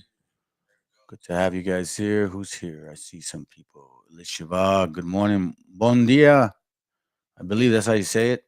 Oh man, I need some of that coffee. Oh, I didn't get. Oh man, I need some coffee, Elishua. Honestly, I have one every morning. Today, I just one of those days that I didn't actually get to it. I slept a little longer, so I've been sleeping longer lately, family. So all praises, whoever you be. I guess y'all been praying, man. Hey, by the way, Vladimir, I saw your post, bro. For some reason, it didn't show up on my screen, so I couldn't like post it on what your Shalom is, bro. All right, I ain't trying to ignore you. All right, hey, bro, Garcia, buenas. That's a good way to put it, bro. Buenos dias, hermanos. All right, family. So let me go ahead and take care of the particulars, the particular parts. Copyright disclaimer. This content does not belong to Bible Chronicles or claim this intellectual property. The content provided today has and always will belong to the content owner. Bible Chronicles does not have any affiliation with the owner of this property. As mentioned, Bible Chronicles did not intend to make use of any material for the purpose of harvesting gain. However, Title 17 of United States copyright law states material and use can only be done when it's for theological or general educational purposes, and thus Bible Chronicles believes that this principal material falls under fair use, which honors protection under Section 107 of the same U.S. copyright law. All right, so we got that out the way. Hey, listen, family, I'm naming this the Daily Dose. The Daily Dose, Part 3. They're going to be in parts. It's not going to be like different titles. I think it's just, let's just keep it simple, man. You know what I mean? We'll just go by numbers. If you'll know based on the number where we're at, you know what I mean? If it's a 50th daily dose and we're on the 50th daily dose, I can go back to the 40th daily dose or the 30th daily dose. You know what I'm saying? And what I'm trying to do is get through our timeline. Right now, I'm like in 1492, 1510, 1520. You know what I'm saying? You see, family, for a long time, this whole concept of manifest destiny has just put us in a particular mindset. You know, if a consistent marginalizing of our people, consistent putting down, neglecting what we've gone through, the rape. And look, not even the rape, not even just the words, the rape, rob, and pillaging. No, think about that. You live a life with your family. And yes, in this nucleus, nothing's perfect. Of course, we're going to have issues. But you know your people, you know your neighbors, you know the viejita down the street that she's always like snitching on you because she's like, I'm gonna tell your mom. You know, regardless of maybe some bad relationships that we had tribal, tribe-wise, we still had relationships with each other. Now I should not be in. I knew your name, you knew mine.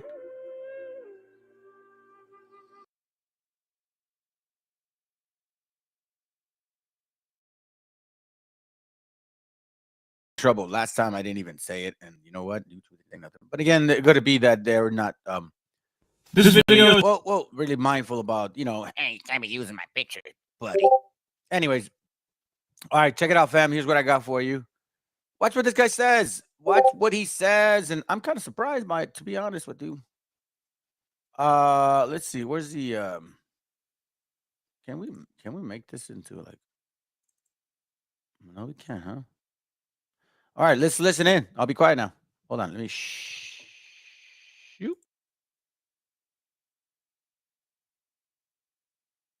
for educational purposes. Man, do I hope it educates some people. So we're going to talk about land back and reparations.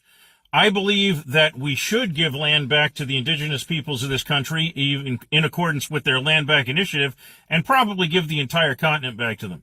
I also believe that people who have a family history where they were kidnapped from their homeland and brought here in chains to be enslaved to people who have this complexion deserve reparations for the suffering they have had historically and because of the systems of oppression that still exist today.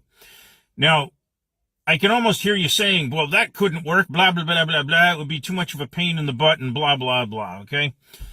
And to that I want to say, if you think it would be inconvenient to give your land back to the indigenous people and to pay reparations to the families whose ancestry was enslaved and continues to suffer at the hands of institutional racism in this country, imagine how inconvenient it was to experience that stuff, to actually have your land forcibly stolen from you, to imagine, having yourself kidnapped from your friends, your family, your homeland, dragged across.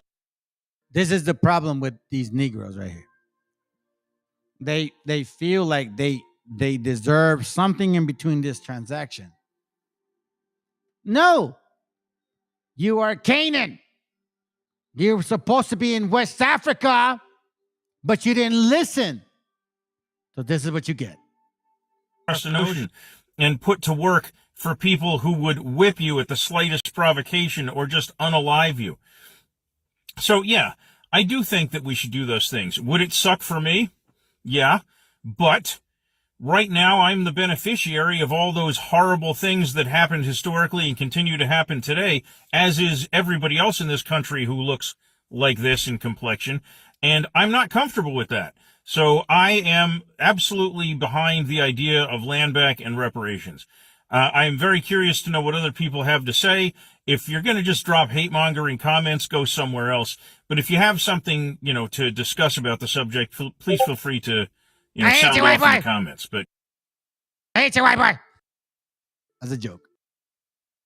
Hey, family, I'll tell you this right now. That's kind of weird, but somewhat refreshing, to be honest with you. Do I believe it? No, I don't believe it unless it actually does manifest, quite frankly, man. You can't trust these people. I don't care what you say, bro, unless I actually see it. Because you don't want to know something, family? And we're all very mindful about this. We got a particular type of nation of people. The very private interpretators, the ones that carry a dose of a hypocritical nation with a dose of victimization hood. You know what I'm saying? Like those kind. Yeah, they say that this is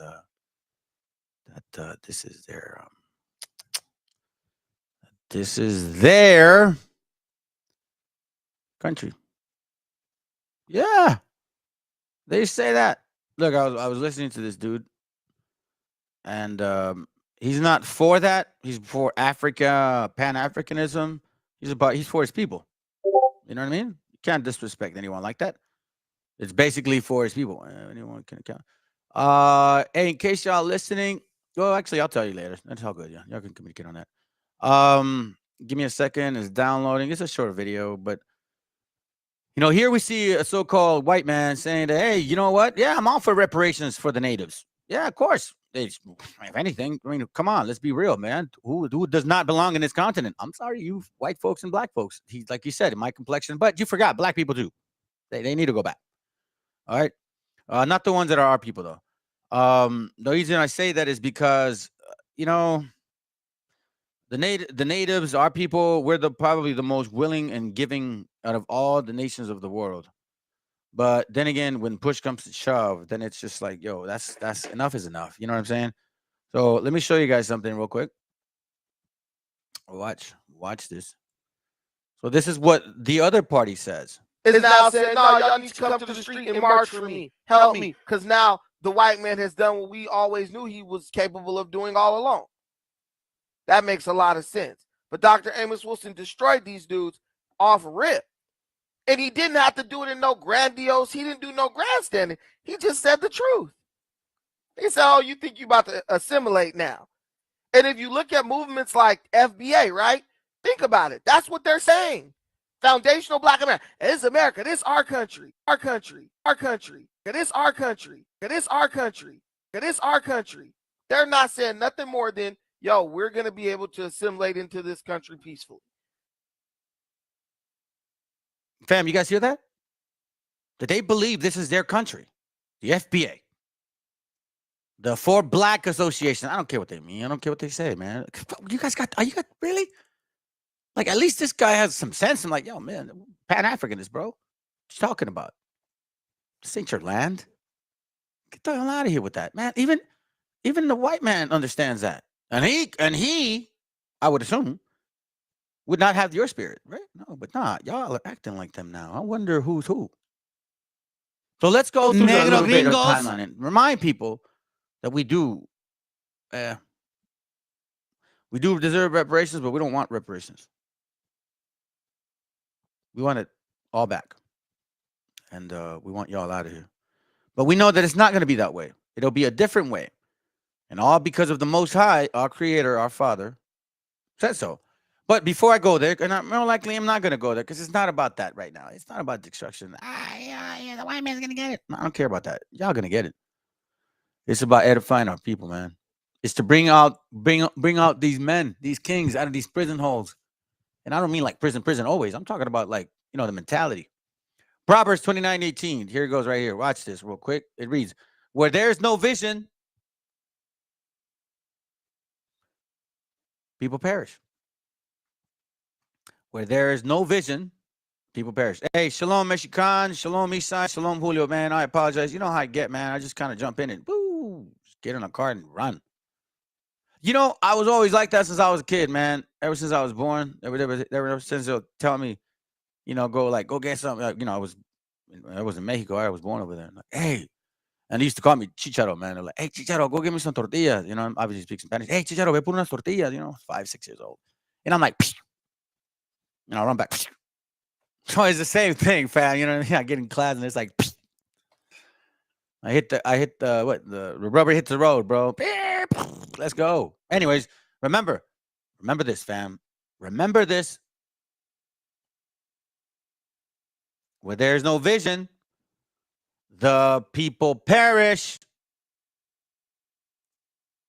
You know how important that is? You guys realize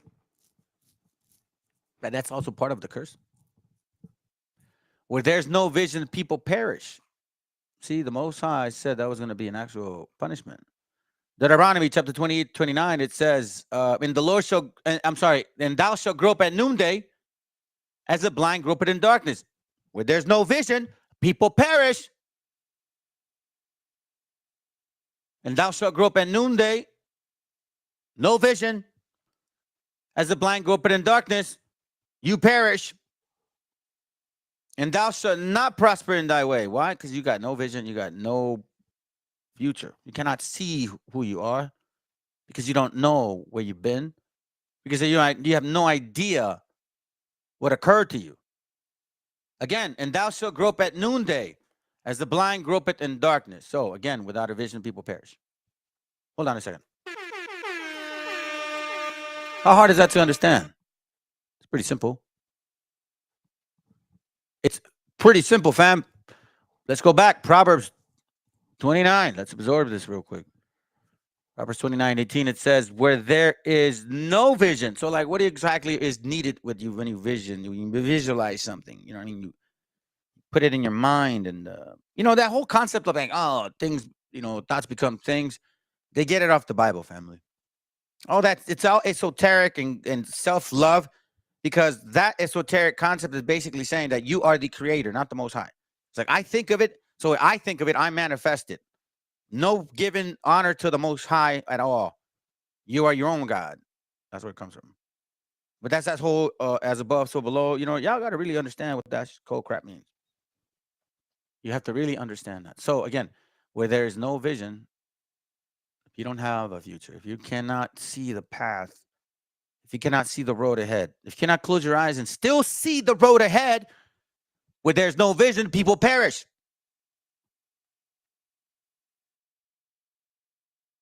Let me show you something about that understanding. I know a lot of you guys think that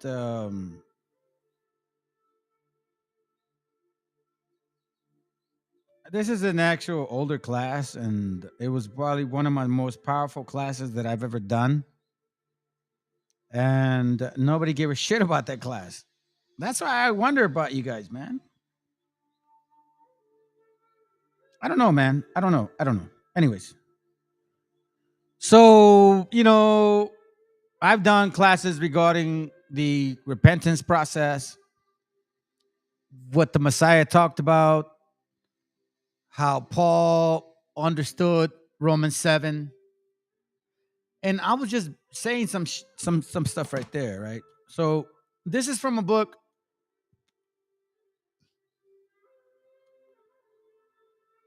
Ancient Mystics. This is from so-called teachings of Masonry. Masonry believes that they are a unique thought process. I'll say it like that. They think that they needed a bunch of materialistic, scientific, Kabbalistic, Zoharistic, Kabbalistic concepts to understand the teachings of what our Father taught us and why he sent his son to solidify some of the understanding. You see, they use a bunch of different shit. I didn't use none of this. So let me tell you exactly what they're saying. All real initiation is an internal, not an external process. So let me tell you something. When 2 Corinthians 13:5 says, examine yourselves whether you be in the faith, meaning look within yourself. No other ceremony is dead and useful only as far as it symbolizes and illustrates and thereby makes clear the inward change. Examine yourselves whether you be in the faith. Know ye not yourself? To transform means to regenerate. Didn't the Messiah talk about that? John 6:63, John 3:3. Hold on a second. It's not even done yet. Remember, let's go back again. And the outer ceremony is dead. It's not of the flesh. Remember, the outer ceremony is dead.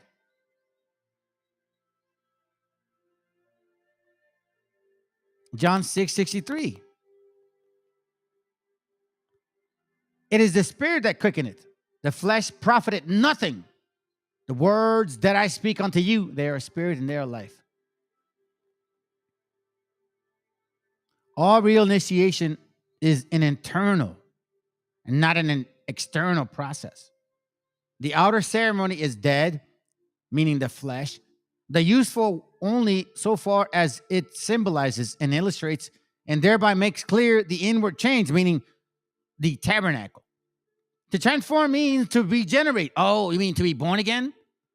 And this comes from trial, by effort, by self-conquest, by sorrow, by disappointment, by failure, and by a daily renewal of conflict. Oh my God, let me ask you a question. What the fuck does that sound like to me?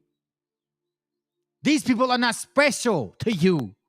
They don't know nothing better than you. It's in the Bible. Sirach 2:1, my son, if thou come to serve the Lord, prepare thyself for temptation. Set thy heart aright and constantly endure and make not haste in time of trouble. But to transform means to regenerate. This comes by trial, by effort, by self-conquest. Okay. Oh, I'm sorry.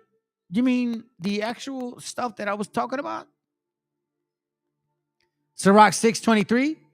Give ear, my son, receive advice, and refuse not my counsel, and put thy feathers into her and put thy feet into her feathers, and thy neck into her chain. Bow down thy shoulders and bear her, and be not grieved with her bonds. Oh, I'm sorry. That sounds like this. Transform means to regenerate. This comes by trial, by effort, by self-conquest, by sorrow, by disappointment, by failure, and by daily renewal of conflict. I'm not done. Bow down thy shoulders and bear her. Be not grieved with her bonds. Come unto her with thy whole heart and keep her ways with all thy power. Sounds just like that. It is thus man must work out his own salvation. Oh, for real. The consummation, initiation is signing of the Christos, meaning perfection. The problem with genuine initiation or training is occultism. Consists of placing all the operations, blah, blah, blah, blah, blah, blah. Listen to this. In freeing the ego from the dominion of the appetites, passion, and the whole lower nature, the idea is not to despise the body, but to purify and transmute it. Not to destroy the appetite, but to elevate and control them absolutely. You know what that means? You think these stupid ass bastards thought they were smarter than you? They're not smart.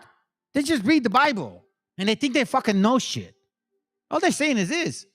Romans 7:7. When shall we say then? Is it law, sin? God forbid. Nay, I had not known sin, but by the law. For I had not known for I had not known lust, except the law had said, "Thou shalt not lust." Now remember what he said.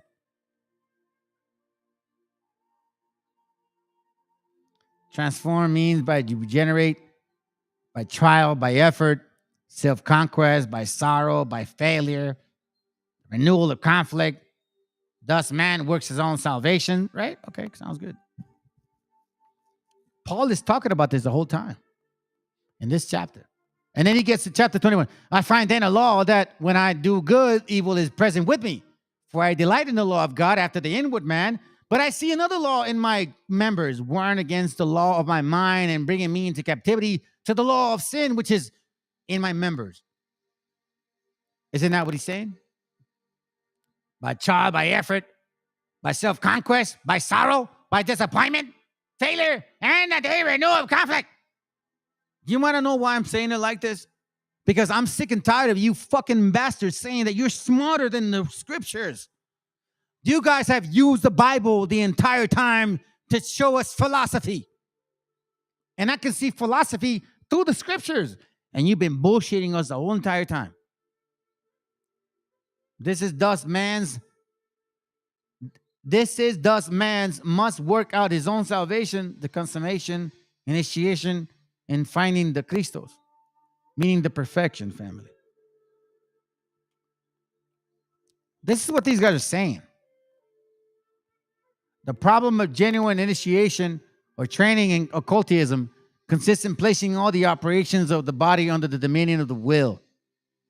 In freeing the ego, meaning the flesh. So that's why I've been saying it to you guys. There are two brains in your body. You have to battle with the spirit of the brain, of the flesh, and of the spirit. They battle each other all the time. And freeing the ego, which is of the flesh, from the meaning of the appetites. That's why they say fast, passions, and whole lower nature. That's what they're talking about. The idea is not to despise the body, but to purify and transmute it. Not to destroy the appetite, but to elevate and control them. Absolutely. And this is known as alchemy, as transmutation.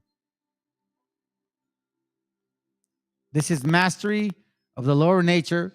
Does not change the key of physical nature as such, but subordinates it to the higher plane. You know what this is? This is what it's saying, family. That's what it's saying right here. Examine yourselves if you're in the faith, whether you be in the faith. Prove your own selves. Know ye not your own selves? How that Jesus Christ is in you, except ye be reprobates. Okay? It says examine yourself, right? And then it says James 1.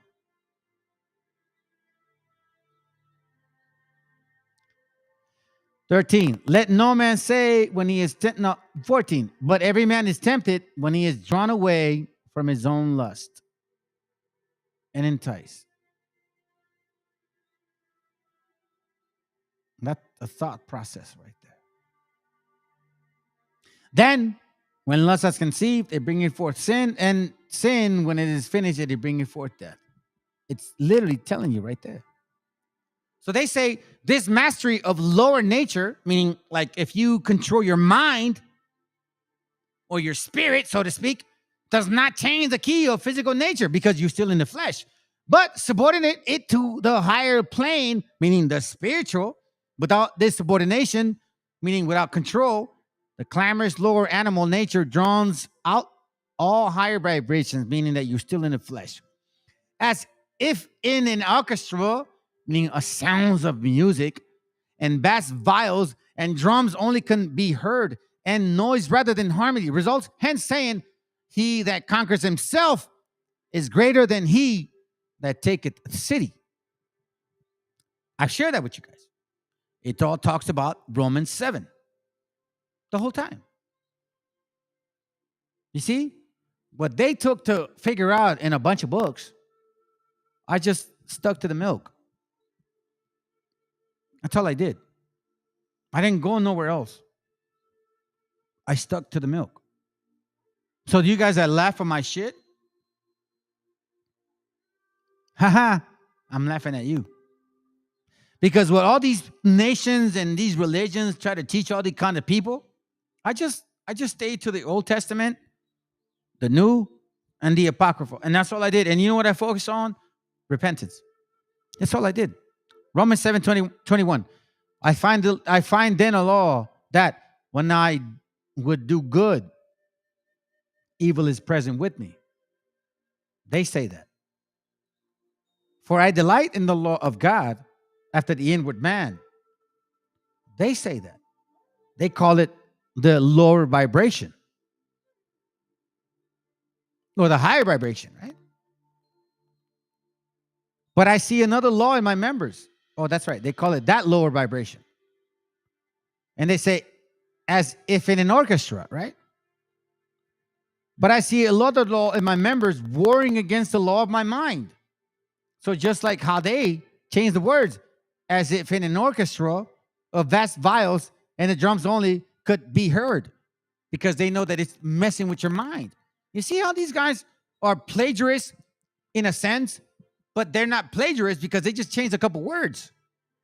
And it says, and bringing me into captivity to the law of sin, which is in my members, as if in an orchestra of blah, blah, blah, blah, blah, and noise rather than harmony. Hence saying, he that conquers himself is greater than he who conquers a city.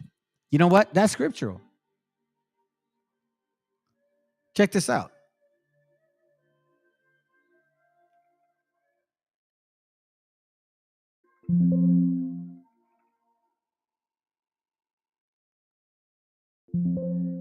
Let me see if I can find it.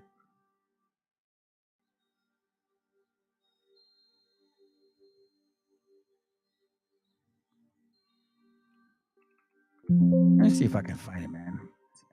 And that's it is an important scripture because I read it. I know I read it. Conquers. Hold on a second.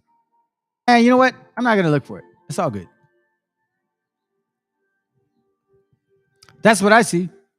Hence, he that conquers himself is greater than he who takes a city. Oh, okay. You know what? I got to read it.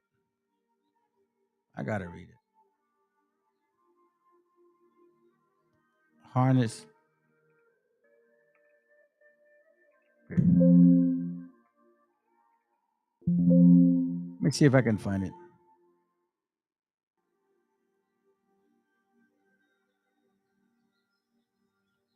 Give me a second. That's an important scripture.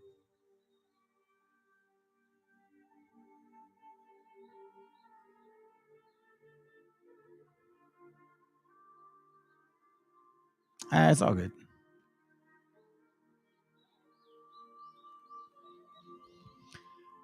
But you know what? That's what I'm trying to tell you guys, man. Look at this right here. So let's read this right here. No civilization known to man has ever seen to any great heights or long maintained its supremacy that debased women. Listen to this. Indeed, the secret doctrine demonstrates with unmistakable clearness that sexual debasement in any form is the highway to degeneracy and destruction of both men and women and nations quite as certainly as individuals. That's what they said. I'll tell you something, man.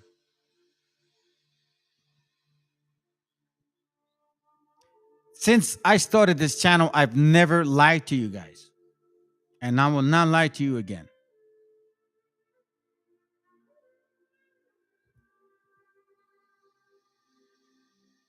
I don't think I'm going to stop this channel. Sorry for saying that I will. Let's go. And if all you see is a black image where there's no vision, people perish because that black image is going to blind you. If that's all you see, a white image where there's no vision, people perish because that blinds you. And that's why the Most High said, listen, I'm going to curse your butt. Deuteronomy 28:29. And thou shalt grow up at noonday as a blind, gropeth in darkness. Again, where there's no vision, people perish. Do you realize that whatever you see on a constant basis, if you really believe that, that is your quote, what they call paradigm or perspective or perspectiva, tu vida,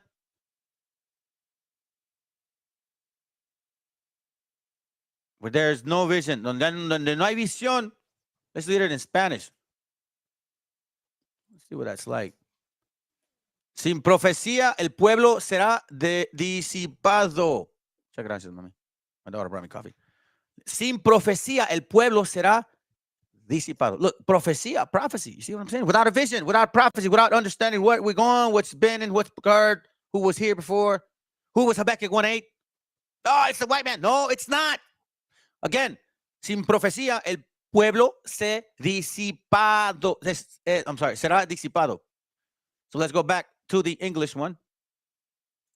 Again, without a vision, people perish. So while you're perishing, while you have no vision, while you're a stumbling block to your own self, you're a stumbling block to everybody else. Deuteronomy 28:29. And thou shalt grope at noonday as the blind gropeth in darkness. Why? Because when you're walking without a vision, you're also blind. The blind leadeth the blind. You got children and you're raising them to be just like you, blind and dumb. And thou shalt not prosper in thy ways. Well, what exactly happens? Why? Because you're blind. You don't know where you're going. You don't know where you've been. You don't realize that, hey, 1492 really freaking matters, man. It's not just a number, guys. Hey, it's like you go to these camps like, hey, 1492, you know what I mean? No, you realize you guys got to understand that spirit that happened then happened today. That you guys, more likely, who are you here today? It happened to you then.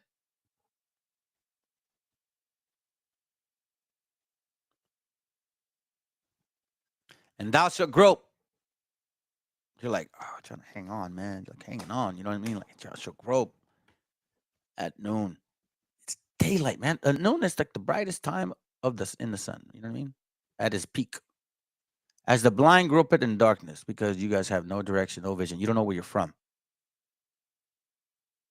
You ignore. As a matter of fact, I know how many people I asked, hey, you know what happened in 1492? No sé. ¿A poco no sabes? You know what I mean? That's so condescending, right? We have that tendency to do that. But again, if you don't know what your past is, you're going to be always blind. Why do you think there's so many killings? Why do you think we destroy our people? Why do you think we're out of order? Because we have no vision. We have no unity. We can't imagine being together as a nation. We think, nah, there's no way. Look at us. We're killing each other, cartel, we're in jail. But again, if you don't have a vision, you'll be blind like the afternoon. That's an oxymoron. Meaning you'll be blinded by the light. That's something else.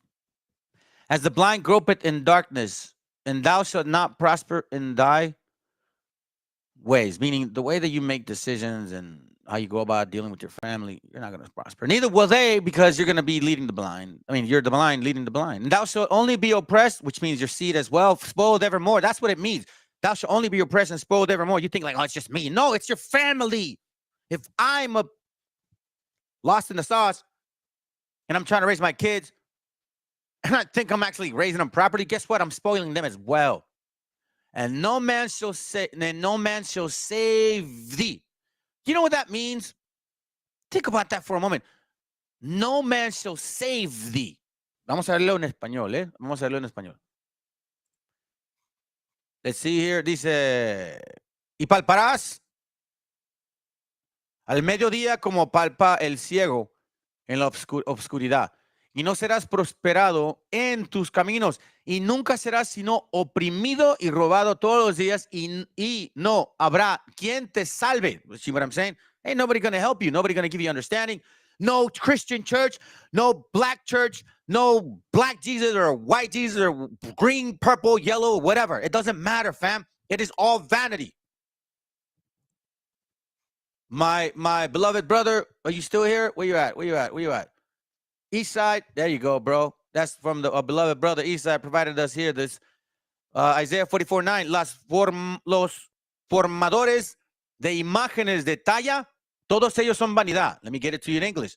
I want y'all to really, really absorb this, family. This is, again, bilingual channel. You know what I mean? So you can have your families come over. They got to know these things. Come on. They that make a graven image, Isaiah 44:9, are all them vanity. What does vanity mean? how does vanity affect the mind? Let's see. How does vanity affect the mind? Let me be simple. Let me be simple right now. How see, look, nowadays, all of you guys like, I don't know how to do this, man. Dude, there's Google. Google it, right? I don't know how to fix it. YouTube. How does vanity affect the mind? Watch this. What the mindset. Let me do a little short one here. Watch this. What does it mean? I don't like that one. Was how gaslighting manipulation. Oh, watch this. Watch this. Gaslighting. I don't think I want to do that. How porn. Organized peace. Hey, that's a good subject to check out. All right, let's do this one. I think this might make. Let me see. Let's listen to it.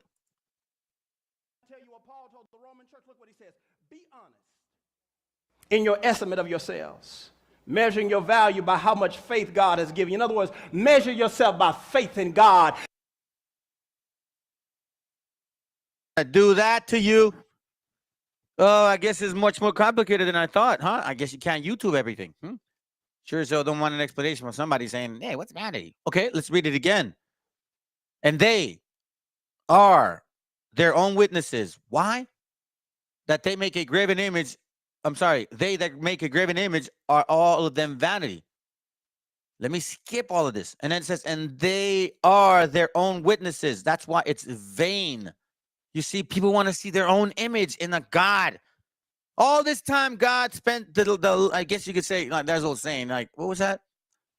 God spent time trying to create man, and then now man is spending time trying to create God to his image, to his folly. They that make a graven image are all of them vanity, and their delectable things shall not profit. And they are their own witnesses. They see not, nor know, that they may be ashamed. They see not, fam. They see not. You see what I mean? Like without a vision, people perish. It's all here.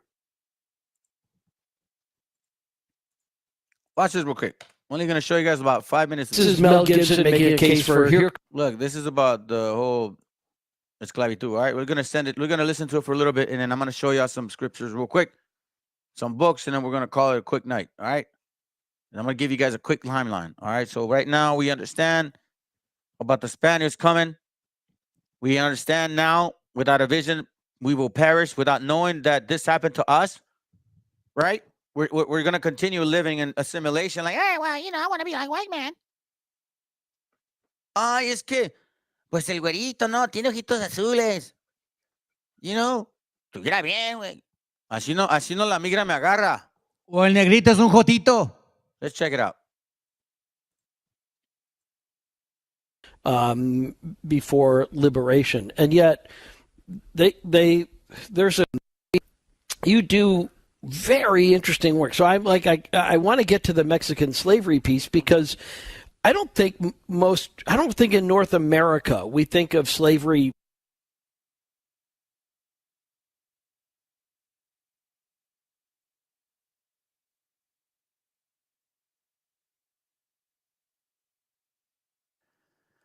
Hey, hey, Julia, I shouldn't have told y'all, man. All right, well, I guess now you know. All right, let's go. Beyond much about what we did or what happened in the islands before liberation, and yet there's a sadness to the story in Mexico that's just as profound as ours. Oh yeah, well, you know, there's a curious difference between the two slaveries, that the two systems of slavery. The Spaniards, when Cortez conquered Mexico, they had a very hip attitude toward slavery, that they didn't buy slaves from Africa or anything. They would just enslave the native population. They even did that in Europe when they conquered a European country. And so when they conquered Mexico, there were over 30 million in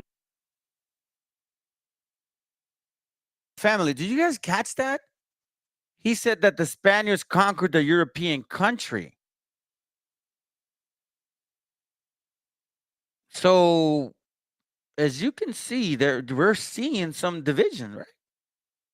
I thought it was all one nation. No. You see, the deeper we dig, the more clarity we see.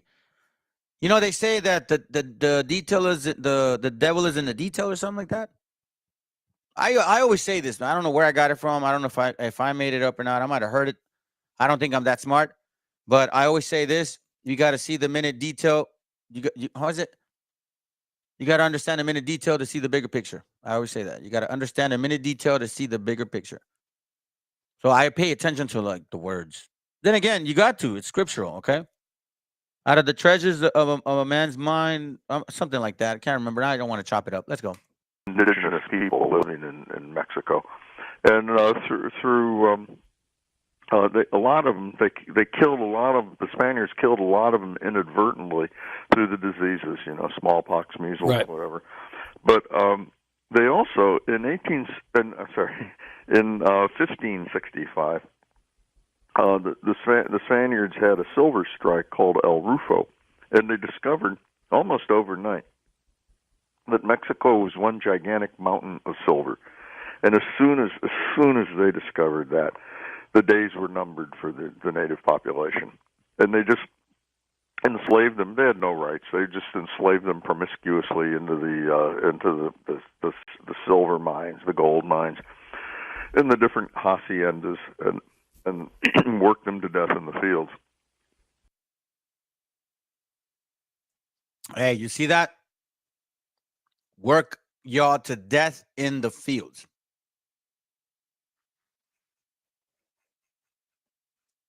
Man.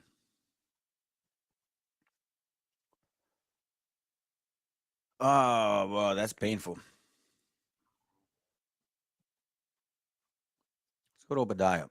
Let's get a timeline going. Obadiah chapter 1, verse 4. Chapter 3, it says, the pride of thy heart had deceived thee. Thou that dwelleth in the cliffs of the rocks, whose habitation is high, that said in his heart, who shall bring me down to the ground? Though thou exalt thyself as the eagle, not necessarily the eagle, and though thou set thy nest among the stars, thence will I bring thee down, say the Lord. So you see here,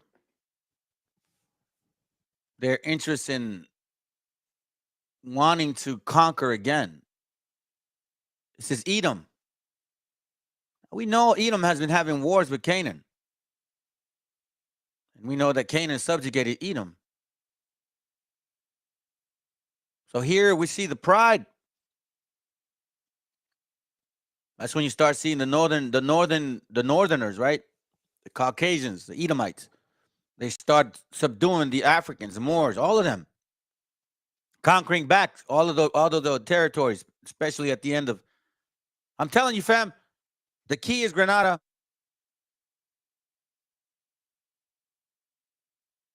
That's Granada. The key is Granada. So now the pride of thy heart had deceived thee. Thou that dwelleth in the cliffs of the rocks, whose habitation is high, that said in his heart, who shall bring me down to the ground? I believe Malachi 1 gives me a little more clarity.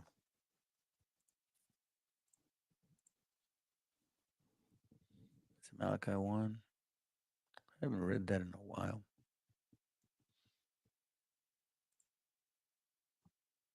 Let's see.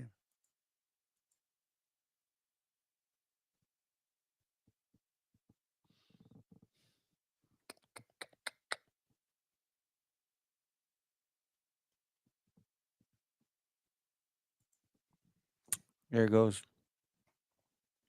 Malachi 1:2, it says, verse 1, the burden of the word of the Lord to Israel by Malachi. The Lord's love for Israel says, I have loved you, say the Lord, yet ye say, wherein hast thou loved us? Was not Esau Jacob's brother, say the Lord, yet I loved Jacob, and I hated Esau, and laid his mountains and his heritage waste for the dragons of the wilderness.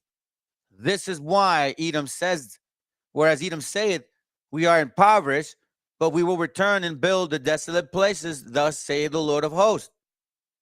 They shall build, but I will throw them down. They shall call them the border of wickedness, the people whom the Lord has indignation forever. So you see here now the interest of Edom. Psalms 83. When you see the actual relationship between the North and the South, the Europeans and the Africans, they come to the agreement, man, that, the Africans lost. It's a battle. That's what kings do. You know what I mean? They talk about it, laughter, like, listen, man, I think I'm going to lose. We're going to lose. All right, well, here you go. Give us some time to leave. So together, guess what? Psalms 83, a song of Psalms of Asaph. Keep thou silent, O God. Hold not thy peace and be not still, O God.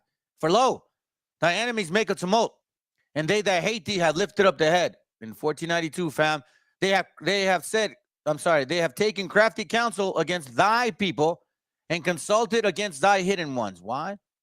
Because the Phoenicians knew of this island. I have showed y'all in classes before. You guys need to get the book called The Jew Negro.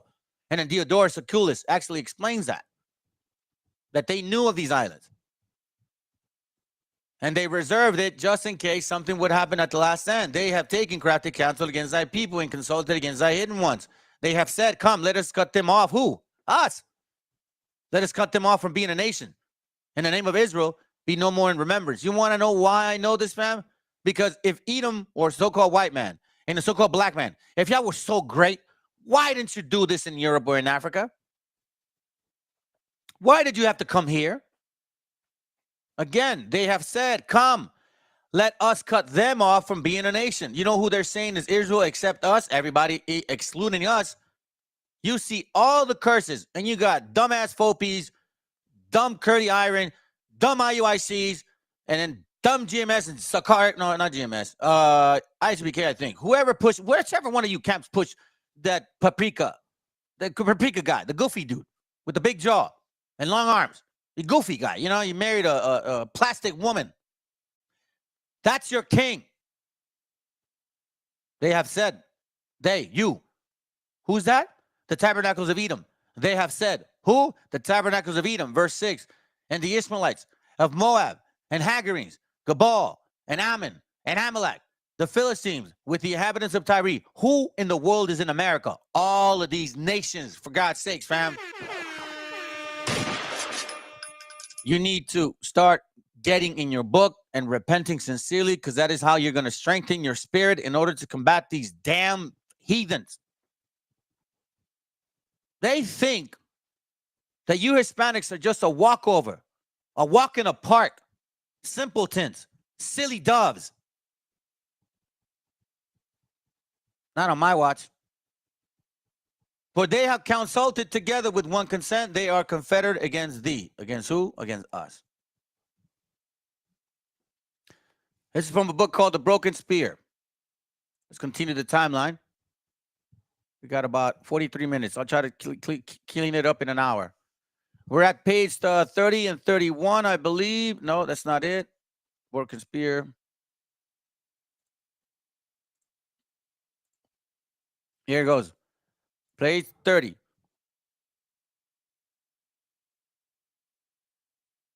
No, sorry, page 31. The other one's 32. It says, when the sacrifice was finished, the messengers reported to the king that they told him how they had made the journey and what they had seen and what food the strangers ate. Moctezuma was astonished and terrified by their report. And the description of the strangers' food astonished him above all else. Remember, keep in mind, now the Most High sent these guys here. Okay? They are subjugating Hispaniola. They're getting ready to come over here. Now we're like, this is the end. Once the Aztecs went down, that was it, man. So now Moctezuma's hearing a rumor. And he was astonished and terrified by the report. And the description of the stranger's food astonished him above all else. He was also terrified to learn how the cannons roared, how its noise surround, how it caused one to faint and grow death. It says, the messenger told him, a thing like a ball of stone comes out of their entrails. It comes out shooting sparks and raining fires. The smoke that comes out with it has a pestilent odor like that of a rotten mud. This odor penetrates even to the brain and causes the great discomfort. If the cannon is aimed against a mountain, the mountain splits and cracks open. If it's aimed against a tree, it shatters the tree into splinters. This is the most unnatural sight, as if the tree had exploded from within. The messenger also said, their trappings and arms are all made of iron. They dress in iron, wear of iron casque on their heads. Their swords are iron, their bows are iron, their shields are iron, their spears are iron. No, we had an idiot here last time, like, hey, yeah, you guys didn't have iron. How do you know it's iron? The rumor. Hello, we have heard a rumor. This was like spies, right? Oh God, their deer carry them on their backs whenever they wish to go. These deers, our Lord, are as tall as the roof. I'm gonna skip this real quick and look at what Moctezuma. He's astonished, and it says their dogs are enormous. The flat ears long, dangling tongues. The color of their eyes is a burning yellow. Lo, their flanks are long and narrow. They are tireless and very powerful. They hound here and there, panting with their tongues hanging out, and they are spotted like a ocelot. When Moctezuma heard this report, he was filled with terror. Listen to this. When Moctezuma heard this report, he was filled with terror. This is a king. This is a king. Do you know what that means? He's never experienced terror. It was as if his heart had fainted, as if it had shriveled. It was as if he were conquered by despair. Damn. This is prophetic. Without a vision, people perish. Without prophecy, people perish. Jeremiah 6:17, and it reads, also, I set watchmen over you, saying, hearken to the sound of the trumpet. But they said, we will not hearken. I'm telling you, family, but you guys don't believe me? Okay, let's continue. Therefore, hear, ye nations, and know. O congregation, what is among them? Hear, O death, O earth, behold, I will bring evil upon these people, even the fruit of their thoughts, because they have not hearkened unto my words, nor to my law, but rejected it. To what purpose cometh there to me incense from Sheba, and the sweet cane from a far country? Your burnt offerings are not acceptable, nor your sacrifices sweet unto me. You see that, fam? We were going off for sure. Therefore, thus say the Lord, I will lay stumbling blocks before these people, and the fathers and the sons together shall fall upon them. The neighbors and his friends shall perish. This is the report that Moctezuma was hearing. Thus say the Lord, behold, a people cometh from the north. A great nation shall be raised from the sides of the earth, meaning from where the sun rises. They shall lay hold on bow and spears. They are cruel, have no mercy. Their voice roareth like the sea. Remember? In horses, when the cannons, they ride upon horses. That's why it says they roared like the sea and they ride upon horses. That sound. Set in array as men for war against thee, O daughter of Zion. You see this? This is Moctezuma's spy. Comes forward and tells him, here's the prophecy. It says, we have heard the fame thereof. Our hands waxed feeble. Anguish has taken hold of us, and pain as a woman in travail. Go not forth into the field, nor walk by the way, for the sword of the enemy and fear is on every side. As if it were in his heart had fainted, as if it had shriveled. It was as if he were conquered by despair. He was filled with terror.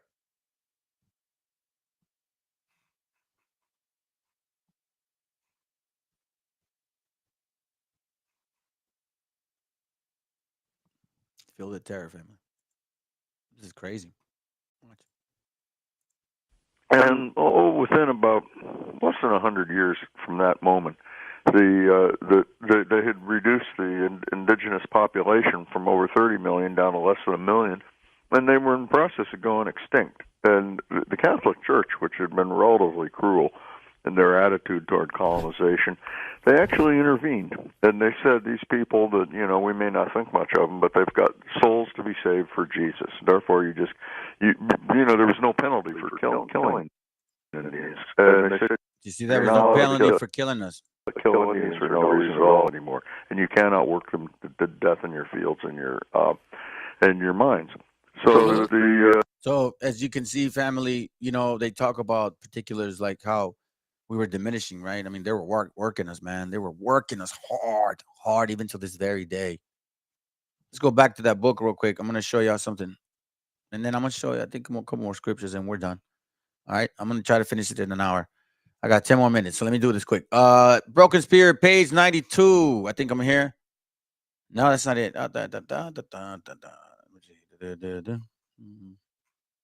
me a second. Oh, here it goes right here. Page 92. It says here, let's see. Tenochtitlan after the departure of Cortez. When the Spaniards left Tenochtitlan, the Aztecs thought they had departed for good and would never return. Therefore, they prepared and decorated a temple of their gods, weeping it clean and throwing out all the dirt and wreckage. Then the 8th month arrived, and the Aztecs celebrated it as always. They adorned the impersonators of the gods, all those who played the part of gods in ceremonies, decking them with necklaces and turquoise masks and dressing them in sacred clothing. This clothing was made of quetzal feathers, eagle feathers, yellow parrot feathers. The finery of the gods was the care of the great princes.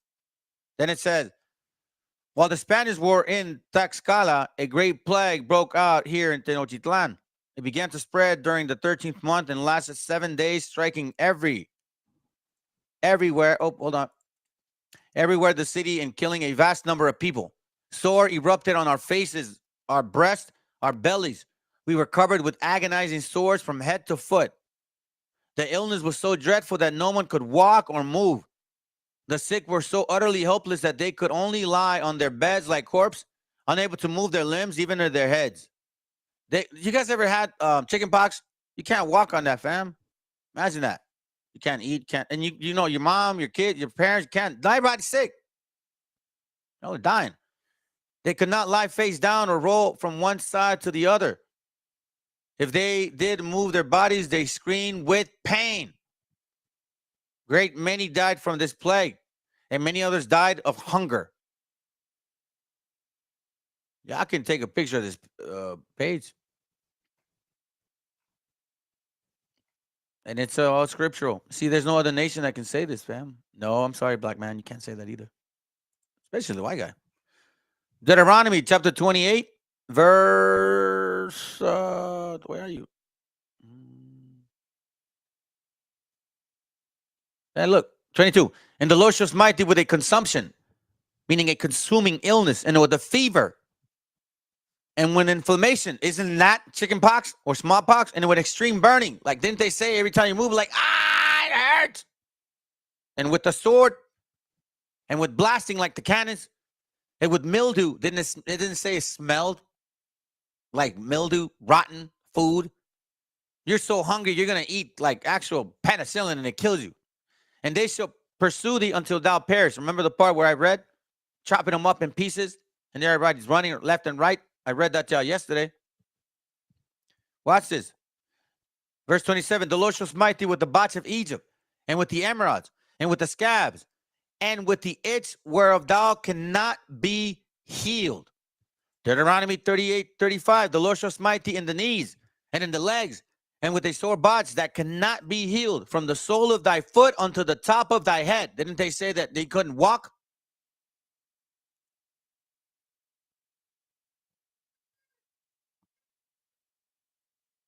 Telling you, family, you are the people of the Bible. You are definitely the people of the Bible. Man, let me finish it off, fam. Remember, we got to be mindful. This is a daily dose. Remember that, all right? Just daily dose, daily dose. We're going to keep doing these. 2 Corinthians 11:4 says this.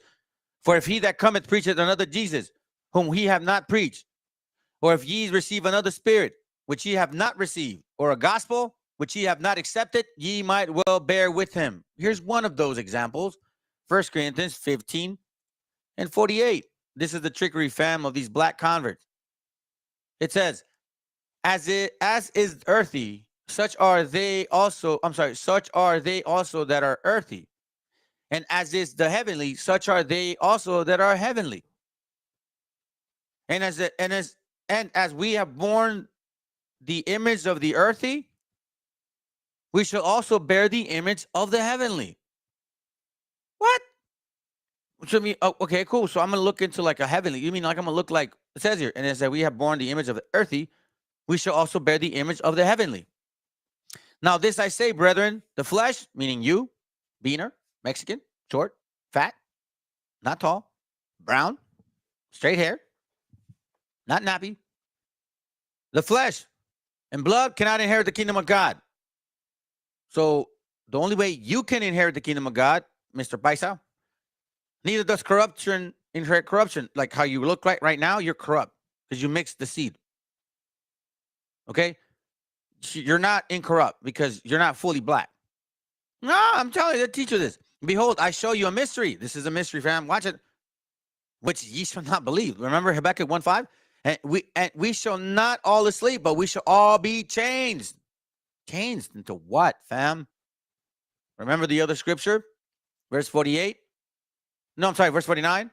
And as we have borne the image of the earthy, we shall also bear the image of the heavenly. Of who? Of Jesus, the black one. How? Philippians 3:21. Who shall change our vile body that it may be fashioned like unto his glorious body? Whose body? Christ. And they say Christ is this man, black. Revelation 1:14. His head and his hairs were white like wool, as white as snow. Verse 15. And his feet like unto fine brass, as if it burned in a furnace. Well, listen, Ak, if you believe in God, if you believe in the Messiah, well, first of all, you got to believe that he is black. Here, you can hear from the horse's mouth themselves. I saved it because it's important to prove people when they're liars and they're full of folly and they can't even make up their minds. One guy's teaching one thing, another guy's teaching another. Watch. Meternos con los líderes espirituales de la comunidad para traer resultado positivo a nuestra gente. Pues sencillamente nosotros creemos conforme a las escrituras que recibiremos el Espíritu Santo. Jesucristo es negro. Jesucristo es negro. Jesucristo es negro. Jesucristo es negro. Santo, vámonos. Espíritu Santo. Jesucristo es negro. Hey, you hear the guy. That's right. Well, guess why? Because he's a black dude. And I like the dude. He was cool, man. But I'm sorry, bro. Unless you understand where we're coming from, you're not our people. Because you think that the Most High is black and you're not. That's Canaanite spirit. That's why you're like, that's right. That's right. No, it's not right. Because guess what? Listen to this craftiness. Santo, vámonos. Ya estuvo. Yo tengo que decir que Cristo es negro. Claro que sí. Para eso, sí.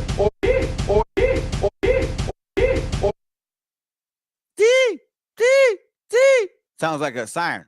See? So he says, I have to accept Christ as a black man in order to be saved. And he said, see? That's what they teach them. Anyhow. Man, that's all I got. Look at y'all, man. Y'all ran. Woo. Man, it was like 5 of you, then 4, then just 1. Bro, damn. That's all good, family. It's all good. I'm not worried about it, but it's all good. Anyways, that's all I got for y'all, man. I hope you guys could had an edifying class. Lord willing, it all makes sense to y'all. Again, these are all basically daily doses. All right. Anyhow, again, I don't know who's here. Probably all y'all left, man. But good night. Shalom. Peace and blessings to my family. Hey. Cubole Chicharo, right? Anyways, family. Y'all take care, man. Mad love for you. And hopefully we can all clean this up. All right. Y'all have a good night.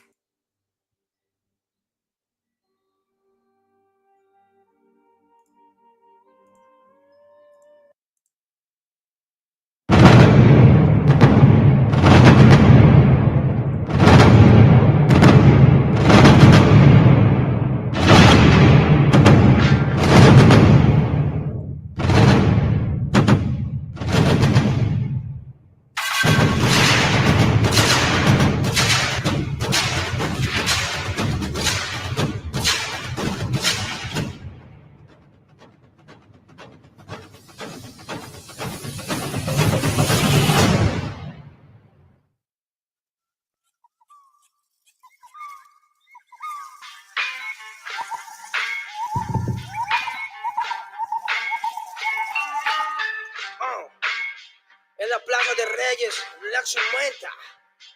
Soplón. Yeah. ¿Qué vas a saber?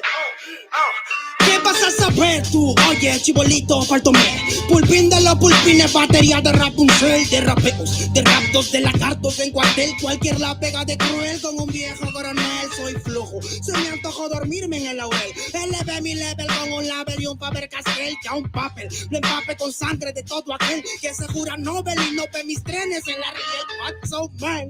¿Por qué no sacan la tablet? Juro por mis aguas que no te hablo por las powers. Soy chinchado neto, búscame por Pico Sour y te voy a meter al centro loco como Beckenbauer. Escúchame atento mi bro, que estamos rompiéndole en pro.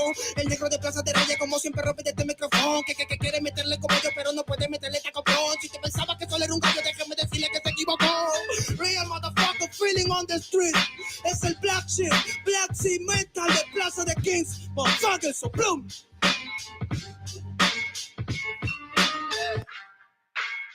Nero Luis, man, desempeña la victoria para que sepa. Incas Mo, Money Gang Gang, yeah, yeah, Yo también he llorado, gente. También me han desplazado por mi rasgo afrodescendiente. Sí, un perro no habla pero siente. Cuento historias callejeras pa' barrios de delincuentes. Soy un perro que te ladra, que te muerde y que te huele, nene. Soy más que Lenny, ustedes para mí son pelele. Con mi jauría todo el día en busca de los cheles. Tengo un perro en fiscalía que nos mueve los papeles. Y otro en la comisaría para evitar el susto. Muchas veces me han llevado por solo como luzco. Perdón, madre mía, si yo le causé un disgusto. Pero en esta vía yo crecí rodeado de perros chuscos. Yo sé que me quieren ganar, yo sé que me quieren tumbar y no pasará porque soy de verdad. La super rafina, la dodo quizá y metido en latina aprendiendo quizá. Yo tengo el style, no mido la raza del perro, yo mido por la lealtad y yo soy leal. La calle te enseña lo que no te enseña la universidad. Salí de ese peña aquí con una seña te tiran para atrás. La calle limeña aquí nadie la tenía, ya nada es igual. Tiene que respetar, tiene que respetar. La calle te enseña lo que no te enseña la universidad. Salí de ese peña aquí con una seña te tiran para atrás. La calle limeña aquí nada le duele, ya nada es igual. Tiene que respetar, si yo soy tu papá, Cinco Mob, negro, Cinco Mob, nigga, Nero Luigi, man, Incas Mob, it's Money Gang, gang, gang, Hey, yo, Yango en la maldita casa, Me llaman pa' que les dé al menos una vez al mes. Se metieron al lago y olvidaron que era el mes. For everybody bless. La fama es una puta, me está llamando a las 3. Dile que llame después de las 16 y 25. Volví de la infancia de Abraham Lincoln. Con fuerza ya inco, luchando para salir del rincón. Letra callejera en CD brinco. Under del under, puede que tu viejo te lo mande. Sale de vez en cuando como el cóndor por los Andes. Mi cuerpo no es de madera como Dandy. Antes que me branden, yo seré el ola que los expande. Aunque esto me pique en la madera, no sirve ni para romper el ticket de un evento afuera. Loco por la carrera, desafían la gravedad. Te espero tras la barrera y llego con la novedad. Niña, tú solo espera que ya encontré la manera. He visto bastante porque he logrado saltando escalones dentro de la escalera. La vida me puso al depósito, yo soy de púlpito para que el mundo conociéramos de esta parte mejor interprete Gaspar de esta cordillera, sin luz afuera. Que el espectáculo es dentro, la calle es mi templo, tiembla el pavimento, cuando yo me concentro, mis disparos son temas, la calle un poema se siente desde cuando entro, que a toditos estos drogaditos que creen que rapean los regreso al centro de mi balcón. Yo he visto el clown de clown en la misma gestión, pero la malla no tiene el balón, y para esta pantalla no existe patrón, yo ya me sé la cuestión, y doy fe por cada renglón, consciente de la operación del final de Mbappé con la edad de bufón, y Yango la maldita casa.